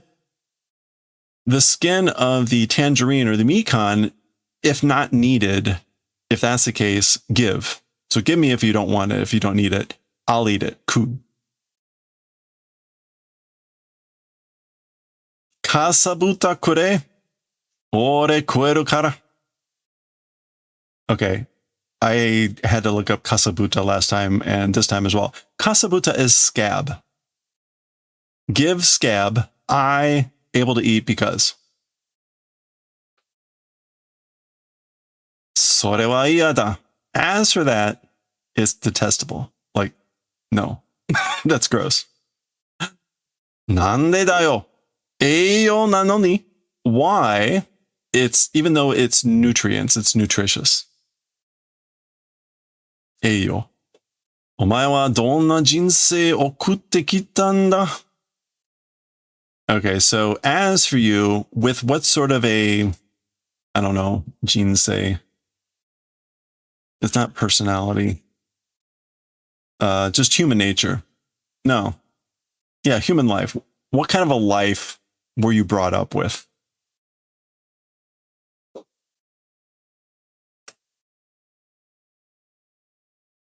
Okay, there we go. Good times. That was the end of the volume.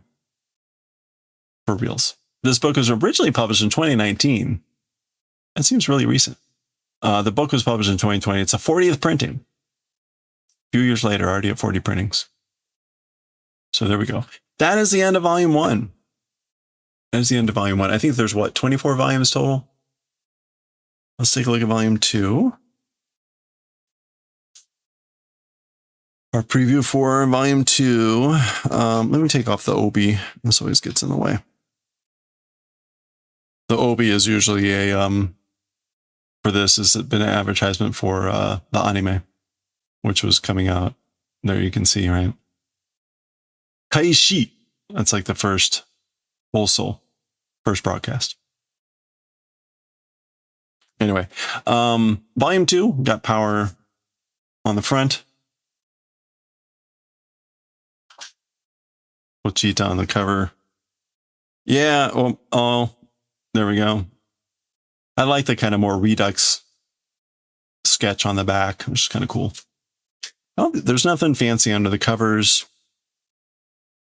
Yeah, it just ended. The series just ended earlier, maybe a couple months ago. Okay, so we start the volume here with a little bit of art. Denji and Power in a local restaurant. What do we have here? Aji fry. What is aji? Like mackerel? Yeah, horse mackerel. This is just a bunch of different food that's available. Oh, mabadolfu. Look at these prices. That's the more impressive thing. We got a maneki neko. There's some ramen. And like, what are some of the options? I can't quite make out what those are. Wakame ramen. Wakame is what? Seaweed. Shio ramen, salt ramen. Chashu, that's the pork ramen, right? Or chashu men. Tantan men. Moyashi soba. Some other soba. Chahan. Okay, I recognize that. And then more chahan. And katsudon. What is chahan? Oh, Chinese style fried rice. Okay. Anyway, not an unusual selection for a restaurant or whatever. Oh, macaroni salada. Macaroni salad. And horenso. Ohitashi. Horenso. Horenso is that spinach. Oh, itashi is okay. Like the cold.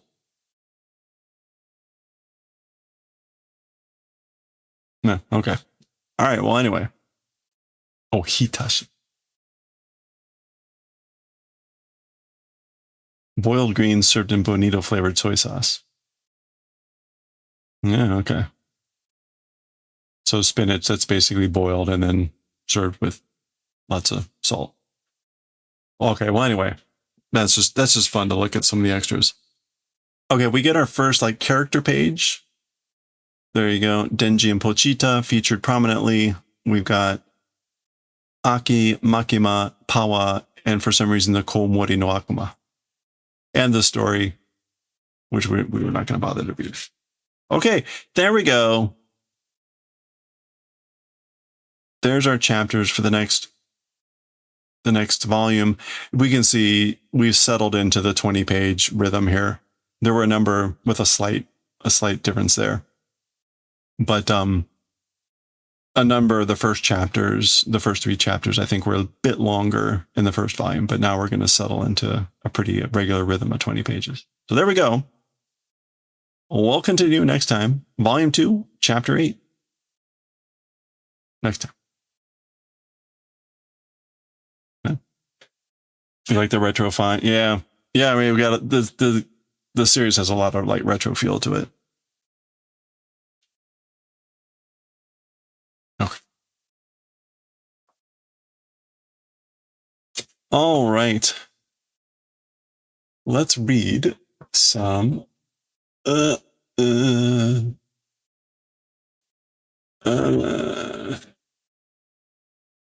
is oh,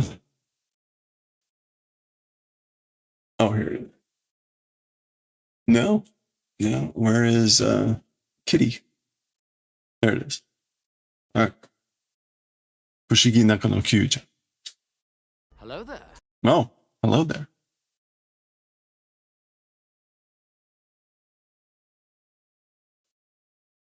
It's funny. So we read the first arc of Chainsaw Man 3 years ago. 3 years ago, we read through the first arc. The series was relatively newer back then, right? It was been 2023.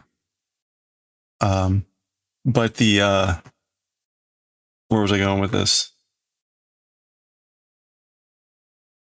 Crap, I can remember where I was going with that.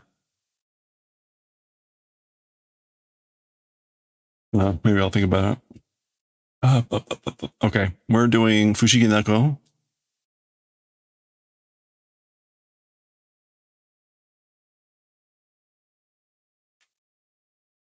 All right. And where are we with this?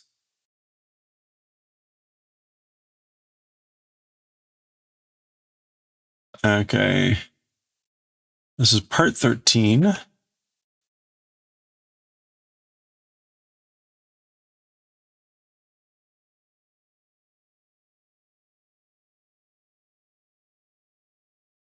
Okay, 1, 2, 3, 4, 5, 6. 1, 2. Oh, okay, we're done. This is the remainder of this. So 8, 9, 10, 11, 12, 13, 14. So this is going to be through 94. Oh, yeah, sorry, Leia. I turn off bonks during manga reading. I don't need otherwise people will bonk while I'm reading, and that gets distracting for YouTube. Let's see. Volume 5, 88 through 94, part 13. Oops. With that.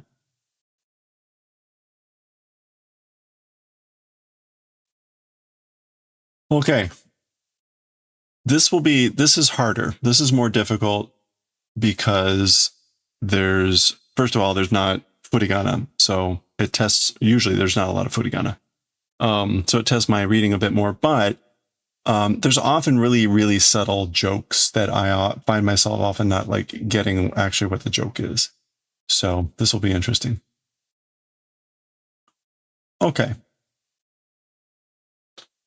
Oh, we already did this. So let's go ahead and pick up here. Here we go. All right. Yeah. All right. Let's continue with our 13th session with the volume 5 of Fushigi Neko no Kyuu-chan. Hata, presumably flag, because I see a flag here. So they're at a restaurant, food's coming out with a flag. Kui. That's Kyuu-chan grabbing and pulling on Hinata. Neko-sama ranchi omachi shimashita. So this is the server saying the Honorable Cat's lunch waited. So a polite, like you waited for, no, that's motsu. Omochimashita. Have brought the Honorable Cat's lunch. Sorry. I was thinking omatase. Okay, so there it is. Hata ga tsuite tanda. A flag is attached, or it has a flag with it. Yokatta ne? I'm glad, or that's good, Pointing to the flag. Osakana parfait. So a fish parfait. So apparently they're at like a cat restaurant or something. Oh, okay. So here's the sakana Osakana parfait. Yeah. The fish parfait, and has 2 flags. Mata hata ga tsuiteru. Sugoi ne. Again, flags coming with flags, attached with flags. That's amazing,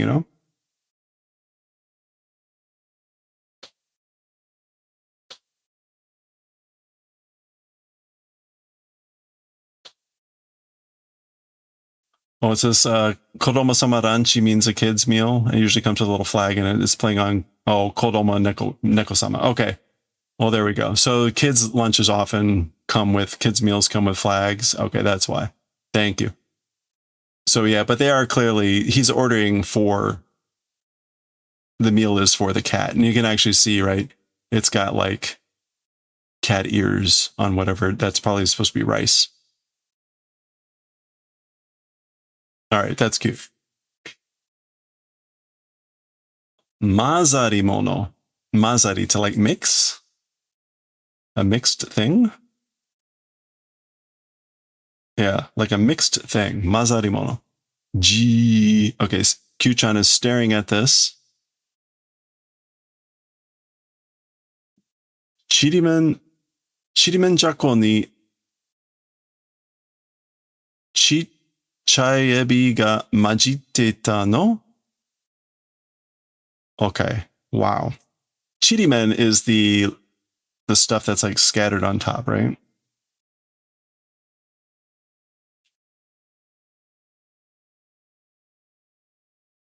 Yeah, they're like dried sardines. Chirimen jako. So to that, like small shrimp, like mixed. Oh, he's gonna mix in a small shrimp, a chichai ebi. He's gonna mix in the small shrimp with the chirimen jako. Question mark? Yokatta ne? That's good, you know, or I'm glad. Oh, the jako, that's like zako. Usually we see zako as small fry. Literally, it's used as an insult usually in manga, where it's like, oh, you're just a small fry. So here it is as the actual small fish, which is funny. Jako. All right. Hanbagu ni hitotsu dake yude tamago iri ga majitteta no? Okay, now he's also mixing in a bunch of other things. So, oh, hambagu. Into hamburger, just one, and a boiled egg added and mixed in. Okay, so more stuff. So there's the hamburger with just one boiled egg put into it.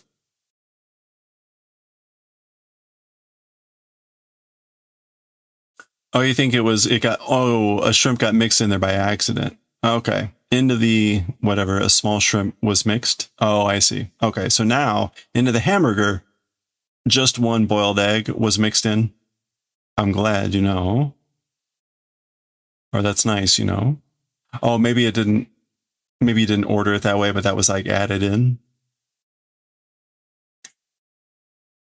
Asa okitara itsunomani ka shiniri ga magire kondeita no? Yokatta ne. Okay, so when you woke up this morning, before you knew it, or before you realized it, oh, a new entry was mixed in suddenly? Okay. So, oh, how nice. A newcomer. Yeah. A new thing was entered in. So like a newcomer was mixed in. And kondeita has that sense of like suddenness or whatever. So Kyuu-chan now has a newcomer that got mixed in. So this is all about things that are mixed in.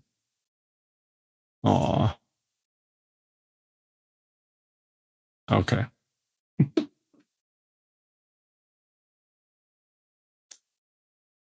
Oh. Is that In? It's not Kage. No, it is Kage. Kage no monotachi. So like people of the shadow, of the shade.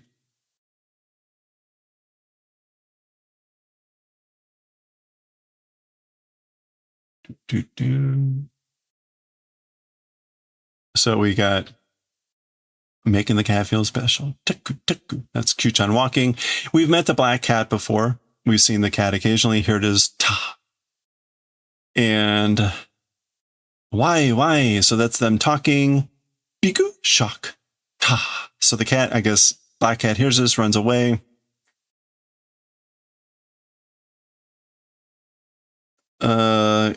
Kibin-san minakatta nomini Nomi ni sasoitai en da kedo na. Okay, so like the policeman, the honorable policeman, haven't you seen the policeman? To drinking, wanted to invite, but you know, so basically I wanted to invite them to drinks. Biku? Sa. Okay, so this is the KB-in-san, who apparently hears us around the corner, is shocked, and walks the other way. Sa. And su. Why? Again, talking around the corner. Okay, so we get. Okay, so this is people of the shadow, meaning, right, they're hiding behind the wall, they can't be seen, and they're both kind of in the same boat here of hearing stuff and then like running the other way. Now remember, this is the security guard that is probably the one that's always outside of Hinata's building where Hinata works. And when Kyuu-chan comes to see Hinata, we never see it directly, but it's pretty clear that he really likes Kyuu-chan, and usually is playing with Kyuu-chan with a toy, which he's hiding. So this security guard likes cats, presumably. And this may be their, you know, lovely reunion. Yeah, so it's that guy. Guardman. Ga-ta. Oh, suta. So that's Kyuu-chan going in. That's the security guard taking Kyuu-chan out because cats aren't allowed in the building. Ta-ta. Shoo. Okay, yeah, so he turns around. There's the black cat.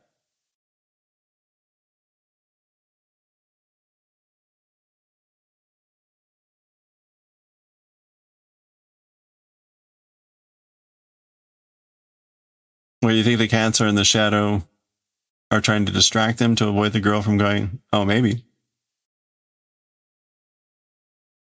Okay. Okay, this is Machi. Waiting. Okay, suta. So they're walking away. Ta.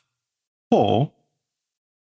Okay, so the cat was on the inside when the guy turned around. That's inside the office building. So that's the security guard taking the cat outside again. Okay, but the cat ran away.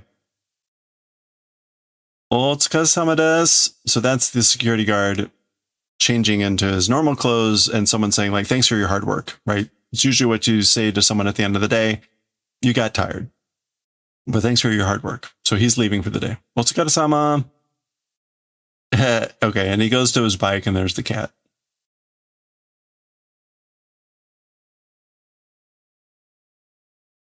I guess kaeru basho, a place to go back to, or a returning place, or a going home place.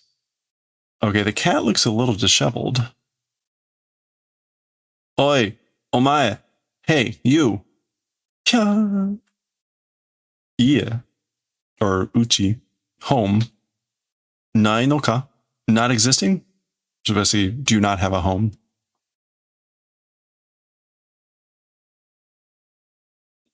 Aw.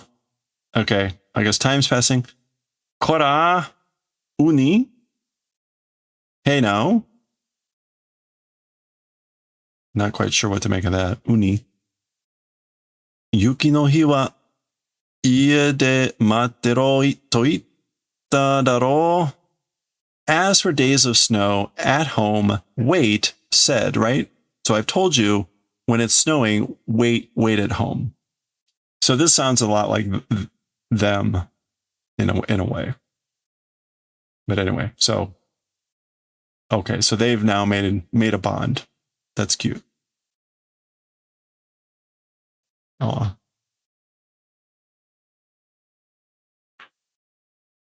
Oh, okay. That was the end of the chapter. We get a little 2-panel comic here. Oh no, what's this? Ebi-chan no Himitsu, the secret of Ebi-chan. So this is Ebi-chan, the shrimp kid or shrimp. Yoku mitara, oh, if look well, when you look closely, senaka ni chaku. On the back, there's a chaku, which is going to be like a zipper or something.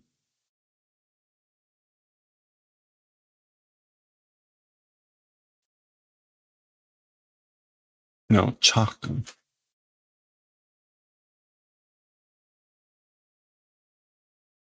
Chakuga, a chalk. Is that, how is that zipper? What is it? It's not the normal word for zipper. Oh, it is a zipper. Okay, there it is. Okay, a zipper exists. Naka kara hikurikasu to ebi furai ni. Okay, so from the inside, if you reverse it, if you invert it, when you invert it towards fried shrimp, bun tada. So you can unzip this and flip it inside out. Hikurikasu, and it becomes a fried shrimp.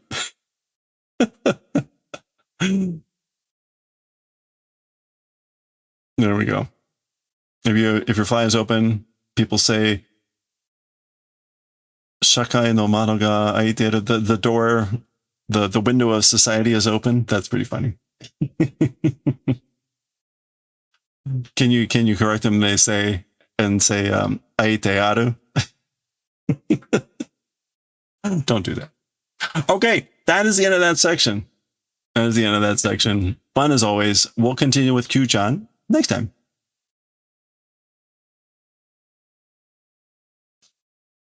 People look at you weird. Aite arimasu. All right.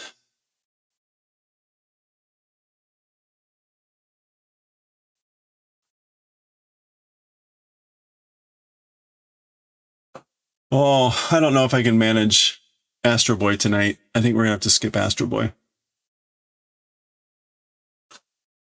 I'm gonna take a quick look. Astro Boy is generally a lot more difficult. But we're almost done with this story.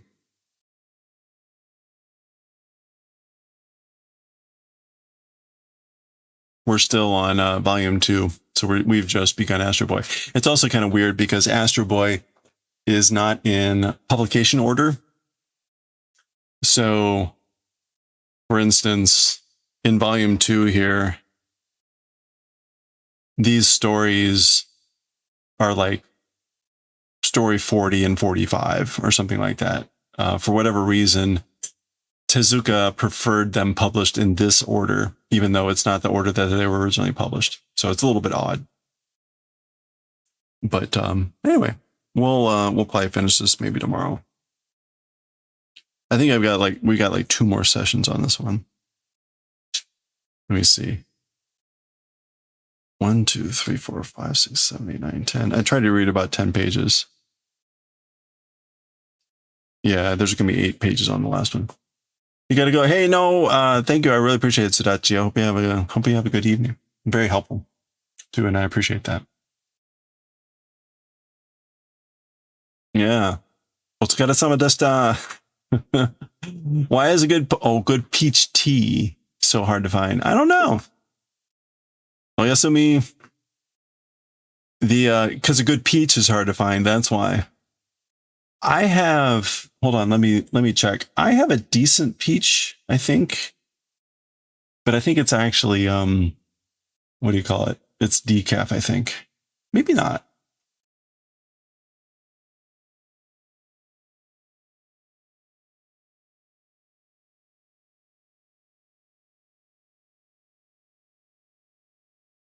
I don't make this blend. It's through Adagio. No, it's apricot. Sorry. Apricot. I've got one that's mango. I don't think I have one that's peach. Probably because peach is a really hard flavor. Do they even have a peach? Yeah, the mango is pretty good. I've got it's just mango, vanilla, and coconut. So it's a pretty good combo. That's decent. The apricot one is pretty good, but that one is actually decaf. I call that one knitting by the fire.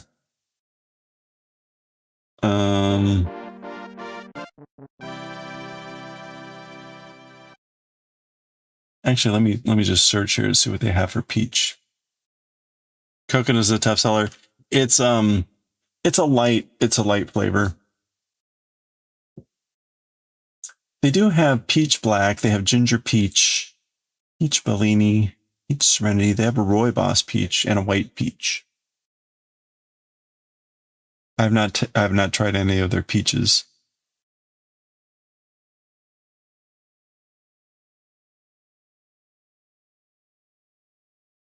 You call people coconuts. I mean, that's why you say, because you're hard to crack once you get inside. It's really disappointing.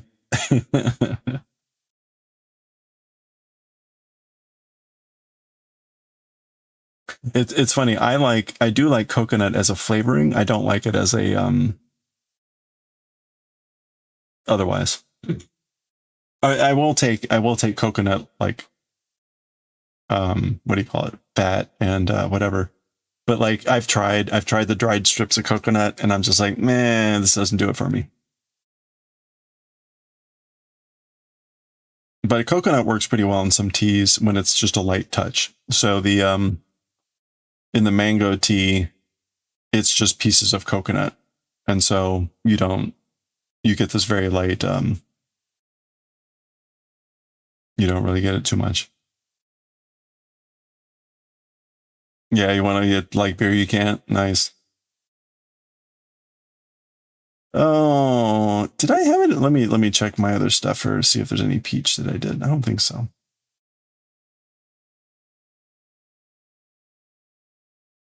Well, I'll have to give a peach one a try and see if I can come. Oh, I do have one with. Oh, interesting. This one's okay. I remember this one being pretty good. It's a lemongrass blend. It's a lemongrass and peach and vanilla. And that one was pretty good. I do remember that one. I don't think it was a very strong peach. I also have a blueberry. It's a white tea. It's a blend of white blueberry and white peach. Those are the two peach. I guess I do have two peach.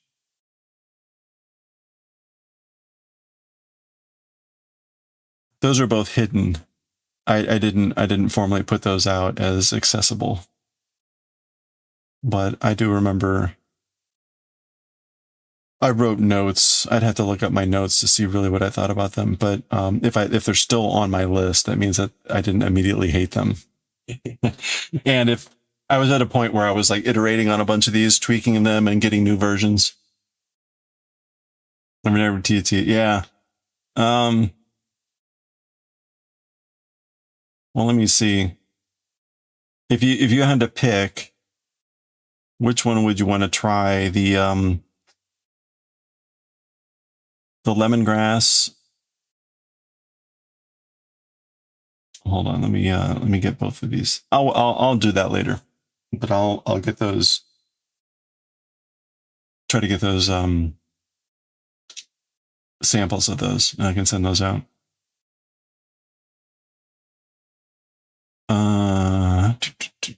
I'm looking at my other ones to see if there's anything that catches my eye.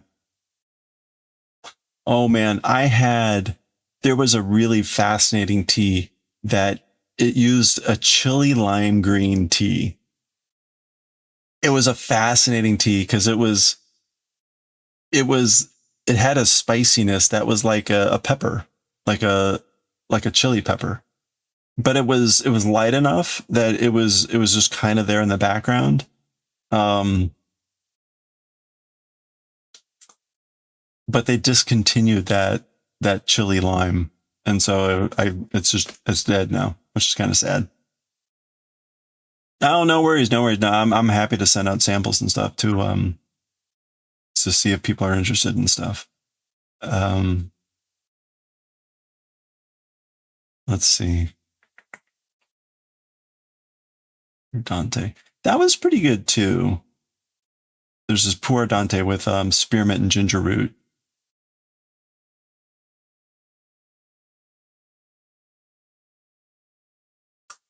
You know, like 5 pounds of the cinnamon tea. I do need to make another batch of that. I've got a little bit left. I've got a little bit left of the current batch, but I need to make more. I also need to figure out the sad thing is like I can make it cheaper for bigger amounts, but the way it kind of currently works, and Ko-fi is honestly like a terrible site for doing what I'm trying to do, because the shipping, the shipping is impossible to calculate. You're supposed to give a base price for shipping, like if it's just that item, and then you're supposed to give a price for if it's added on with other items. Well, right, as like everything, well, it depends. If you add this item on and it pushes you over £1, the increase is like massive compared to like if you stay within £1.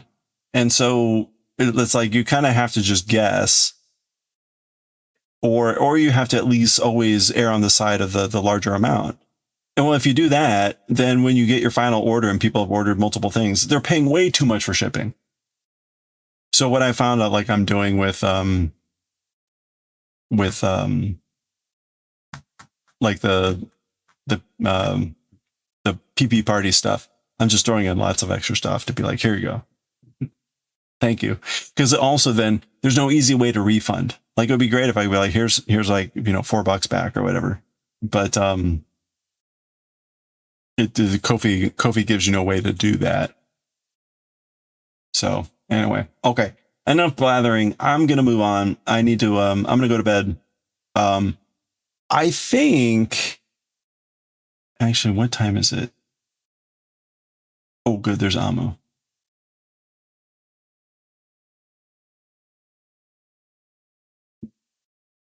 People in your house don't understand the whole tea as a whole art. Yeah, that's true. You bought some tea stash yarn from one of the PP partiers and you're like, there's no way everything you bought was $10 in shipping. It should have been more. She was just happy to get rid of the yarn. Well, there's cases like that too, where it's like, yeah, just please. Shipping is weird though, because right, sometimes it's you hit like volume thresholds and other times you hit weight thresholds. So sometimes you can have a decent sized box, but if it's not that heavy, it may not be too much, unless if you go suddenly over like a foot or, some other weird thing where it's like, oh, well now, tack on another $10. Like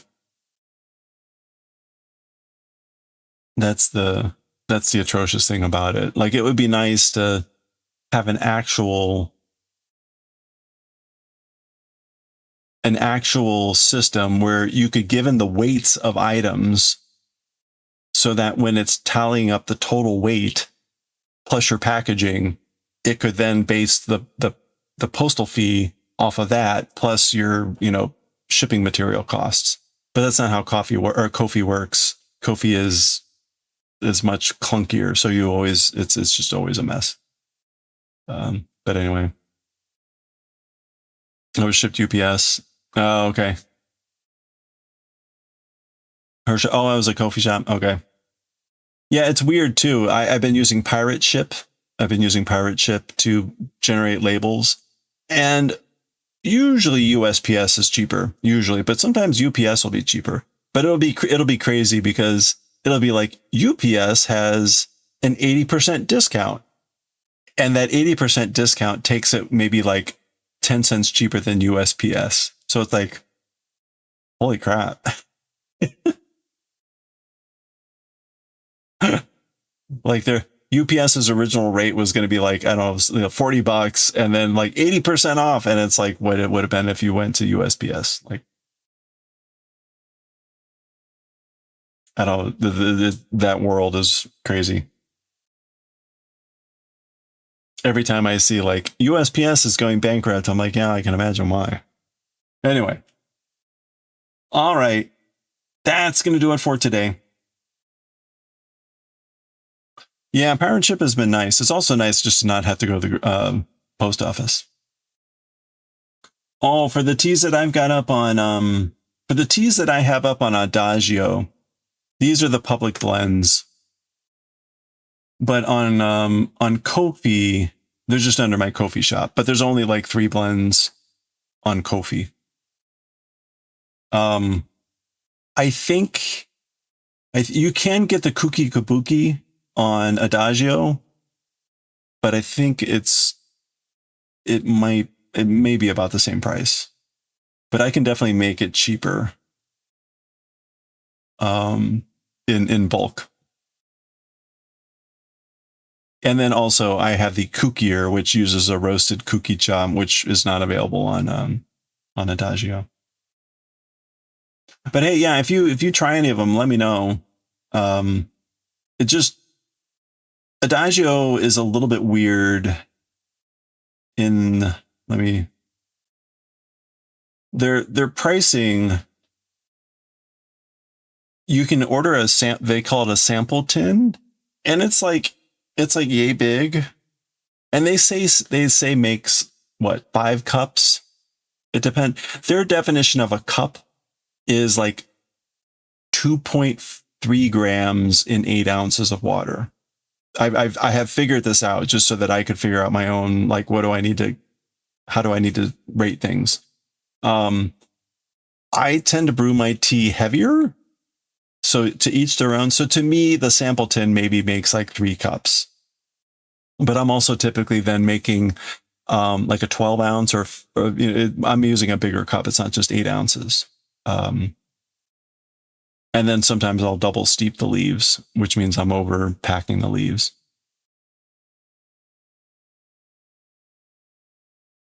Oh yeah, because it's on my, it's going to my personal signature blend. I don't know. Hold on, let me log out and try this.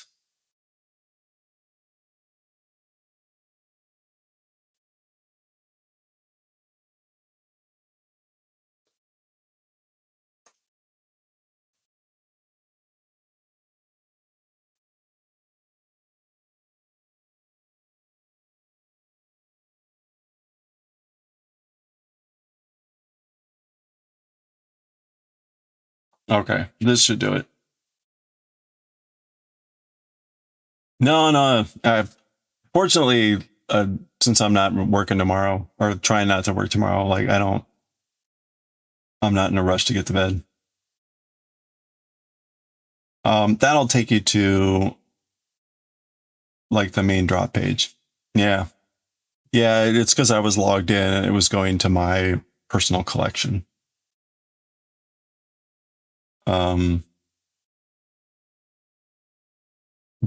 But the peach ones are not available. Let me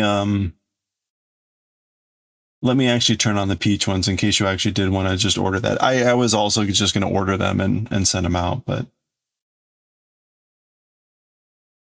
let me get the peach ones visible.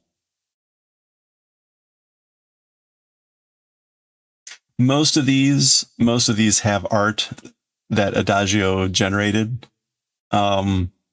A couple of them I have made myself. Like Dream Buns is one I drew myself. And Kuki Kabuki is one that I assembled myself. Let's see, view blends.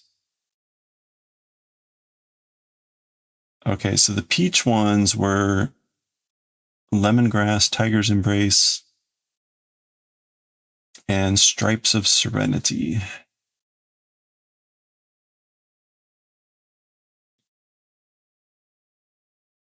Okay, so that one's available. And okay, so I just added the 2 peach ones. That was the Lemongrass Tiger's Embrace. That's got peach and lemongrass. And then Stripes of Serenity, which was blueberry and peach. But that's a white tea. So white tea tends to be a bit more, I don't know how to describe it, a little bit more floral if you haven't had it before. And the leaves typically look more like you may have just picked it off of the forest floor. The Fierce Focus sounds good. Which one was that?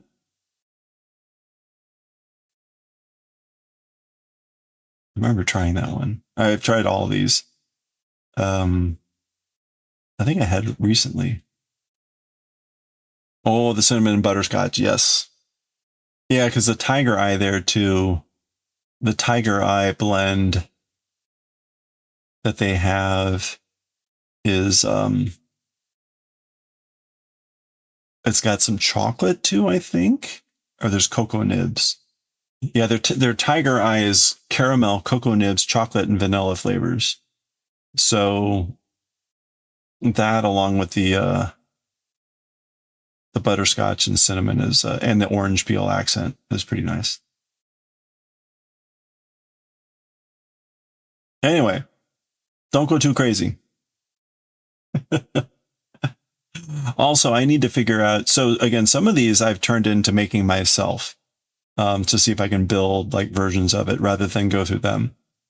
So we'll see how that goes. You're responsible with money. And I can speak from experience that, especially with Adagio, like those $6 tins add up quick where you're like, holy crap.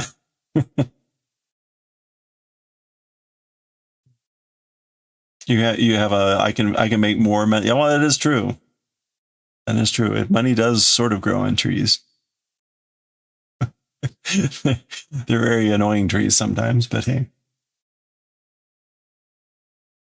You're gonna try Kuki first. I honestly, I really do enjoy the Kuki Kabuki.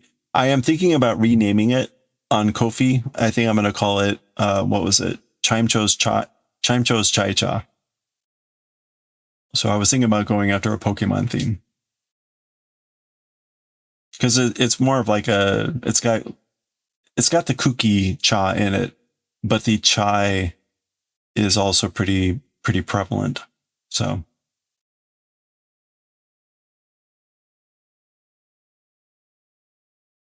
but this is the ones I had visible. They're visible because they were all pretty good. I will say Scissor Tea, if you don't like smoky flavors, don't get Scissor Tea. This is the most like bold tea, very smoky. It's got Lapsang Saochan in it, and if you've never had a Lapsang Saochan, oh, the peach still isn't showing up. Let me take a look.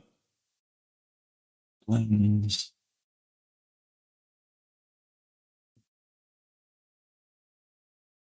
Sometimes it takes them a while to update. Well, I've got it there.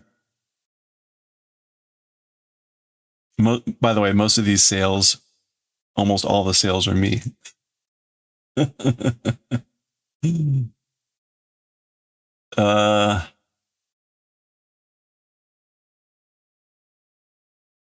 Yeah, they're both showing up.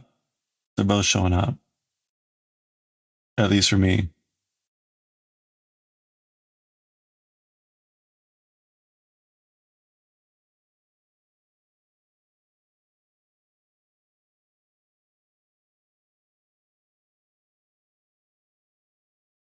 You're not seeing either of these? Oh, you got, oh, well, thank you. If you really like it. So you got the cookie jar. All right. Yeah, let me know. Let me know. Again, the other thing I need to figure out is how to make and deliver bigger batches. Cause again, like I can make it cheaper if I just make it in like larger amounts. They don't want to take your money. So you're not seeing either of these on the list.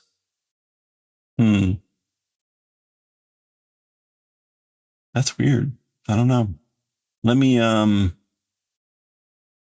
just try to I'll drop in a direct link.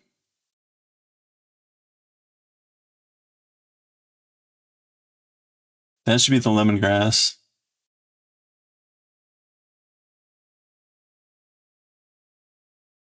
Stripes of Serenity. I can change the name.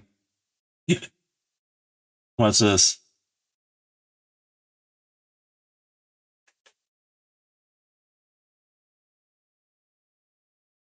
There you go. Really?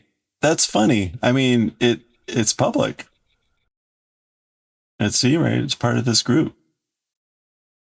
Oh, you know what? Here, update everyone. That's why. Okay. It's funny. Like, I guess you can make part of a blend and you can also set the privacy. Okay. So there's that one and there's the lemongrass. Okay. There we go. Now they should show up.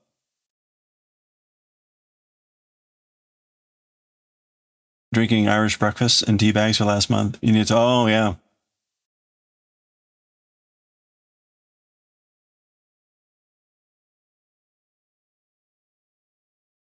All right. Hopefully that. All right. Okay. Thank you. I forget that they had these two settings. Like, apparently I can create like my own tea club, which I find to be maybe a little bit pretentious, where I could make like blends only available to people in the club. Like, come on. I mean, that's fun stuff. Well, do let me know. Honestly, too, it would probably also be good if at some point, if you do like them, to give reviews, because I think none of them have actually been reviewed. So maybe it would actually help give some of them more visibility.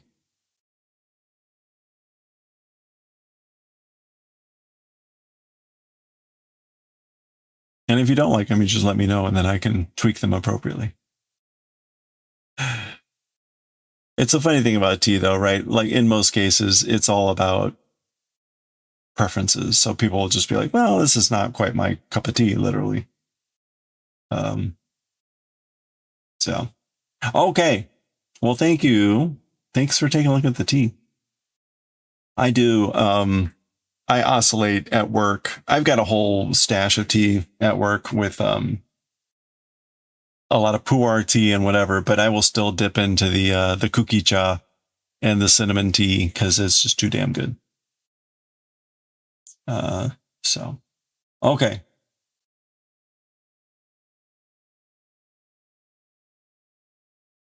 Can't believe they discontinued the chili lime.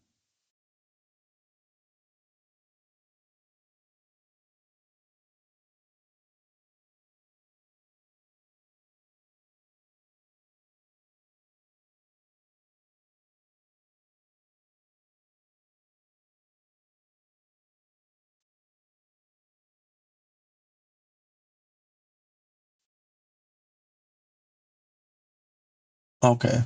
Let's call it here. Oof. Interesting. All right, let's go raid Amu. Amu Blue is spinning tonight.